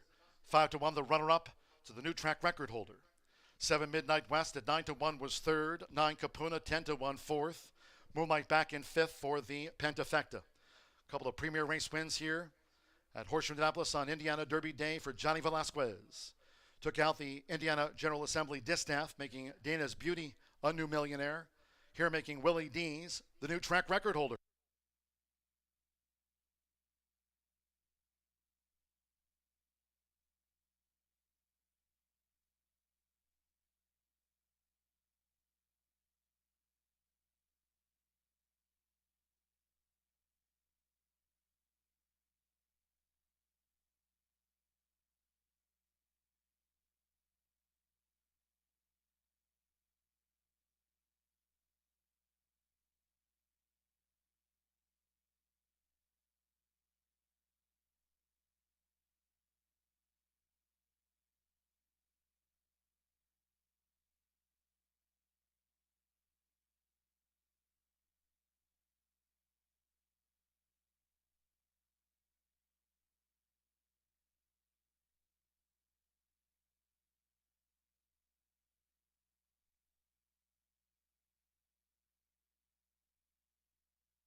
The result of the Michael G. Schaefer Memorial Official, 137.98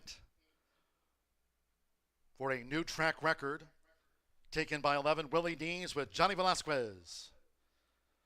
A couple of premier races won by Johnny V on today's card. Here's Willie Dees. Spectacular time, 137.98. Track record, Willie Dees is a 4-year-old Big Ellie by Looking at Lucky, and a Boston Mine by Mineshaft. Mike Maker trains for Paradise Farms Corp.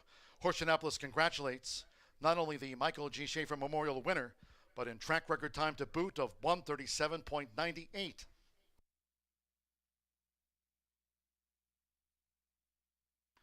$11.6 exact to $26.60. 50-cent trifecta paid $40.25.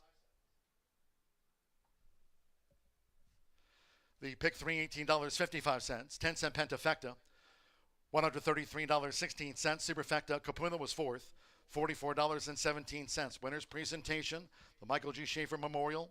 We remember Michael here today. Trophy presentation to the winning connections of Willie Dees, winner of the Michael G. Schaefer Memorial. And what a final time for the 1 mile and 70 yards, 137.98. Wow. 10th race, the Ellen's Lucky Star, scratch 3 Inclusive Justice, 13 Matoli Secret, 14 Sound the Siren draws in with Adam Beskica. Adam Beskica on the 14, Sound the Siren. And the Ellen's Lucky Star, scratch 3 and 13, exacta, trifecta, superfecta, 10-cent pentafecta, double pick 3, and start to the $1 late pick 4 presented by Itoba. Post time will be in 24 minutes at 5:16 in a moment. We'll be going back down to the Murphy Trailer Sales Winner's Circle, the Hall of Famer Johnny Velasquez with Racing Rachel after Willie Dees just crushed the track record.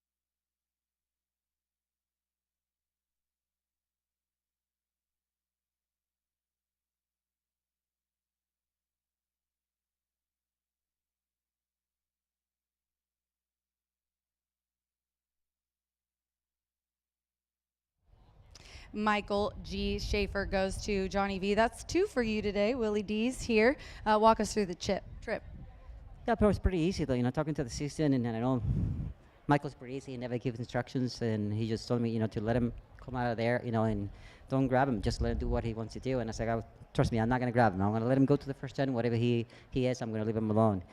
For a big horse, he was pretty fast. I was expecting that he probably had to kind of hustle him from the gate. I didn't have to do that. I just kind of jump with him going forward, kind of loose reins, and he did it pretty easy. And then came the quarter pole. They came to him. He put a really nice fight. I was very, very surprised. Mike's a really laid-back guy, but I'm sure you're a very easy jockey to trust. I told you I was going to ask you about the Derby, but I think I'm going to ask you about the Oaks because we haven't really talked about that yet. Sturgeon Moon, she's got some speed. What's your plan there? Well, it looked like a lot of speed. She has not showed very much speed the last couple of times. New trainer. We'll see what the instructions are and see what she breaks. The race shows quite a lot of speed in the race. I don't think she doesn't have that kind of speed.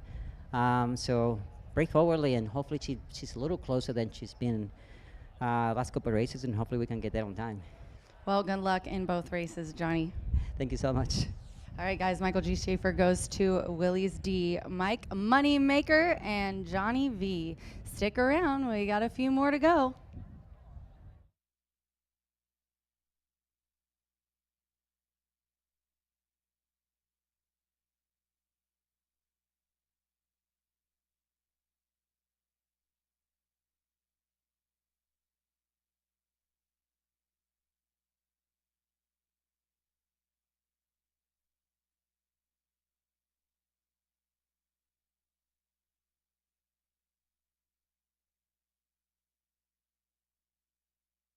Assembly distaff, getting the renegade, and they're off. The Michael G. Schaefer Memorial. Fast starts for Track Phantom. Midnight West is right there. This is Usker, and here's Willie Dees. With an early run now for Johnny Velasquez as they enter the first turn. Willie Dees has taken charge of the pace. Right there is Track Phantom toward the inside. Willie Dees to the top. Track Phantom has the white cap. Right there is This is Usker. Third and up close. Willie Dees leads at the 6.5 with Midnight West running in fourth. Capona has the white blinkers in tight quarters there in fifth. In the meantime, saving ground is Warrior Johnny in the Rigney red, who's joined out wide by Speed Bias, who's in the back half of the field, and the gray Moonlight Trails. The opening quarter in 23.49 seconds. Willie Dees. Willie Dees nice and easily out in front. Willie Dees dictates the field to a half mile from home in the Michael G. Schaefer Memorial. Right there, This is Usker with Midnight West. Track Phantom holds the rail in fourth for Mike Smith. As to pick up now is Track Phantom as they enter the far turn.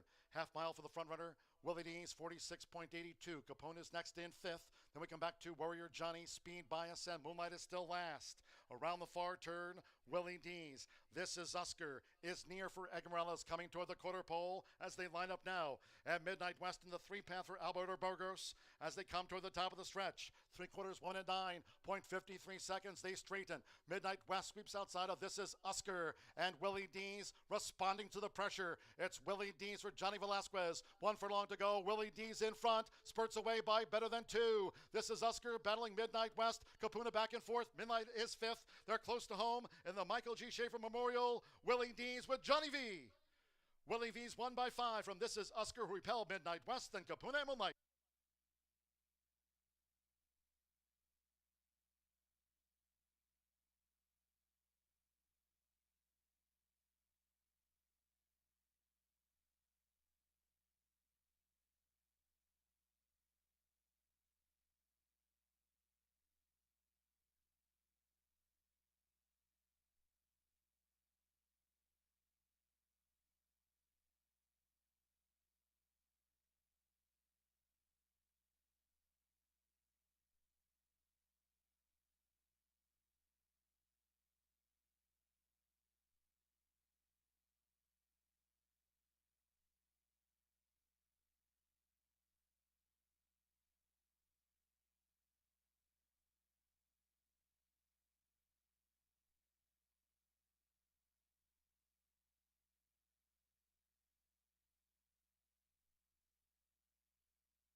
Johnny, we're so excited you're here in town. Thanks for talking to us.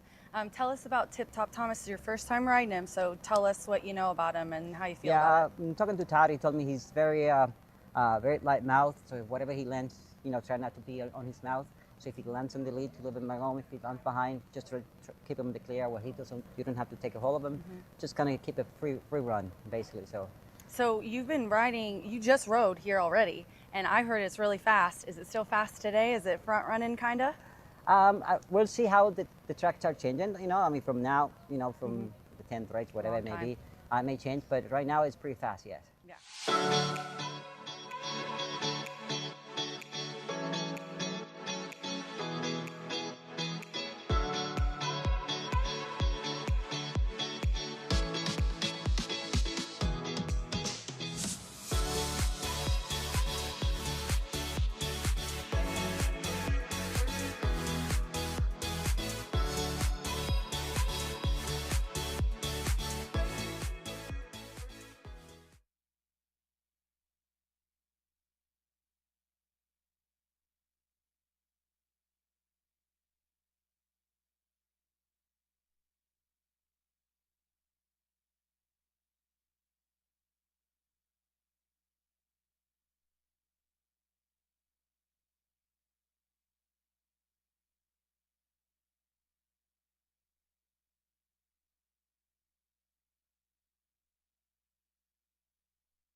Hall of Famer Johnny V doing Hall of Fame Johnny. To sleep up top there with Willie D's to give Mike Maker 2 on the card. That one owned by Paradise Farms Corp. And he let him come to him in the middle of the turn, gave the horse a breather, and re-rallied at the top of the stretch to win, going away to take the 25th edition of the Michael Schaefer in track record fashion. I think besting the track record by a second and better than a 5/5, actually. 1 second, 27th, 100ths actually. But Willie D's getting it done there in race number 9. Now moving on to race number 10 here as we start the $1 Itoba Pick 4. The $1 Itoba Pick 4 starts here on the final 4 races on the program. This is the 17th running of the Ellen's Lucky Star Stakes. It's a filly 3-year-old stake event named for that good stakes winning mare from the Greg Foley barn. I believe it was owned by Swifty Farms. This race is a mile on the firm turf, and right now 4-1 I think is a huge price on my top pick, and that's number 4, Off Pitch. The only knock against Off Pitch is probably coming back on a 12 days rest, but in most recent start here facing Open Company in that first level allowance race, she almost shocked the world. She was 75-1 and made every yard except probably the last 50, getting run down by No Sleep Till Brooklyn, who's on a multiple race winning streak here.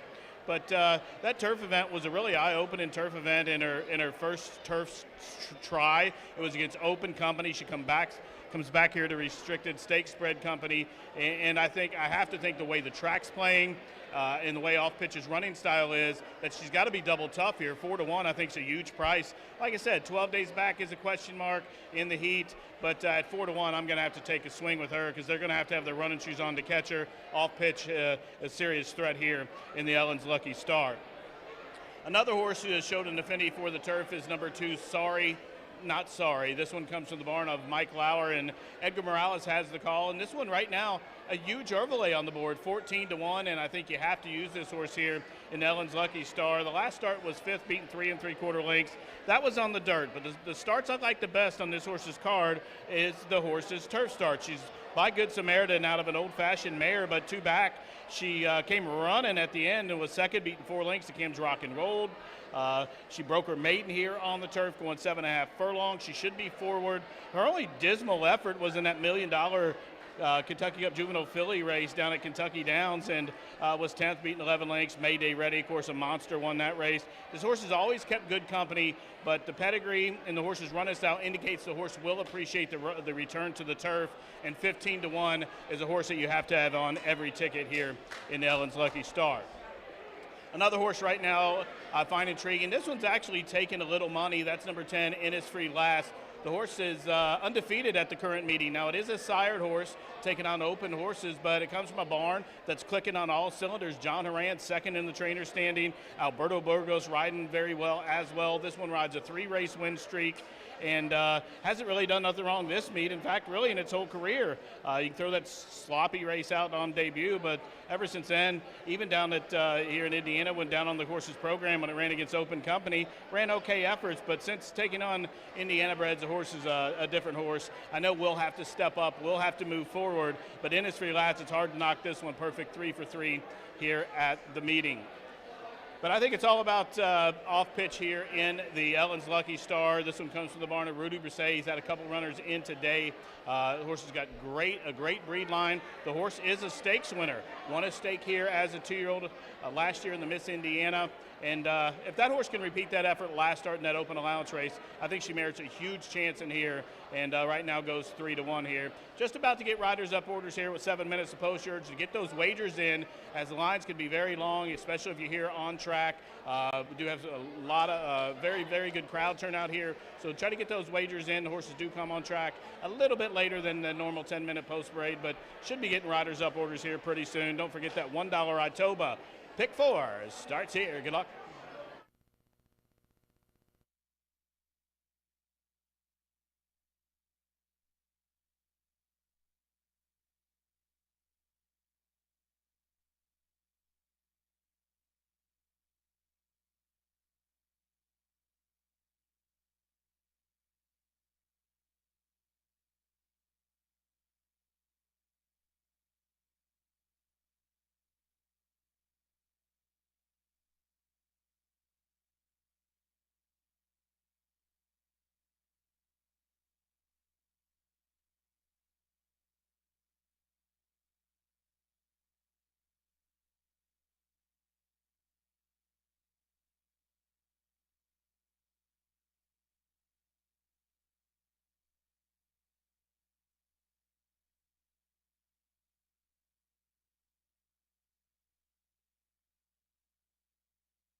With shade and beverages under the awning, Gary the Bugler bringing the horses onto the track for the 10th race. It's the Ellen's Lucky Star.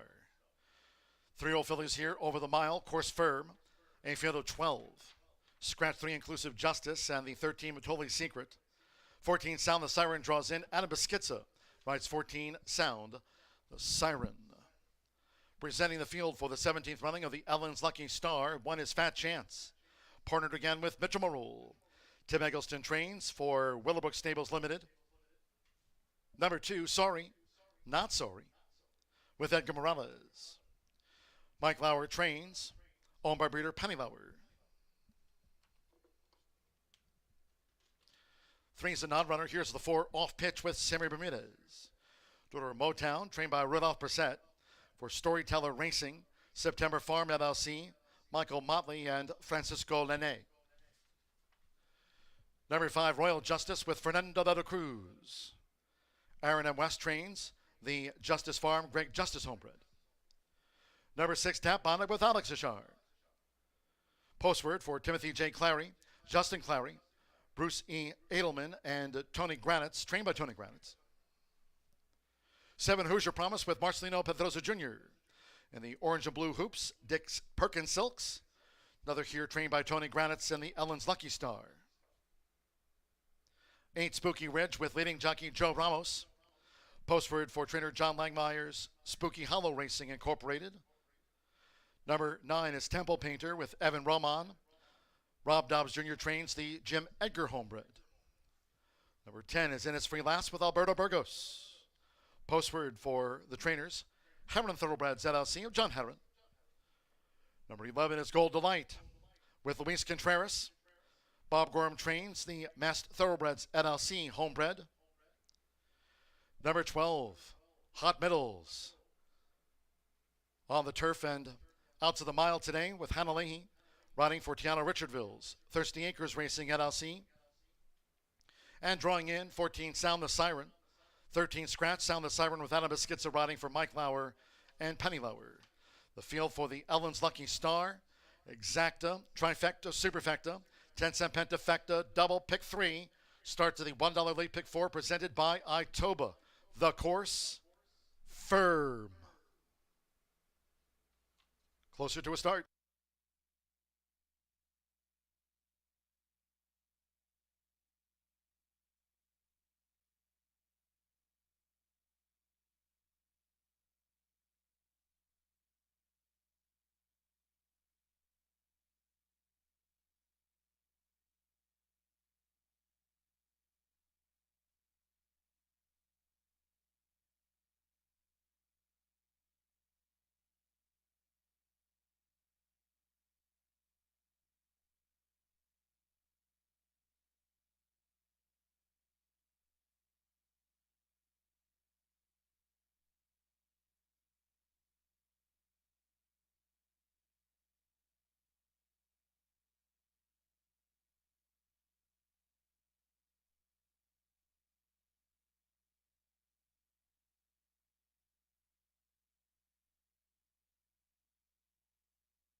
Just a couple minutes away here from the Ellen's Lucky Star. Again, a $100,000 guaranteed stake event here for the filly 3-year-old Indiana breds to go a mile on the firm turf. And don't forget that Itoba $1 pick 4 kicks off here. Races 10, 11, 12, 13, Again, this race number 10 followed up with the daily racing form Indiana Oaks.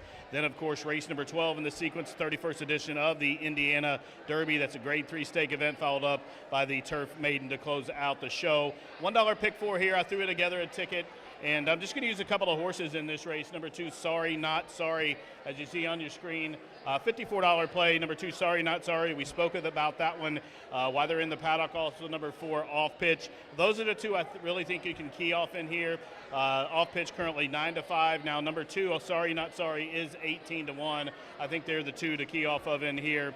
Heading into the daily racing form Indiana Oaks. I'll go 3 horses deep in there.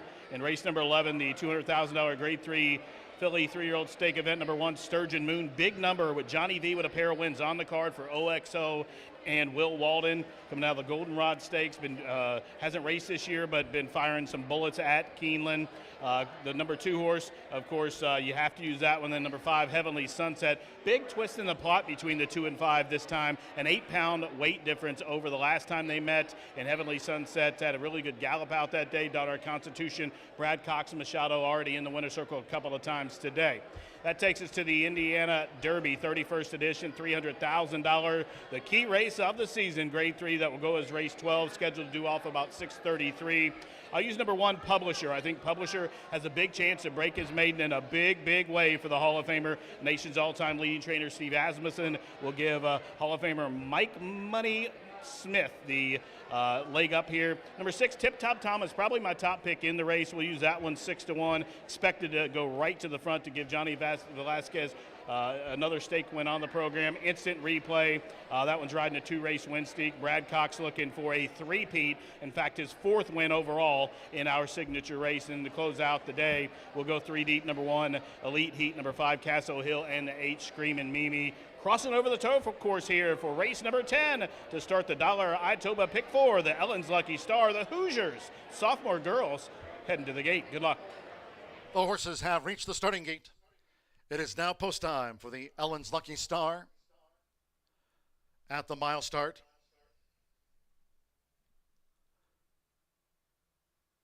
They're going in Mitchell Murrell with Fat Chance.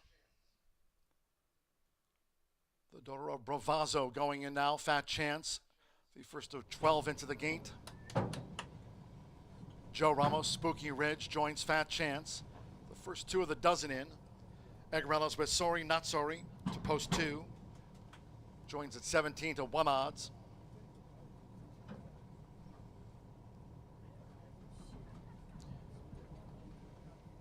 Two to 1 favorite, off pitch coming up. Semi Bermudez for Rudolph Brissett. Off pitch is in. Evan Roman with Temple Painter. Fernando de la Cruz, Royal Justice went in well, loading up. Alberto Burgos with Innisfree Lass. Now Luis Contreras, up comes Gold Delight. Alex Achard with Tap Bonnet. Moving into her stall. Hannah Leahy with Hot Middles. Over the mile on the turf today for Hot Middles. Just a couple in the back. Hoosier Promise, Marcelino Pedrosa Jr. Still looking for that hat trick of wins here on the Indiana Derby Day card. Here's Hoosier Promise. One more. Annabis gets up. Sound the Siren draws in. Sorry Not Sorry, both for Mike Lauer and Penny Lauer. Luis Contreras getting reset on Gold Delight. Now they've backed Gold Delight out for a moment here. 46-1 odds on Gold Delight. It's 3-5 off pitch on that last flash. Luis Contreras back up on Gold Delight. Okay to reload and run. Sound the Siren. 54-1 on Sound the Siren. Here we go. They're in the gate. And they're off. And the Ellen's Lucky Star.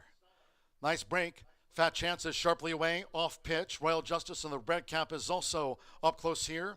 Hoosier Promise toward the inside, orange of the blue hoops, and Temple Painter is right there too with Sammy Bermudez. Off pitch leads out from Royal Justice. Fat Chance toward the inside as they enter the first turn. And then comes Temple Painter.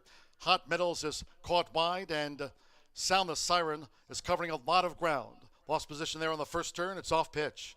Nicely out in front as these 3-year-old fillies go to the back of the course. Off pitch leads them through a quarter in 23.51. Off pitch steady as she goes. 3/4 length to a close-up Royal Justice. Fat Chance running in third. 3/4 length Temple Painter in fourth. Toward the inside is Sorry Not Sorry is nosed into fifth. Hoosier Promise is sixth. Tap Bonnet is running in seventh. Gold Delight is eighth. Hot Metals running in ninth past the half-mile pole and trying to prove her position. Then we come back toward the inside, Spooky Ridge with, on the outside, Sound the Siren, who's running in 11th, and Innisfree Lass trails the 12 after the mile start. Half mile 47.23 off pitch, coming toward the quarter pole. Royal Justice right there for Fernando de la Cruz. They're now head-to-head as they straighten for home. Temple Painter's third in range. Royal Justice just quickened in front. Royal Justice going for it. 3/4 in 1 minute 11.07 seconds. Royal Justice has amassed a 7-length lead. Suddenly with 1 furlong to go from off pitch. Toward the inside, Sorry Not Sorry with her bid. Temple Painter, Hoosier Promise, Spooky Ridge, Innisfree Lass is too late. Royal Justice and Fernando de la Cruz in a blowout score. And the Ellen's Lucky Star from Temple Painter. Then Innisfree Lass on the wire with Spooky Ridge, who split fillies late. Sorry Not Sorry, Hoosier Promise, Tap Bonnet, and off pitch. They were next across the finish.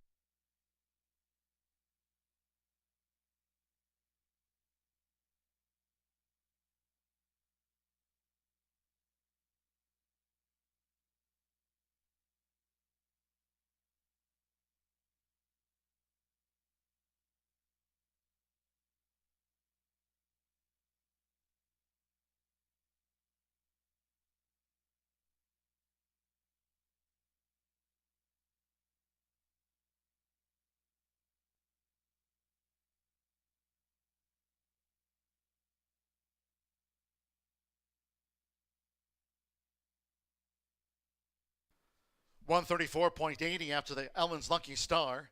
5-9, then Photos. 5 Royal Justice at 23-1, well on top. 9 Temple Painter at 16-1 for a long odds exacta.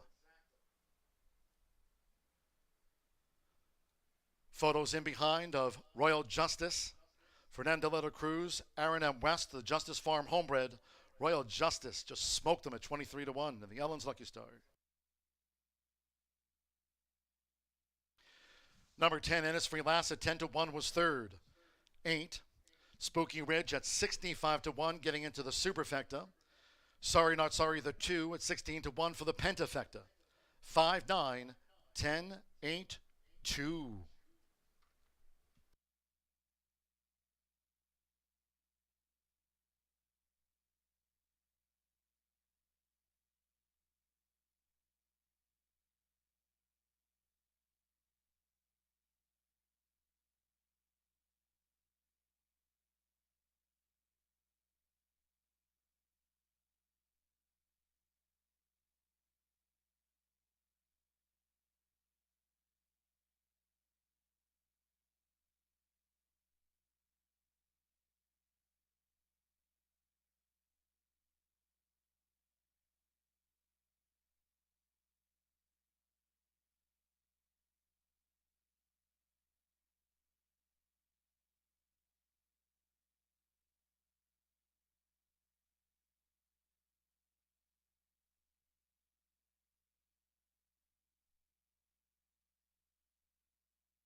The result of the 10th race, the Ellen's Lucky Star official.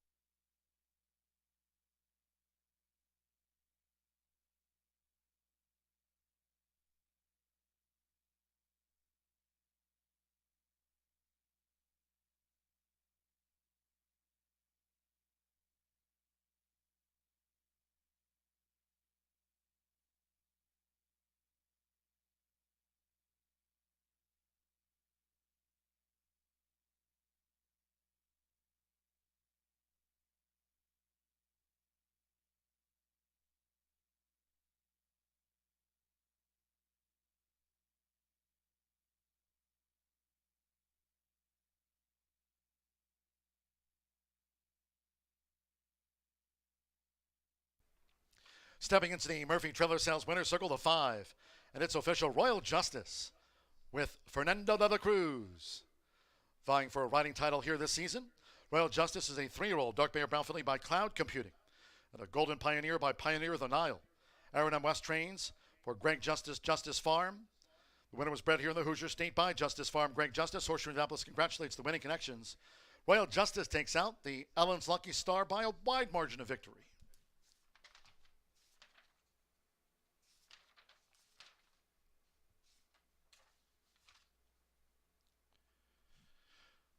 Results in after the Ellen's Lucky Star, noting there will be a carryover in the 10-cent grand high five. That's the pentafecta wager.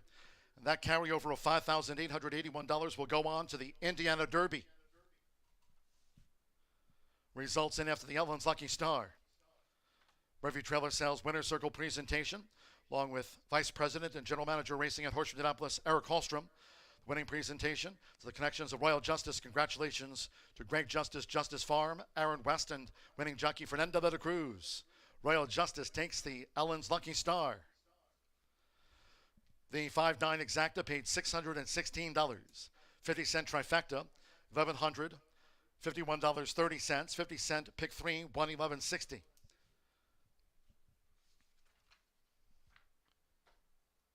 The 11-5 double, $84.80, and the 10-cent superfecta, 5-9, 10-8, paid $4,138.91.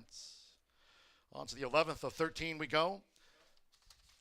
The Grade 3 Daily Racing Form, Indiana Oaks. No changes, all 6 run.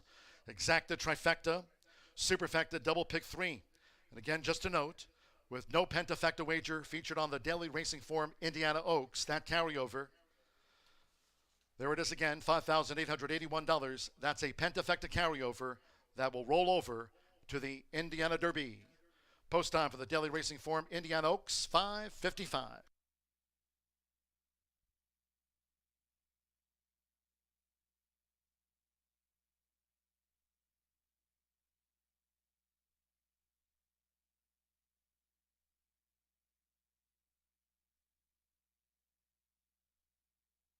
We have a big bomb here in the 10th race, the Ellen's Lucky Star, and I just love that it's a justice bred, baby. Indiana, Royal Justice wins. Fernando, great ride. Walk us through it. Well, thanks to guys, thanks to the trainer who gave me the opportunity to ride. The horse just get it relaxed, easy, so I just make it to the lead, and the stretch just take off. Just took off. Yes. Well, congratulations on the win and good luck. Thank you so much. All right, Aaron, tell us about this filly. I always say when I'm handicapping on days, bigger days, I always say, watch out for those justice spreads. And it definitely was the case today. $48 winner. Yeah, Greg supports the program real well, and he always has nice horses. The question was whether she's going to like the grass. She's done nothing wrong stretching her out. And, Fernando put a great ride on her, and the rest is history. The Dam has produced a turf winner. So tell us what you thought about how fast it was. Did you think she was going to be able to do that? I mean, the whole track's been playing super fast. I thought she'd run good, but like I said, the question was, she get across the grass or not? And obviously she does. All right, well, let's run her on it again. Good luck. Thank you. All right, guys, Royal Justice, 3-year-old filly, loved the turf. $48 winner here to go into the next race, which is the 11th, the Oaks, the 12th, the Derby, and then we have a maiden after that, so stick around.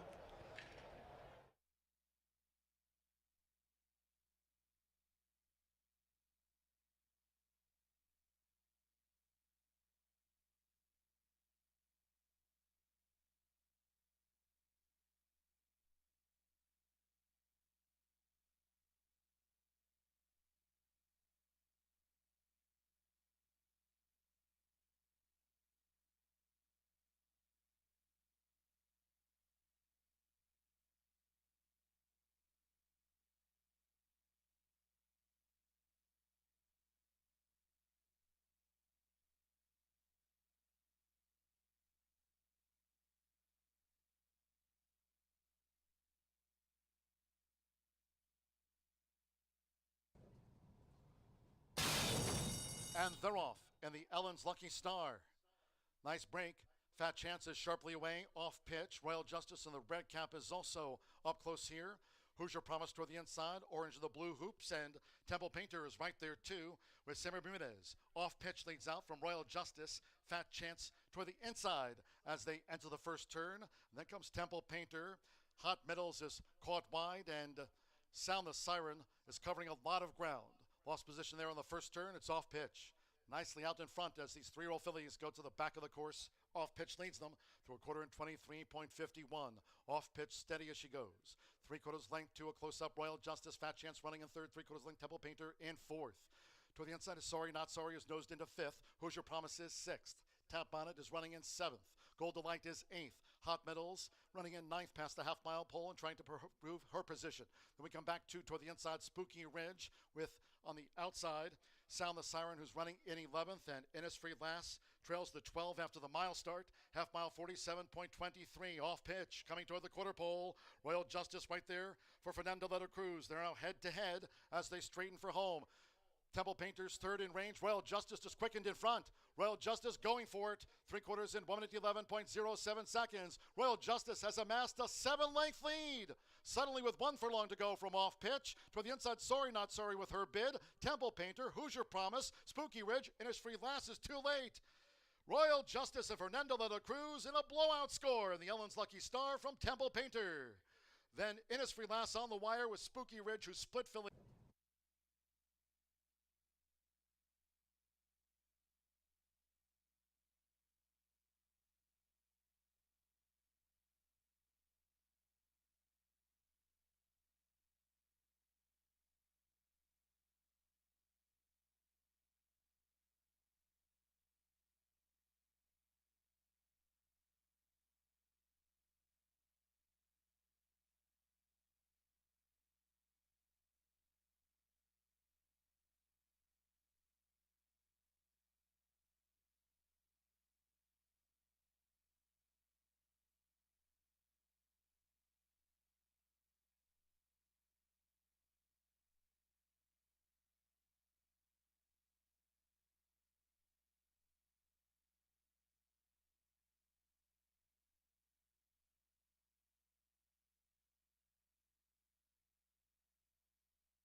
Just tell us how Top is doing coming into the Oaks. She's doing really good. She's a nice, solid filly.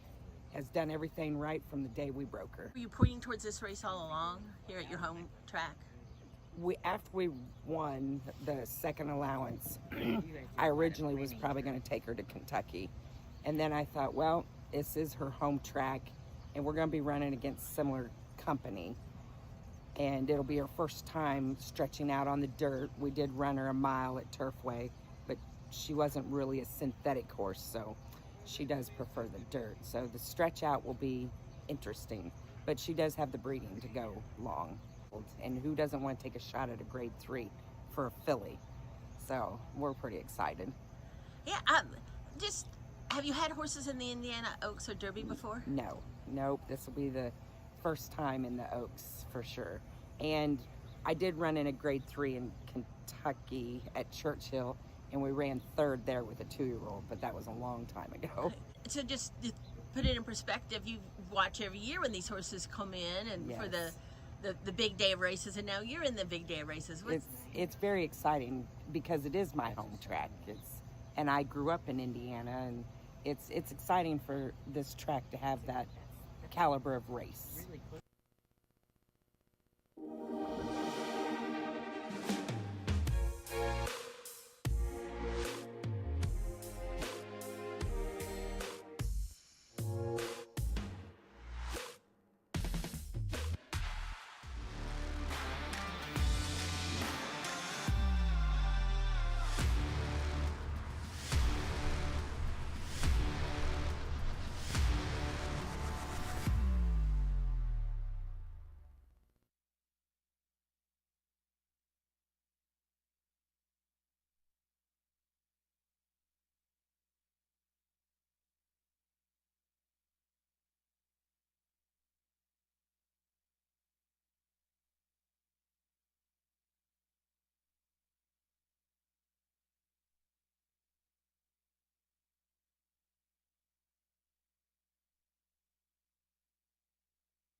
.11 minutes to race 11, which is the DRF, Daily Racing Form, Indiana Oaks. Here, the grade 3, it is a $200,000 guaranteed 3-year-old stakes race, a mile and a 16th. And we have 6 horses going postward B.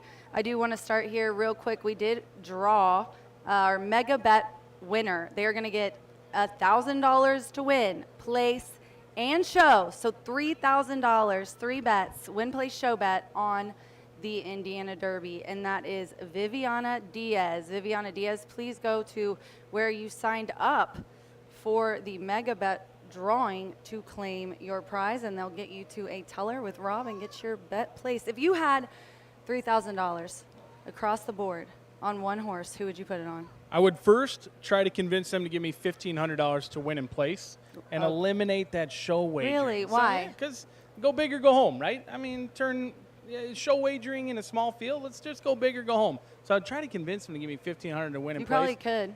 But in this field, I'd take a look at a little bit of a long shot. I don't know about you. Who do you like? I like the 5, but I want to talk about your order first because Sturgeon Moon, we just talked to Johnny V about. He's a little bit slow last time, but has shown a little bit of early turn of foot. What do you like about Sturgeon Moon, B? Well, if I had 1,000 across the board, I'd like it a lot better. I do know that much. But in this race, everyone's going to pile on to the 2 and the 5. And then when everyone's loading on to 1 bus or 2 buses, I'm going to look for the bus that doesn't have as many people on it.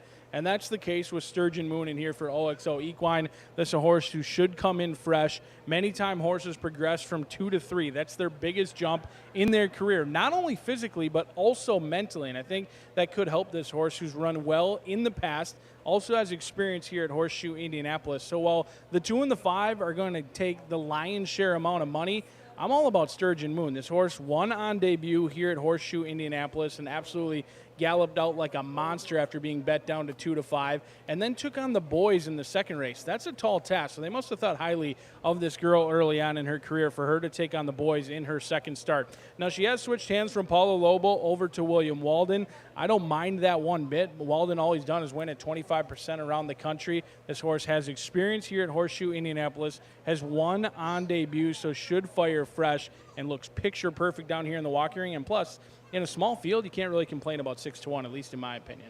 You've got the 5 next, and I have the 5 on top, and that is Heavenly Sunset. Right now at 5-1, the favorite being Clico.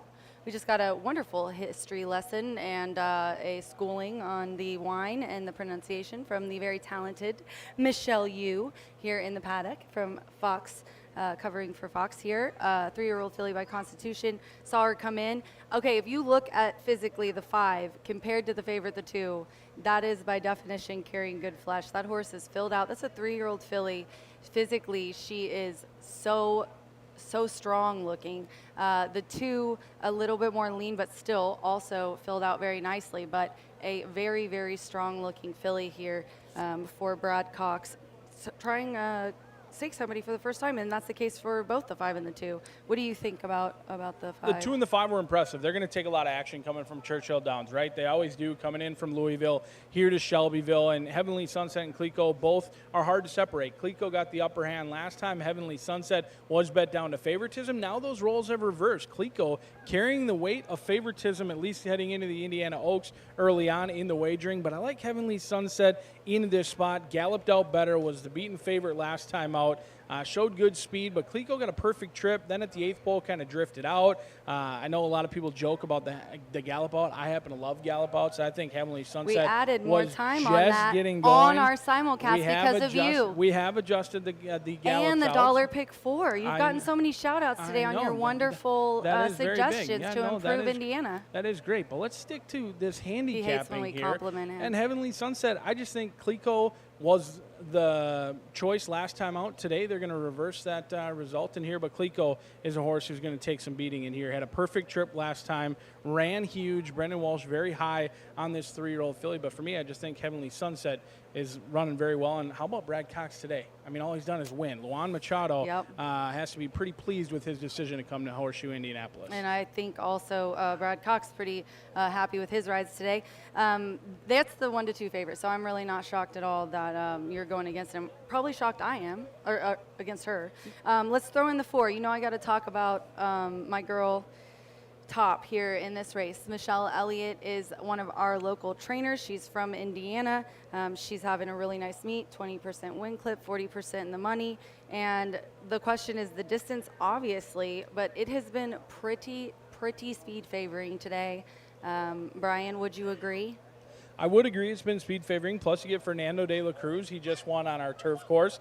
Certainly gets tested for class in here. Beat up on Sweet Scorecard last time out. Wisconsin gal as well. Going to face much tougher competition today. The distance is a question mark, but the upside is Michelle Elliott. This is her home track. You heard her. She had options to go to Louisville or Churchill Downs.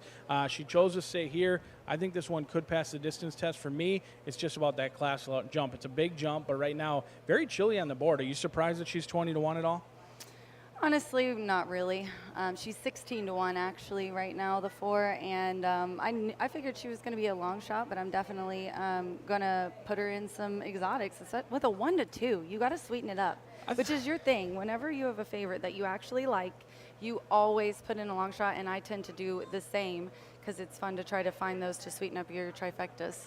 I know you Not thought to win. You thought In Heavenly my Sunset try was and going to be exotics. favored. This is shocking did. that you have Heavenly Sunset, who's not favored on top. I'm really actually surprised by the wagering. Got to be honest. Clicquot, this heavily backed, I did not expect it. Right in the face of Brad Cox and Guitar Racing. I honestly didn't either, and I'm shocked to tell you the truth. I did think it would be Clicquot or Heavenly Sunset as the favorite, but I have Sturgeon Moon. Sturgeon Moon. Sturgeon Yep. Moon. You're going to go against my top pick in both, and you're glad that I'm steering everyone towards the others. This is a really nice group of fillies going postward here. I have the Brad Cox trainee Heavenly Sunset right now at 7-2. And you know what? B is going to go with 9-2 on Sturgeon Moon here. Johnny V looking for a triple on the card, and they're headed to the track. We are going to send it up to our one and only John G. Dooley for the post parade of the 30th running of the daily racing form, Indiana Oaks. We'll be right back. Good luck.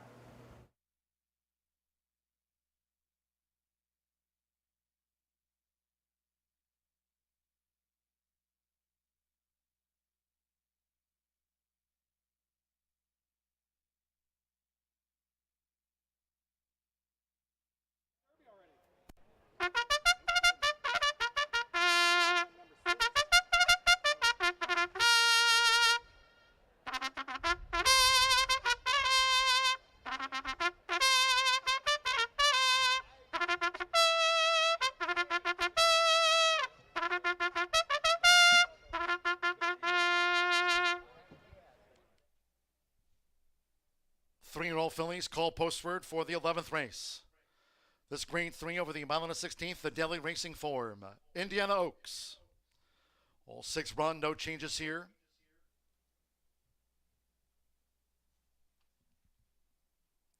Presenting the field as they parade for the daily racing form, Indiana Oaks of 2025. The one is Sturgeon Moon.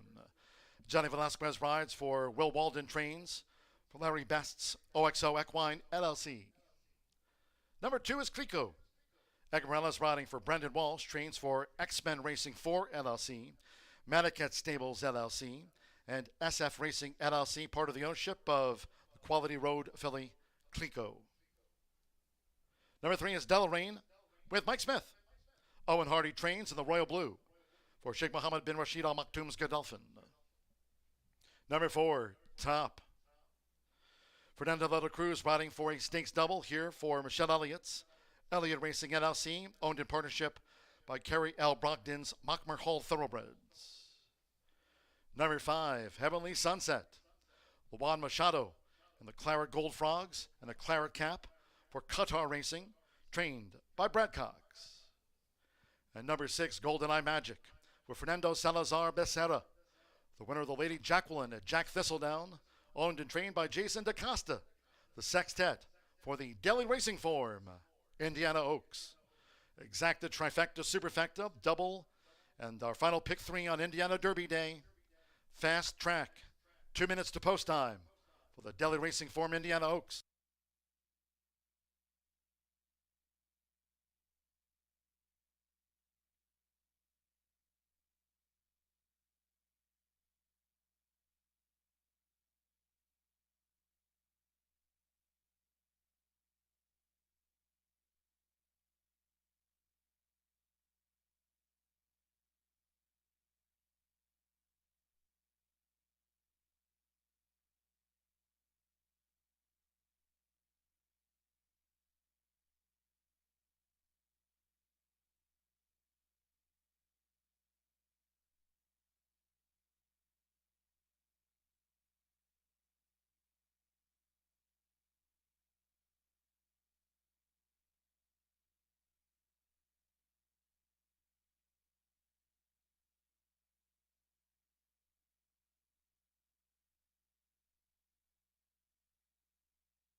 horses on the track here at Horseshoe Indianapolis as it's graded stakes time. Your final pick 3 of the day coming up just a few minutes away. Touched on a couple of horses down here in the paddock, but looking at Golden Eye Magic, the field's long shot. Small field, big price, 14-1 on the board.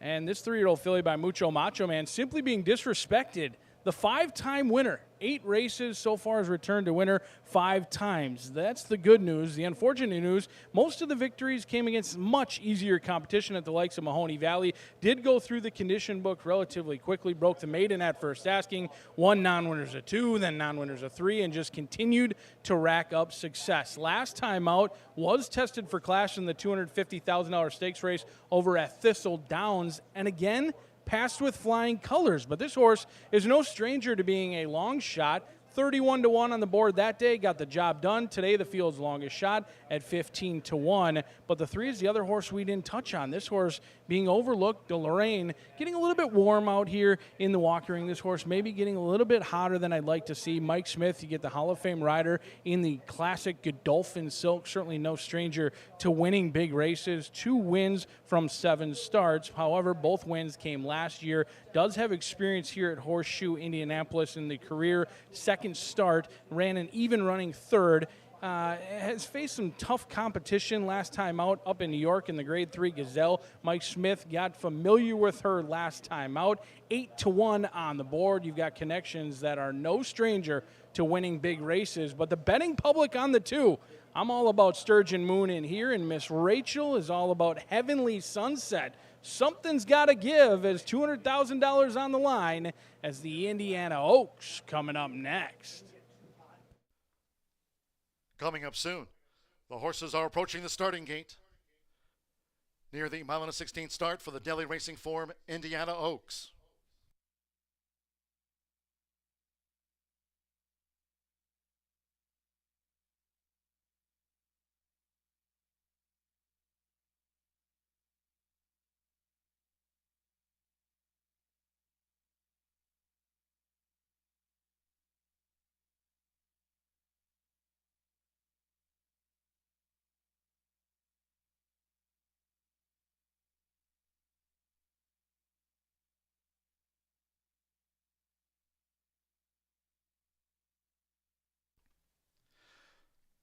The horses have reached the starting gate. It is now post time for the Daily Racing Form, Indiana Oaks. They're going in. Johnny Velasquez with Sturgeon Moon.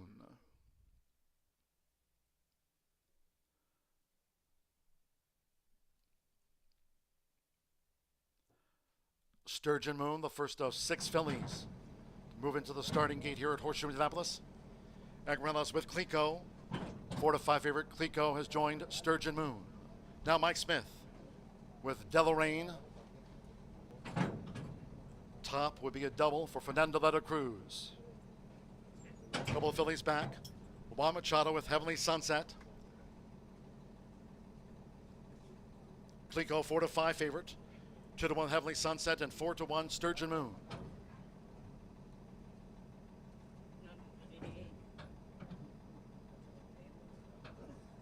The mile and a 16th. Track record 141.19. Here's Heavenly Sunset and the Claret for Qatar Racing. One more. Fernando Salazar Becerra. Golden Eye Magic. She's won 5 of her 8 career starts. Lady Jacqueline winner at Jack Thistledown. Golden Eye Magic. They're in the gate.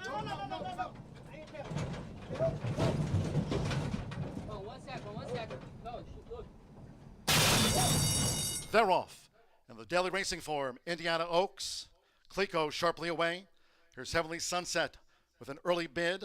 Top is right there too. Sturgeon Moon, De Lorraine, and the Royal Blue of Godolphin, and Golden Eye Magic has dropped back to last as they enter the first turn. It's Heavenly Sunset. Heavenly Sunset to the early lead for Juan Machado. Clico in tight quarters and taken back to settle. Top in the white cap is right there for the home team. Clico is now running a third as Heavenly Sunset establishes a very easy lead as they go to the back of the track. De Lorraine is next in fourth. That's Sturgeon Moon and Golden Eye Magic, the opening quarter for Heavenly Sunset, 23.18 seconds. Heavenly Sunset leads by 3/4 length. Top staying right there with the front runner, making this run toward the half-mile pole. Agarella Zanclico, she's biding her time toward the inside. She's not too far off the pace, and Mike Smith moves Deloraine into scoring range. This will break up 3 more. At the back of the field remain Sturgeon Moon and GoldenEye Magic in the orange cap. Half mile for Heavenly Sunset. 46.15 seconds with 3 furlongs to go, and here's a bid by Top. And Top is looking to take on Heavenly Sunset with Fernando de la Cruz. It's Top who leads coming toward the quarter pole. Deloraine and Clico, and here she comes. Clico is right there, coming with a bid now outside of Deloraine as they try to close down Top. Then GoldenEye Magic with Sturgeon Moon, and Heavenly Sunset's dropped right away. 3/4 in 1 minute 10.36 seconds, and Clico has taken charge with 1 furlong to go. Clico pulling clear now by 3 from Top. Then Sturgeon Moon, Deloraine, and GoldenEye Magic is next. They're close to home. A toast to Clico. Clico in the Deli Racing Form, Indiana Oaks, and Clico well on top. Top was the runner-up. Sturgeon Moon 3rd, and Deloraine finished 4th.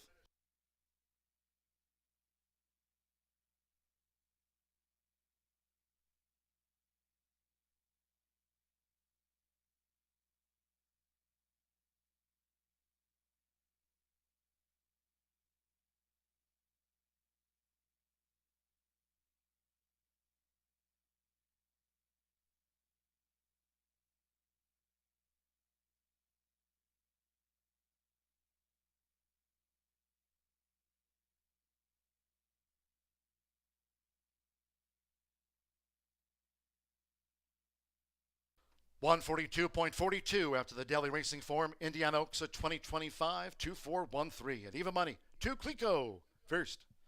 Number 4 Top, 11-1 second, and a good effort for the home team. Clico at even money wins. 1 Sturgeon Moon at 4-1 was third, and 3 Deloraine 7-1 fourth. Edgar Morales for Brendan Walsh, the daughter of Quality Road. Clico at even money in the Daily Racing Form, Indiana Oaks, 142.42.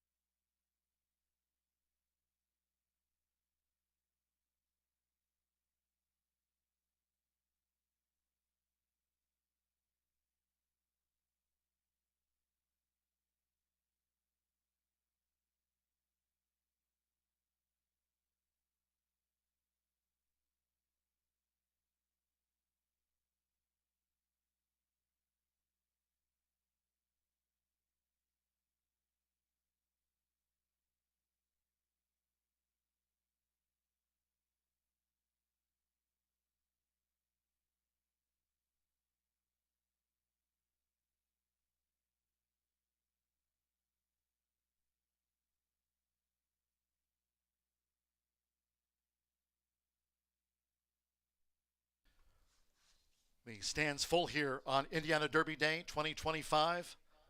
The big one next, the Grade 3 Indiana Derby. To follow the Daily Racing Form, Indiana Oaks, it's official.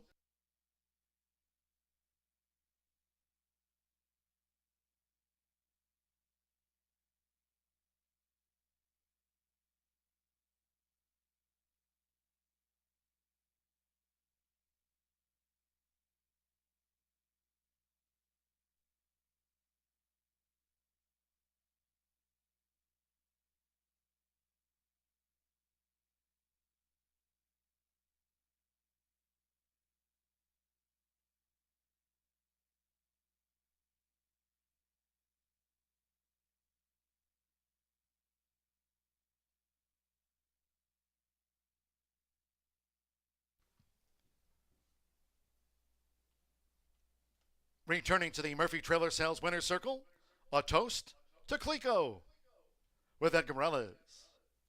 2 Clico is a 3-year-old Grey Roan filly by Quality Road.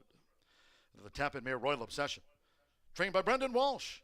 Frexmen Racing 4 LLC, Manicat Stables LLC, and SF Racing LLC of Gavin Murphy. Horseshoe Indianapolis congratulates the winning connections of the Daily Racing Form, Indiana Oaks, Clico.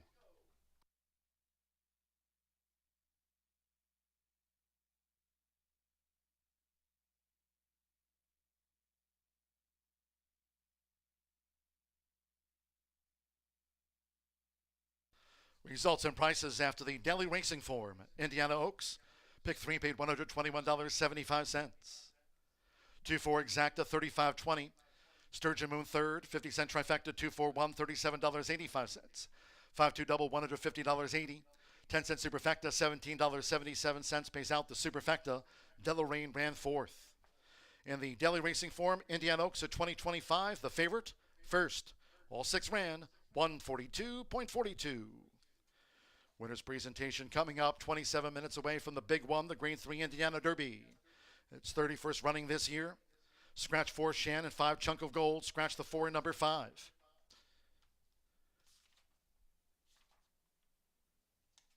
And the 2025 Indiana Derby instant replay going for Wathnan Racing.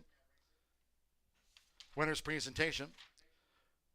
Horseshoe Indianapolis congratulates the winning connections of Clico. Winning the daily racing form, Indiana Oaks. The winner's presentation.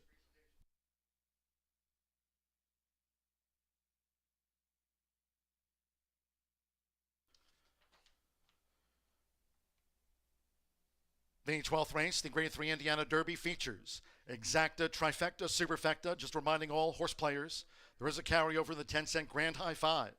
That's the pentafecta. Pick the top 5. In the Indiana Derby, that carryover, $5,881. That's in the 10-cent Grand High 5. Starts at the late double. 13th race, closing the card with a maiden turf. Race 13 at 7:06. Scratch 3 a little bit naughty. The 6 delicately. Scratch the 3 and 6 from the 13th. That's the maiden turf finale. The Grade 3 Indiana Derby at 6:33.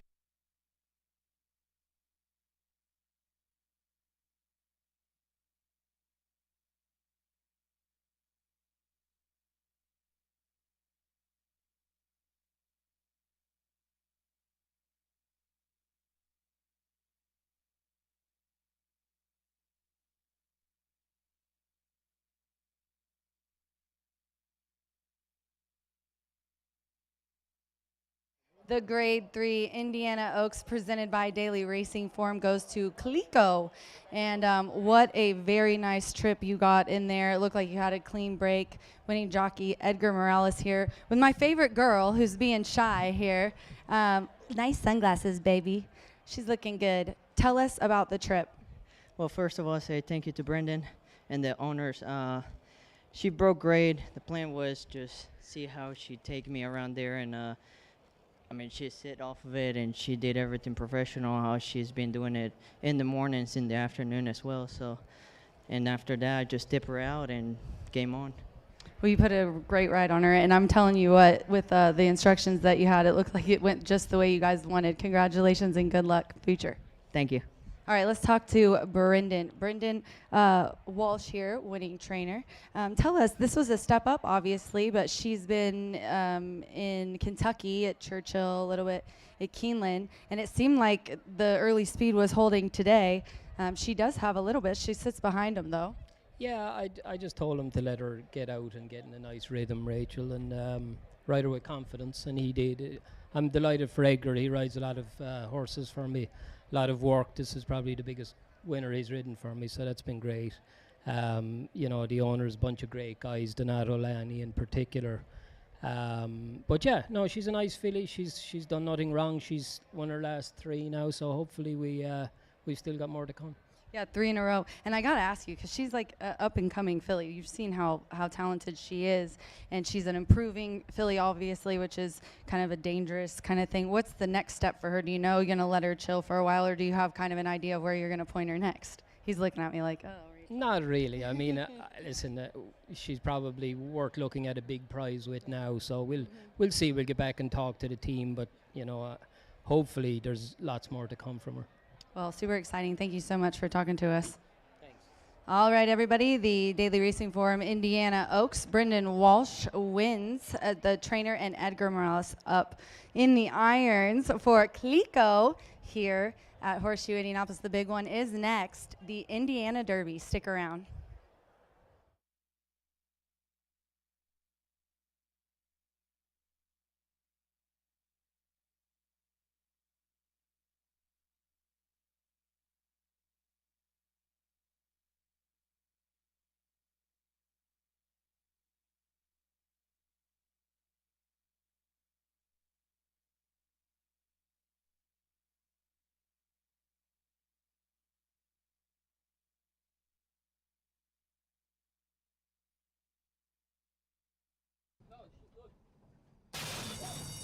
They're off. And the daily racing form, Indiana Oaks. Clico sharply away. Here's Heavenly Sunset with an early bid. Top is right there too. Sturgeon Moon, Deloraine, and the Royal Blue of Godolphin, and GoldenEye Magic has dropped back to last as they enter the first turn. It's Heavenly Sunset. Heavenly Sunset to the early lead for Luan Machado. Clico in tight quarters and taken back to settle. Top in the white cap is right there for the home team. Clico is now running a third as Heavenly Sunset establishes a very easy lead as they go to the back of the track. Deloraine is next in fourth. That's Sturgeon Moon and GoldenEye Magic, the opening quarter for Heavenly Sunset, 23.18 seconds. Heavenly Sunset leads by 3/4 length. Top staying right there with the front runner, making this run toward the half-mile pole. Agarella and Clico. She's biding her time toward the inside. She's not too far off the pace, and Mike Smith moves Deloraine into scoring range. This will break up three more. At the back of the field remain Sturgeon Moon and GoldenEye Magic in the orange cap. Half mile for Heavenly Sunset.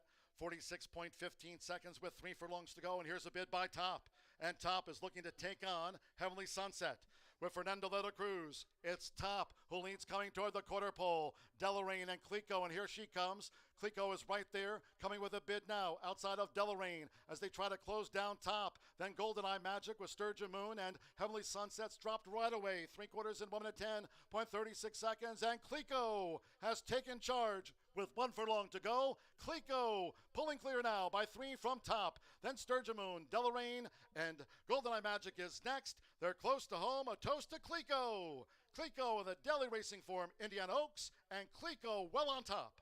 Top was the runner-up. Sturgeon Moon third, and Deloraine finished fourth.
Well, Brother Kenny is a horse that I rode twice already on this surface, and he's He's a very versatile horse.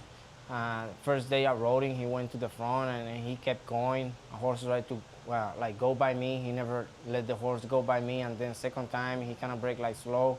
I let him find his strike. But the half of my pole, I knew I had to race. It was just about time to let him go.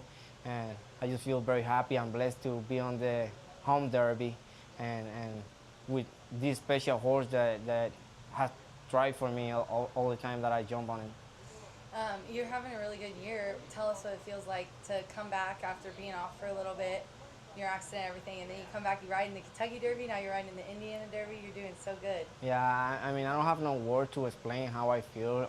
Honestly, I just feel blessed every day when I wake up. Just give thanks to the Lord for everything He have done on my life, how much He teach me, how much He make me grow up from stuff that He made me go through, and just taking advantage of all the opportunities people gave me, and just trying hard, being me, and having fun.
All right, guys, this is the big one, the main event. 12 minutes to race 12 here at Horseshoe Indianapolis. And we have the 31st running of the Indiana Derby, a grade 3 event, $300,000 guaranteed, 3-year-old and up stakes. The mile in is 16th. The 4 and the 5 are out of here right now. The current favorite is Coal Battle. Got a lot of attention on social media. A lot of people a fan of this horse, been following his story.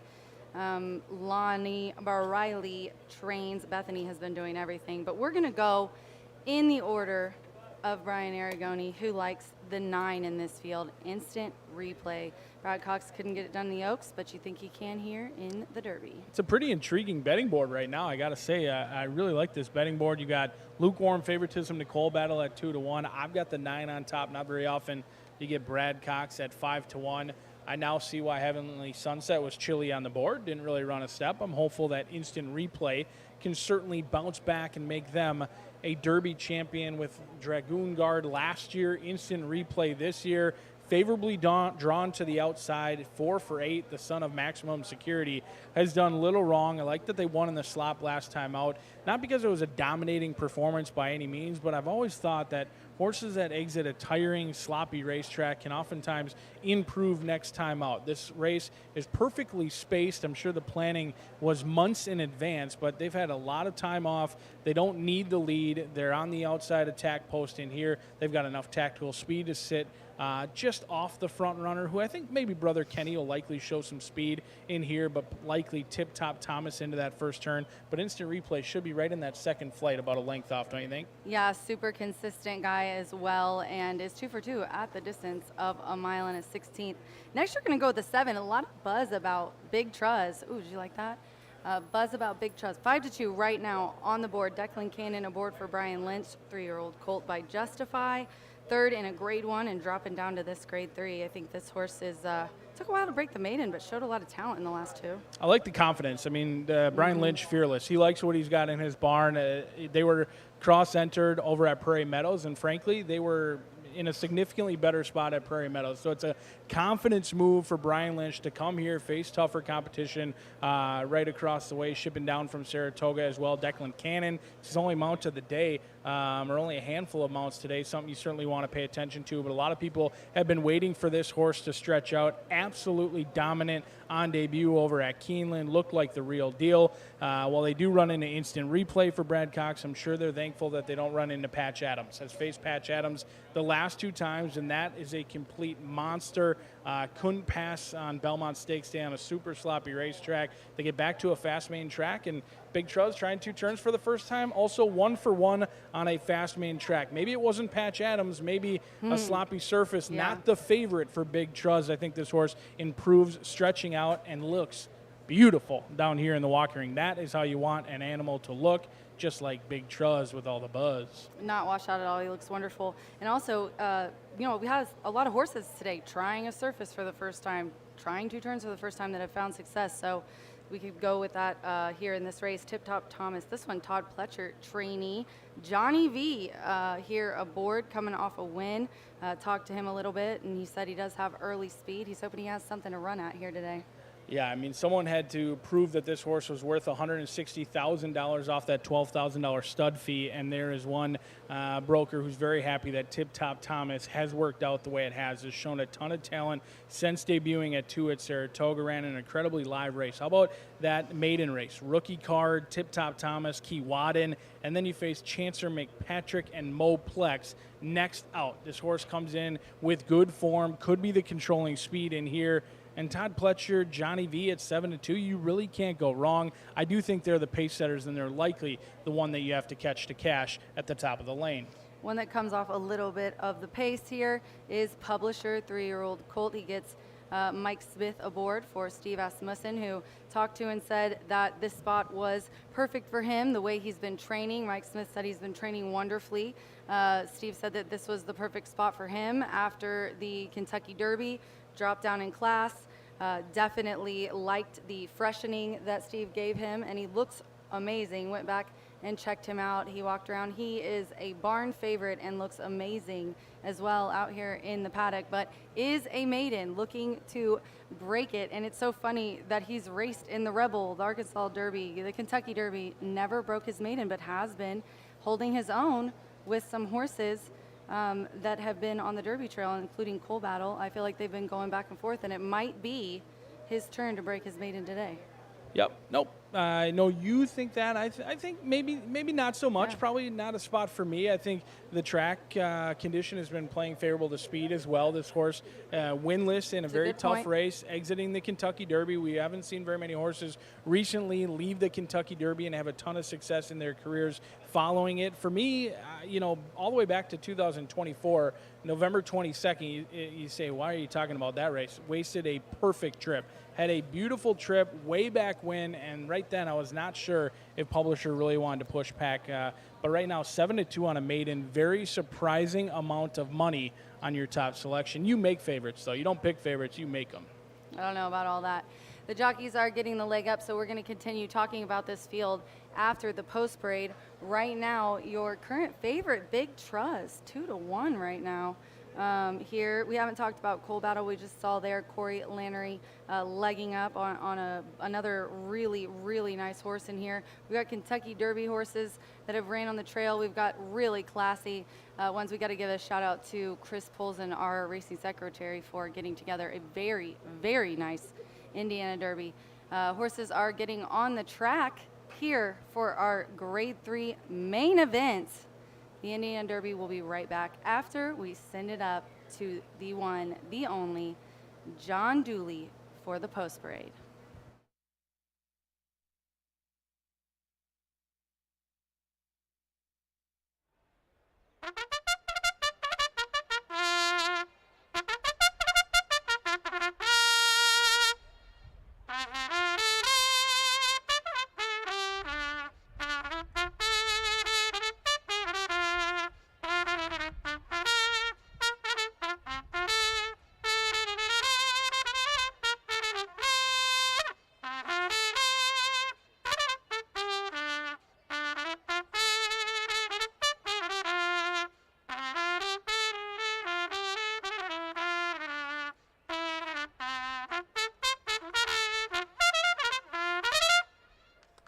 Here at Horseshoe Indianapolis, bugler Gary Lozier bringing the horses onto the track for the 12th race. It's the 31st running of the Indiana Derby, a Grade 3 over the mile and a 16th. A field of 7 this year. Scratch 4, Shan, and 5, Chunk of Gold. Scratch the 4 and the number 5. Presenting the field as they parade for the Grade 3 Indiana Derby. Number 1 is Publisher. Mike Smith rides for Hall of Famer Steve Asmussen, trains for Gus King and the estate of Brereton St. Jones. Number 2, Master Controller with Chris Amy, trained by Brittany Vandenberg, owned by J-Mac and Family Thoroughbreds LLC of Alice McEwen. Number 3 is Coal Battle, the Rebel winner. Corey Lannery riding now for Lonnie Briley and Norman Stables LLC. Scratch the 4 and the number 5. Here's the 6, Tip Top Thomas. Will be a third win on the card for Johnny Velasquez, trained by Todd Pletcher for Jim Backey and Gerald Isbester. Number 7, Big Truz. Declan Cannon here to ride, trained by Brian Lynch for Flying Dutchman Breeding and Racing. Number 8, Brother Kenny has the meet's leading jockey.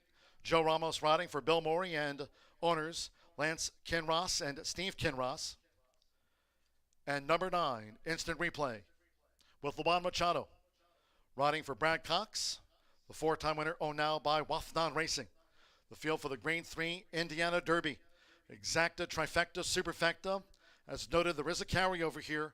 The 10-cent Grand High 5, that pentafecta carryover, $5,881. Starts at a late double with the Indiana Derby, 13th race, maiden turf closer. And the 13th to cap off the card, scratch 3 a little bit naughty, and the 6 delicately. 13th race, maiden turf, scratch from the finale.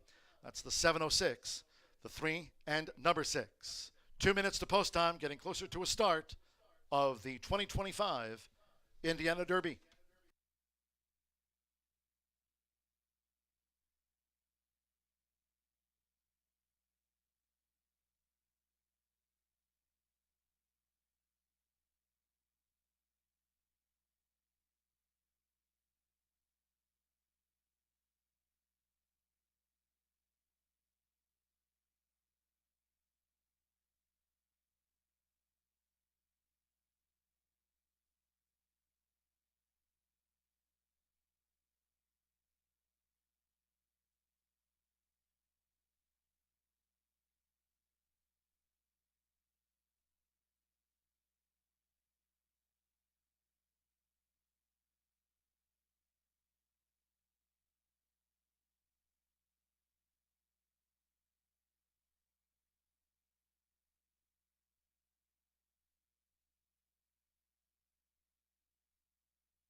Horses on the track for the Grade 3 Indiana Derby. $300,000 on the line. Miss Rachel's top selection publisher going to the post right now at 7-2. How does it make you feel that Steve Asmussen won the Stanford up at Saratoga, but he's right here in our paddock, Shelbyville, Indiana? Does that give you confidence that publisher gets that elusive maiden breaking score today? Yeah, every time Steve's here, I take note, especially when he runs maidens in some of our maiden special weights, but now he's running a maiden in the Indiana Derby. I just think that it is time, and he's ready to break his maiden, and he's in a good spot to do so. So yeah, Steve said he was confident in him, and I talked to him before the race, and he's ready to go. He's going to be closer to the pace. I think he has to be. He's got the shortest way around the Yeah. racetrack down on the inside. He's been playing favorable to speed. I think they're going to show good speed, and I think Mike Smith's going to ask him to brake alertly. But how about that pentafecta pool? Not a ton of pentafecta carryovers here at Horseshoe Indianapolis, but that's a juicy little pool, almost $20,000 with that $5,000 carryover as well. That's right. We don't see that very often. It's very interesting that we've got that there. Be sure to play that in this race. Let's talk about the 3. We didn't talk about it very much. We're showing the 2 right now. Longest shot on the board, but Cole Battle, a very popular horse. Corey Lannery aboard for Lonnie Briley, sends Bethany, and Bethany, very interesting. She talked about how he's such a confident horse, and I can attest to it. Went back in the barn and saw him. Look at him on the track. I mean, he just honestly looks like he loves his job. He tries really hard. He's coming out of the Matt win, a Grade 3 event as well, a 3rd. Kind of got checked in that race. But I think he likes the distance. He's never finished out of the money at a mile and a 16th. I think this is a sweet spot for him, and I do think he's going to run well. I put him in for my exacta, but that speed figure in that last race was pretty dominating, and he's on the board right now at 5-2, B. I do like that he has a race since the Kentucky Derby, so he's got some recency. It's always a question mark, horses exiting the Kentucky Derby, and frankly, not many of them have come back to have success once they're on that Triple Crown trail to go on and rack up a ton of wins. So I like that he's got recency from June 8th with Cole Battle, but it was a 4-horse field. East Avenue got the lead, and frankly, it was a fairly boring race. They stayed in the same order all the way around, and it should be noted that the 4th place finisher, Final Gambit, just went off favorite up at Saratoga and completely missed the board yesterday at Saratoga as well. So I'm not sure how live that June 8th race was, but Cole Battle loves his job. You can tell he loves being at the racetrack, and he's certainly a racehorse now, a 5-time winner, over $1 million in earnings. He must be respected, and he's taken some action as well, 5-2. We're looking at instant replay right now. The Brad Cox trainee, 3-year-old colt we talked about. He said, I talked to Ricky about this one, his assistant, Brad Cox's assistant, Ricky Giannini, saw him win a race earlier. They've won 2. And this one, Texas Derby, looked so strong, been the better favorite the last 2. Said he came out of the race wonderfully, back in May, and looks like he's poised and ready to go. It's been the Brad Cox show the last 3, has won 3 of the last 5 Indiana Derbies. Well, anybody whose last name ends with a vowel must be Italian, and I certainly appreciate their opinion, like a guy like Ricky. And if he likes his horse, Aragoni, I certainly like this horse as well, the 3-year-old colt by Maximum Security on a 2-race winning streak, but must have really blossomed from 2 to 3, because clearly, at least in my opinion, they weren't that high on instant replay at 2 years old. I know they were in for $150,000 and $100,000, so they weren't necessarily going to be claimed, but they were in claiming races early on in this race horse's career. Instant replay has really blossomed. He's continued to get better each and every start, and I think today's the day for Brad Cox again with instant replay. Right now, your current favorite is Big Truz as the horses head to the gate for the Indiana Derby, the 31st running of our feature event today. We're going to send it up to John Dooley for the call. Cheers Racing Rachel Kliko winning the daily racing form Indiana Oaks. Arriving at the gate for the Grade 3 Indiana Derby. Big Truz 2-1 favorite. 5-2 on Cole Battle. Right now 7-2 Tip Top Thomas and 4-1 on Publisher. The horses have reached the starting gate. It is now post time for the Indiana Derby. They're going in. Mike Smith with Publisher.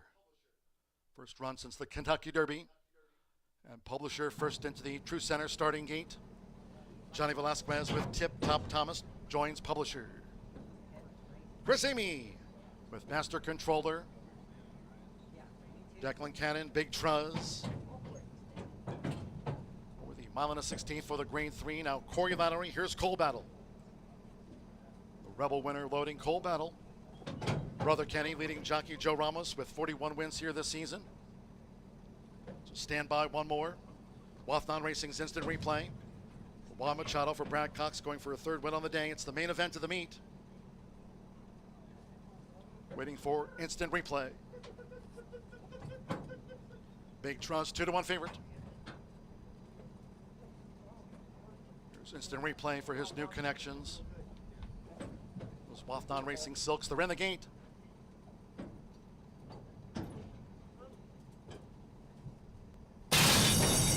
And they're off in the Indiana Derby.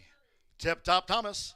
Cole Battle's right there along with Master Controller, who's showing the speed for Chris Amy to just lead Tip Top Thomas to the first turn with Cole Battle running in third. Big Truz, the White Silks is next in fourth. Then toward the inside Publisher with instant replay. And Brother Kenny has dropped back to last. It's Master Controller. It's Master Controller who dictates the field at 49-1. Tip Top Thomas infusing more pace into Master Controller, and they're vying for this lead as they go up the back of the track with Cole Battle running in third. Big Truz running in fourth. Publisher ground saving fifth. Instant replay is running wide, and Brother Kenny still trails. The opening quarter in 23.43 seconds. Tip Top Thomas and Master Controller. They continue to battle head to head to a half mile from home in the Indiana Derby as Publisher's looking to draw in, but held up there. Big Truz coming with a move right now, and Cole Battle is right there as they enter the far turn. Publisher's now running in fifth.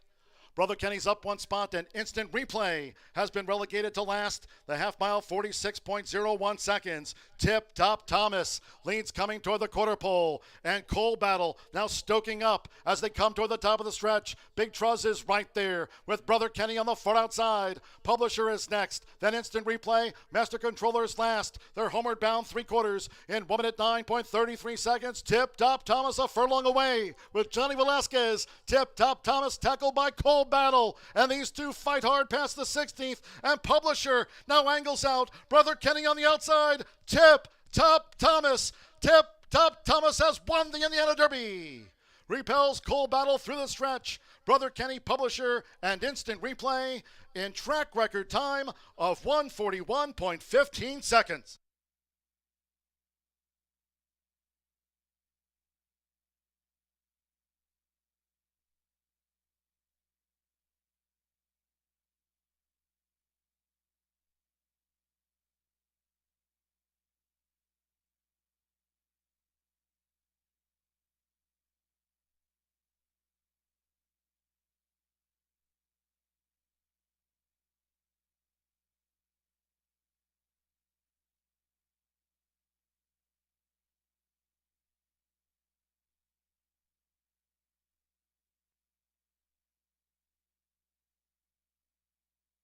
(141.15 for a track record.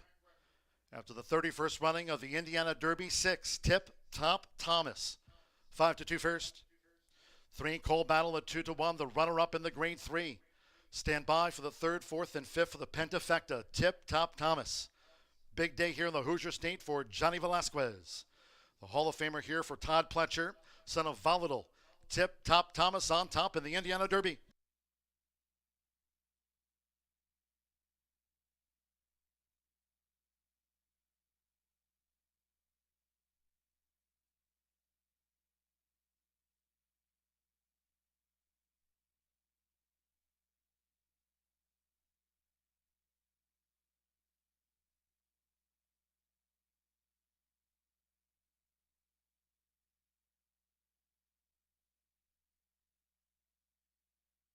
The judges have posted number 8, Brother Kenny 3rd in the grade 3. 1 Publisher at 5-1 was 4th in his 9th career run. And 9 instant replay, 5-1 for the Pentafecta. 6-3, 8-1-9, the order finish for the Indiana Derby.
The result of the Indiana Derby official.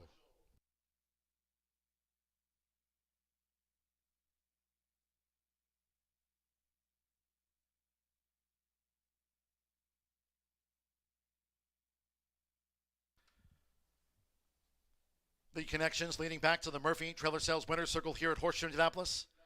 The 6 Tip Top Thomas. What a day for Johnny Velasquez. Tip Top Thomas is a 3-year-old chestnut colt by Volatile out of the Consolidator mare Attempt to Name. Todd Pletcher trains for Jim Backing and Gerald Isbester. Horseshoe Indianapolis congratulates the winner of the 2025 Indiana Derby in track record time of 141.15, Tip Top Thomas.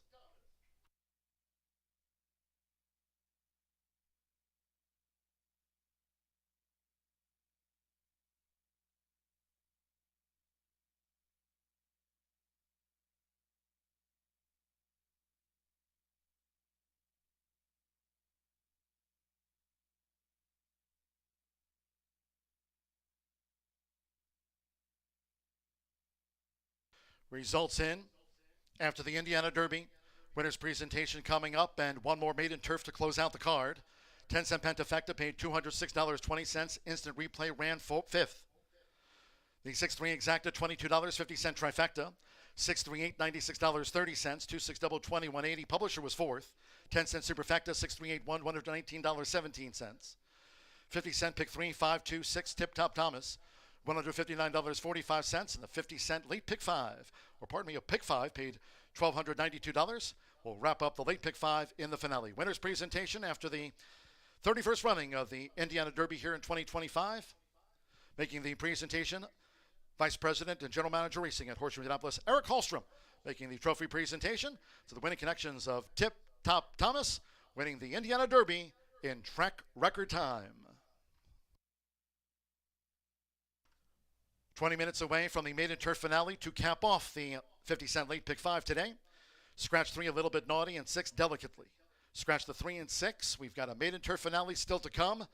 20 minutes away, exacta, trifecta, superfecta. It'll wrap up that late pick 5, and the 10-cent grand high 5 pentafecta featured again. Post time will be at 7:06, and the course is firm in just a moment. We'll be going back down to the Murphy Trailer Sales Winner's Circle, and it's been a winning day for the Hall of Famer Johnny Velasquez here at Horseshoe Indianapolis, and Johnny V with our own Racing Rachel.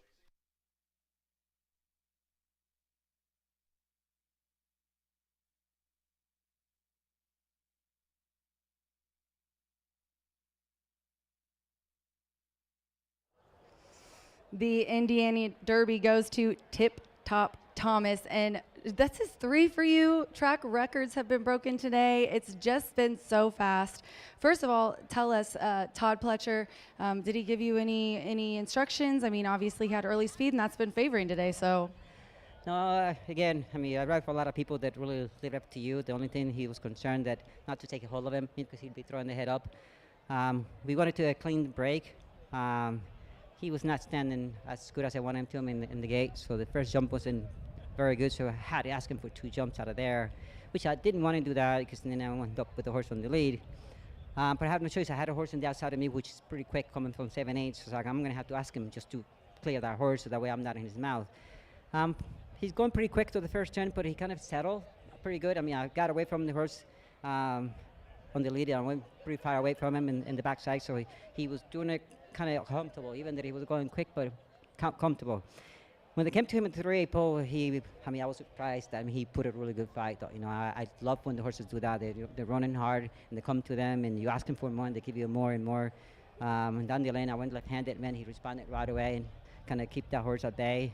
You got to give it to the horse. I mean, and the team did a great job bringing him here, and he was ready. You could tell when he got to the front, he was like, that's right, everybody get away from me. I'm taking this one. Did you feel like you had a lot of horse going into the wire? I mean, it looked like you did. He came out of that really well. You know, I didn't want to be on the lead. It just happened the way I broke. I had to ask him to do what I wanted to be, and he ended up getting a little bit too strong to that first turn. But on the other hand, I couldn't take too much hold of him. He'd be throwing the head up. I was just kind of give him back, kind of give it a little bit, and take him back a little bit, and he responded for that. So, like I said, he relaxed pretty good in the back stretch, and I was comfortable then that I had plenty of horses. And when they came to him, I mean, he was game. He did not want those horses to go by him. And you came into Indiana game as well because it's Johnny V Day. 3 wins today. Track records were broken. Thank you so much for coming, and we hope you come back again. Thank you for having me. I mean, riding good horses like this is what keeps you coming back, though. You know, so I'm very, very glad, and the team put me in a lot of good horses here. People here have been very nice too. So I haven't been here in a long time. So very glad that I came back. Congratulations. Thank you so much.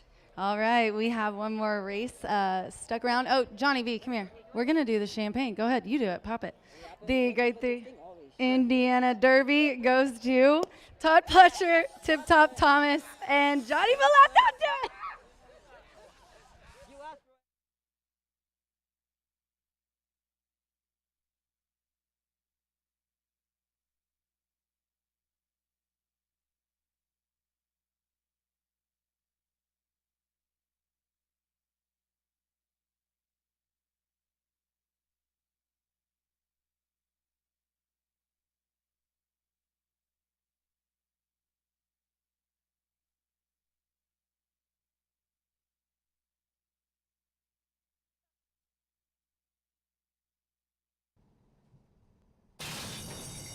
And they're off in the Indiana Derby.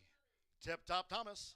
Cole Battle's right there along with Master Controller, who's showing the speed for Chris Amy to just lead Tip Top Thomas to the first turn with Cole Battle running in third. Big Truz in the White Silks is next in fourth. Then toward the inside Publisher with Instant Replay. And Brother Kenny has dropped back to last. It's Master Controller. It's Master Controller who dictates the field at 49-1. Tip Top Thomas infusing more pace into Master Controller, and they're vying for this lead as they go up the back of the track with Cole Battle running in third. Big Truz running in fourth. Publisher ground saving fifth. Instant Replay is running wide, and Brother Kenny still trails. The opening quarter in 23.43 seconds. Tip Top Thomas and Master Controller. They continue to battle head-to-head to a half mile from home in the Indiana Derby as Publisher's looking to draw in, but held up there. Big Truz coming with a move right now, and Cole Battle is right there as they enter the far turn. Publisher's now running in fifth. Brother Kenny's up one spot, and Instant Replay has been relegated to last. The half mile, 46.01 seconds. Tip Top Thomas leads coming toward the quarter pole, and Cole Battle now stoking up as they come toward the top of the stretch. Big Truz is right there with Brother Kenny on the far outside. Publisher is next, then Instant Replay. Master Controller is last. They're homeward bound 3/4 in 1 minute 9.33 seconds. Tip Top Thomas a furlong away with Johnny Velasquez. Tip Top Thomas tackled by Cole Battle, and these two fight hard past the 16th, and Publisher now angles out. Brother Kenny on the outside. Tip Top Thomas. Tip Top Thomas has won the Indiana Derby. Repels Cole Battle through the stretch. Brother Kenny, Publisher,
Great job, Gary Lazier.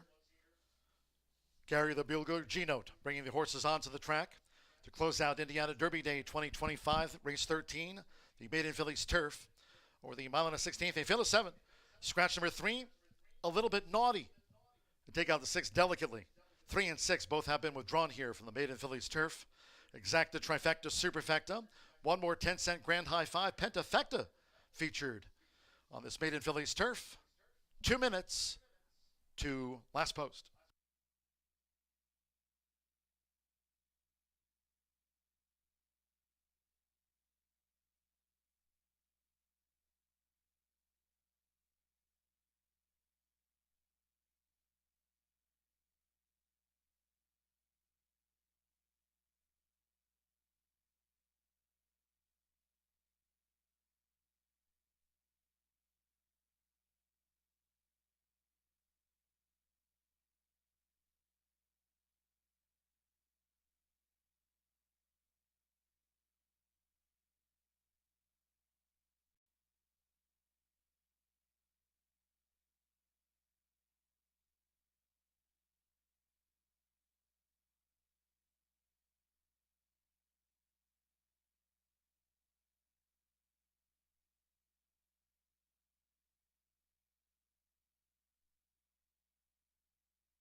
The horses are approaching the starting gate.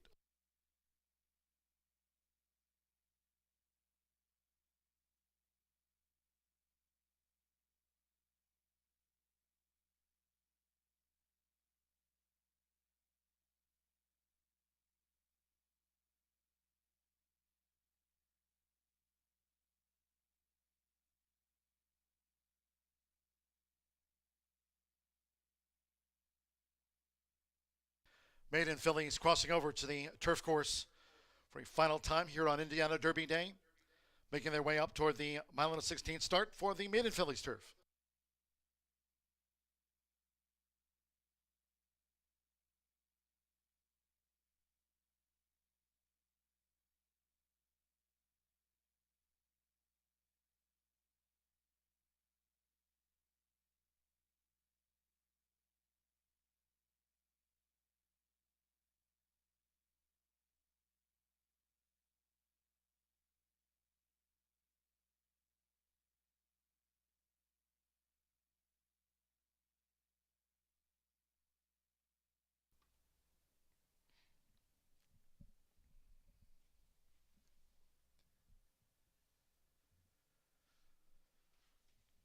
The horses have reached the starting gate. It is now post time.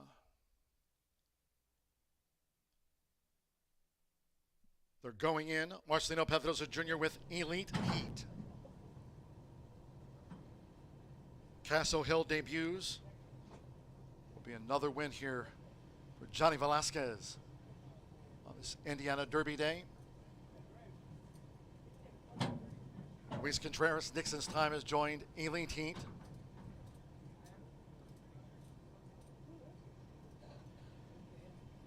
Castle Hill remains in back of the starting gate.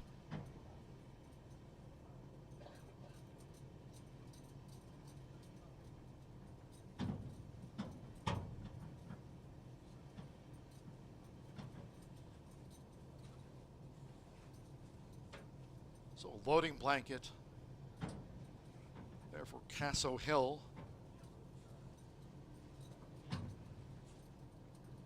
Castle Hill, she's a first-timer. Johnny Velasquez is a Hall of Famer.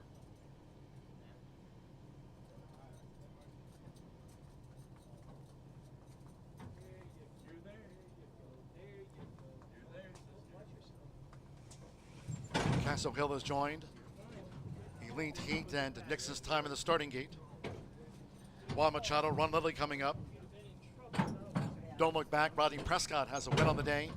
Two back, Manny Escobar was Screaming Mimi over the mile and a 16th to close out the card. Tuesday post time here, 2:10 p.m. Eastern. One more, Alberto Burgos with Cause I'm Perfect. It's the last on Indiana Derby Day 2025. All in. Off in the Saturday finale. Sharp start for Don't Look Back along with Elite Heat. Nearest the inside is Nixon's Time and the first-time starter.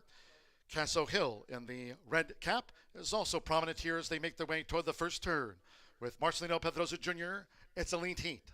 So Elite Heat in the Black My Racehorse Silks to the early lead from Don't Look Back, who's close up, along with Castle Hill out to the stretch. Nixon's Time running in fourth. They have 6 furlongs to run. Then comes Screaming Mimi with Run Lily in the green cap, and Cause I'm Perfect has dropped back to last. The leader, Elite Heat.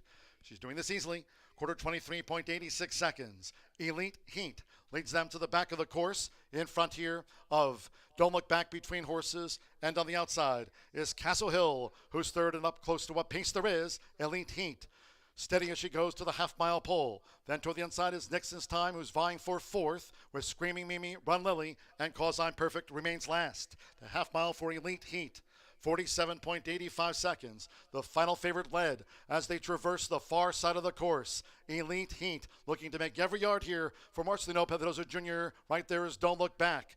Castle Hill in third as they come toward the quarter pole. Run Lily on the far outside. And then between horses is Screaming Mimi. Nixon's Time is right there too as they close ranks. Cause I'm Perfect is also taking closer order but fanned wide. It's Elite Heat after 3/4 in 1 minute 11.20 seconds with Marcelino Pedrosa Jr. Elite Heat looking to make every yard and leads by 4 now past the 16th. Screaming Mimi is charging late in company with on the outside Castle Hill, who is staying on, but no catching Elite Heat. Elite Heat wire to wire. 1 by 5 from Castle Hill. Third's close between Screaming Mimi and Don't Look Back, and Nixon's Time was after them.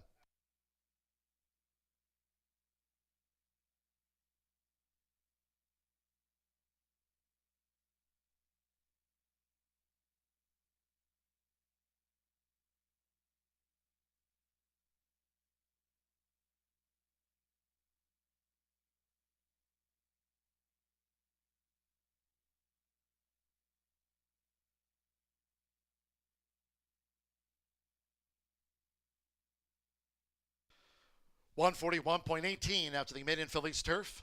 141.18, 1-5, and thirds on the bob. Thirds a photo up to the judges. Elite Heat, 7-5 final favorite. 3 on the day for Marcelino Pedroza Jr. Brad Cox, another win. My Racehorse, a win. Elite Heat out to the maiden Phillies ranks.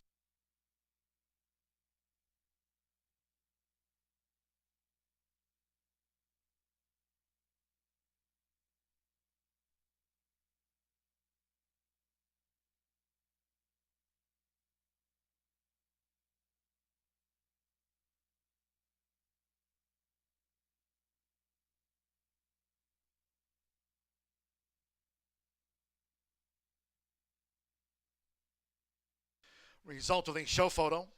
It was on the bob 8, Screaming Mimi. 4-1 third, edge 4, Don't Look Back. At 5-1, out knotted for third. 2, Nixon's Time at 25-1, getting into the Pentafecta. Nixon's Time was the 5th Philly home in the maiden Phillies. Has gone to Elite Heat. And a big My Racehorse group for a Cody photo in the finale.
The result of the 13th race, Maiden Phillies Turf official. 1-5 exact, a 19.80 50-cent trifecta, 158 $13.60. Final results in. 6-1 late double, $20.40. Dollar late pick 4 presented by Itoba, $658.70. The 10-cent superfecta, $9 and change, 1584. Final pick 3 on Indiana Derby Day, $12.10. And the 50-cent late pick 5, $787.70. MyRacehorse.com. You too can have a micro share in a thoroughbred racehorse, as these owners have with one Elite Heat, taking out the maiden Phillies turf to close out the big day of the season here at Horseshoe Indianapolis. The one Elite Heat is a 3-year-old bay filly by Too Darn Hot, winning on this summer day out of the Invincible Spirit mare, Formidable Kit. Brad Cox trains for My Racehorse. Horseshoe Indianapolis congratulates the winning connections. Elite Heat gets a Cody photo for My Racehorse today.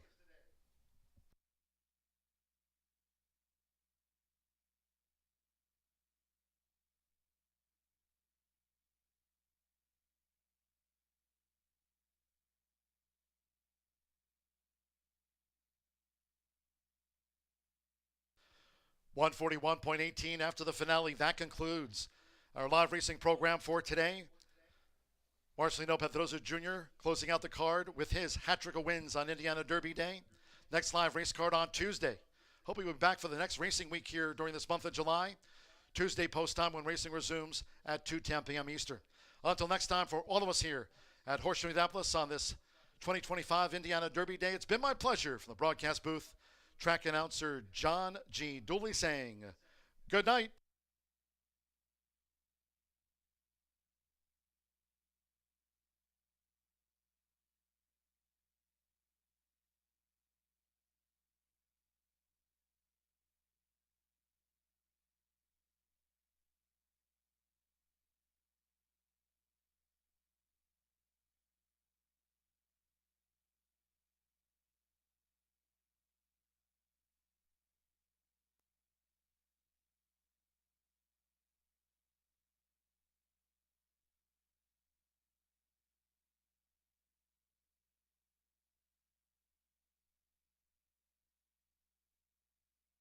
Pull in.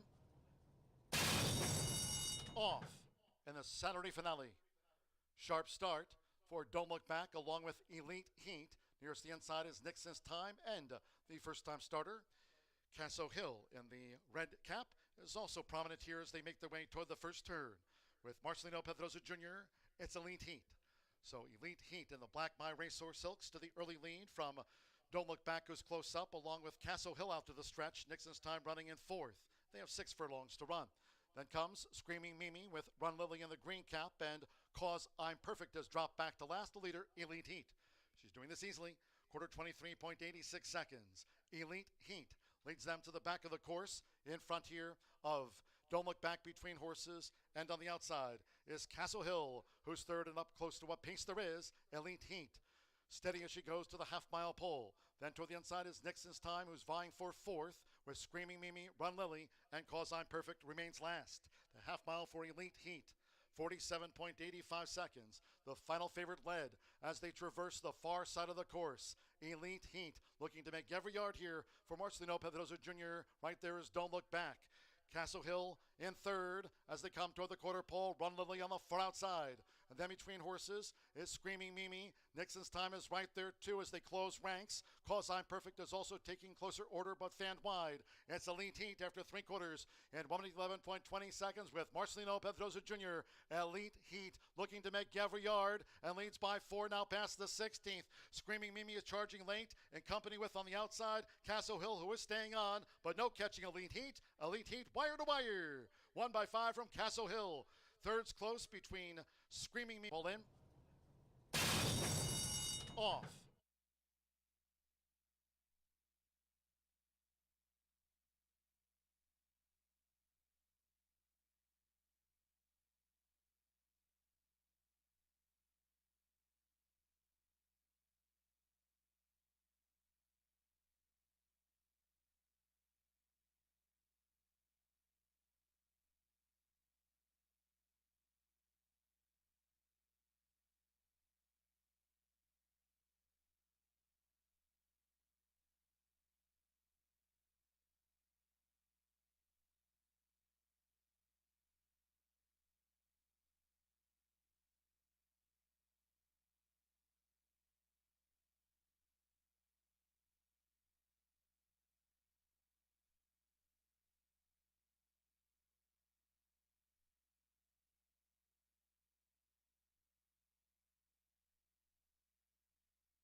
I was born to be a fighter, had these dreams and desires. I would be something better, energy, got a fire in my soul to keep burning, a pain that keep hurting, a curse is emerging, feel the thirst, keep on working, I won't stop, I won't quit, to the top of this shit.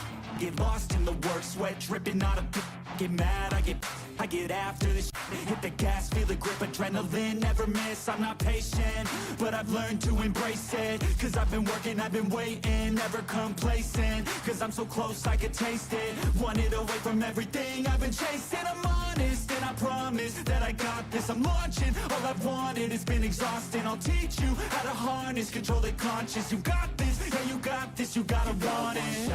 Life ain't fair, are you gonna win or will you play scared? I will not stop, I am prepared to get to the top, yeah you must beware. Got 'em like hey, I will not stop, I am prepared to get to the top, yeah you must be rare. You got one shot, life ain't fair, are you gonna win or will you play scared? I will not stop, I am prepared to get to the top, yeah you must beware. Got 'em like hey, I will not stop, I am prepared to get to the top, yeah you must beware.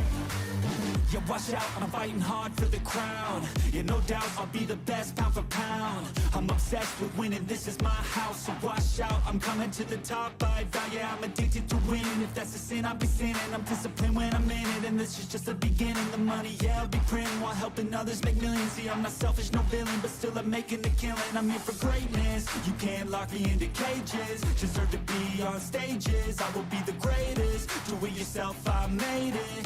I rock from the basement, I'll take my life into my own hands, my own plan, yeah I got a backbone, designing my own program. I'll mentor the next wave of the bravest, so don't be late, I'm about to make changes. One shot, life ain't fair, are you gonna win or will you play scared? I will not stop, I am prepared to get to the top, yeah you must be rare. Got 'em like hey,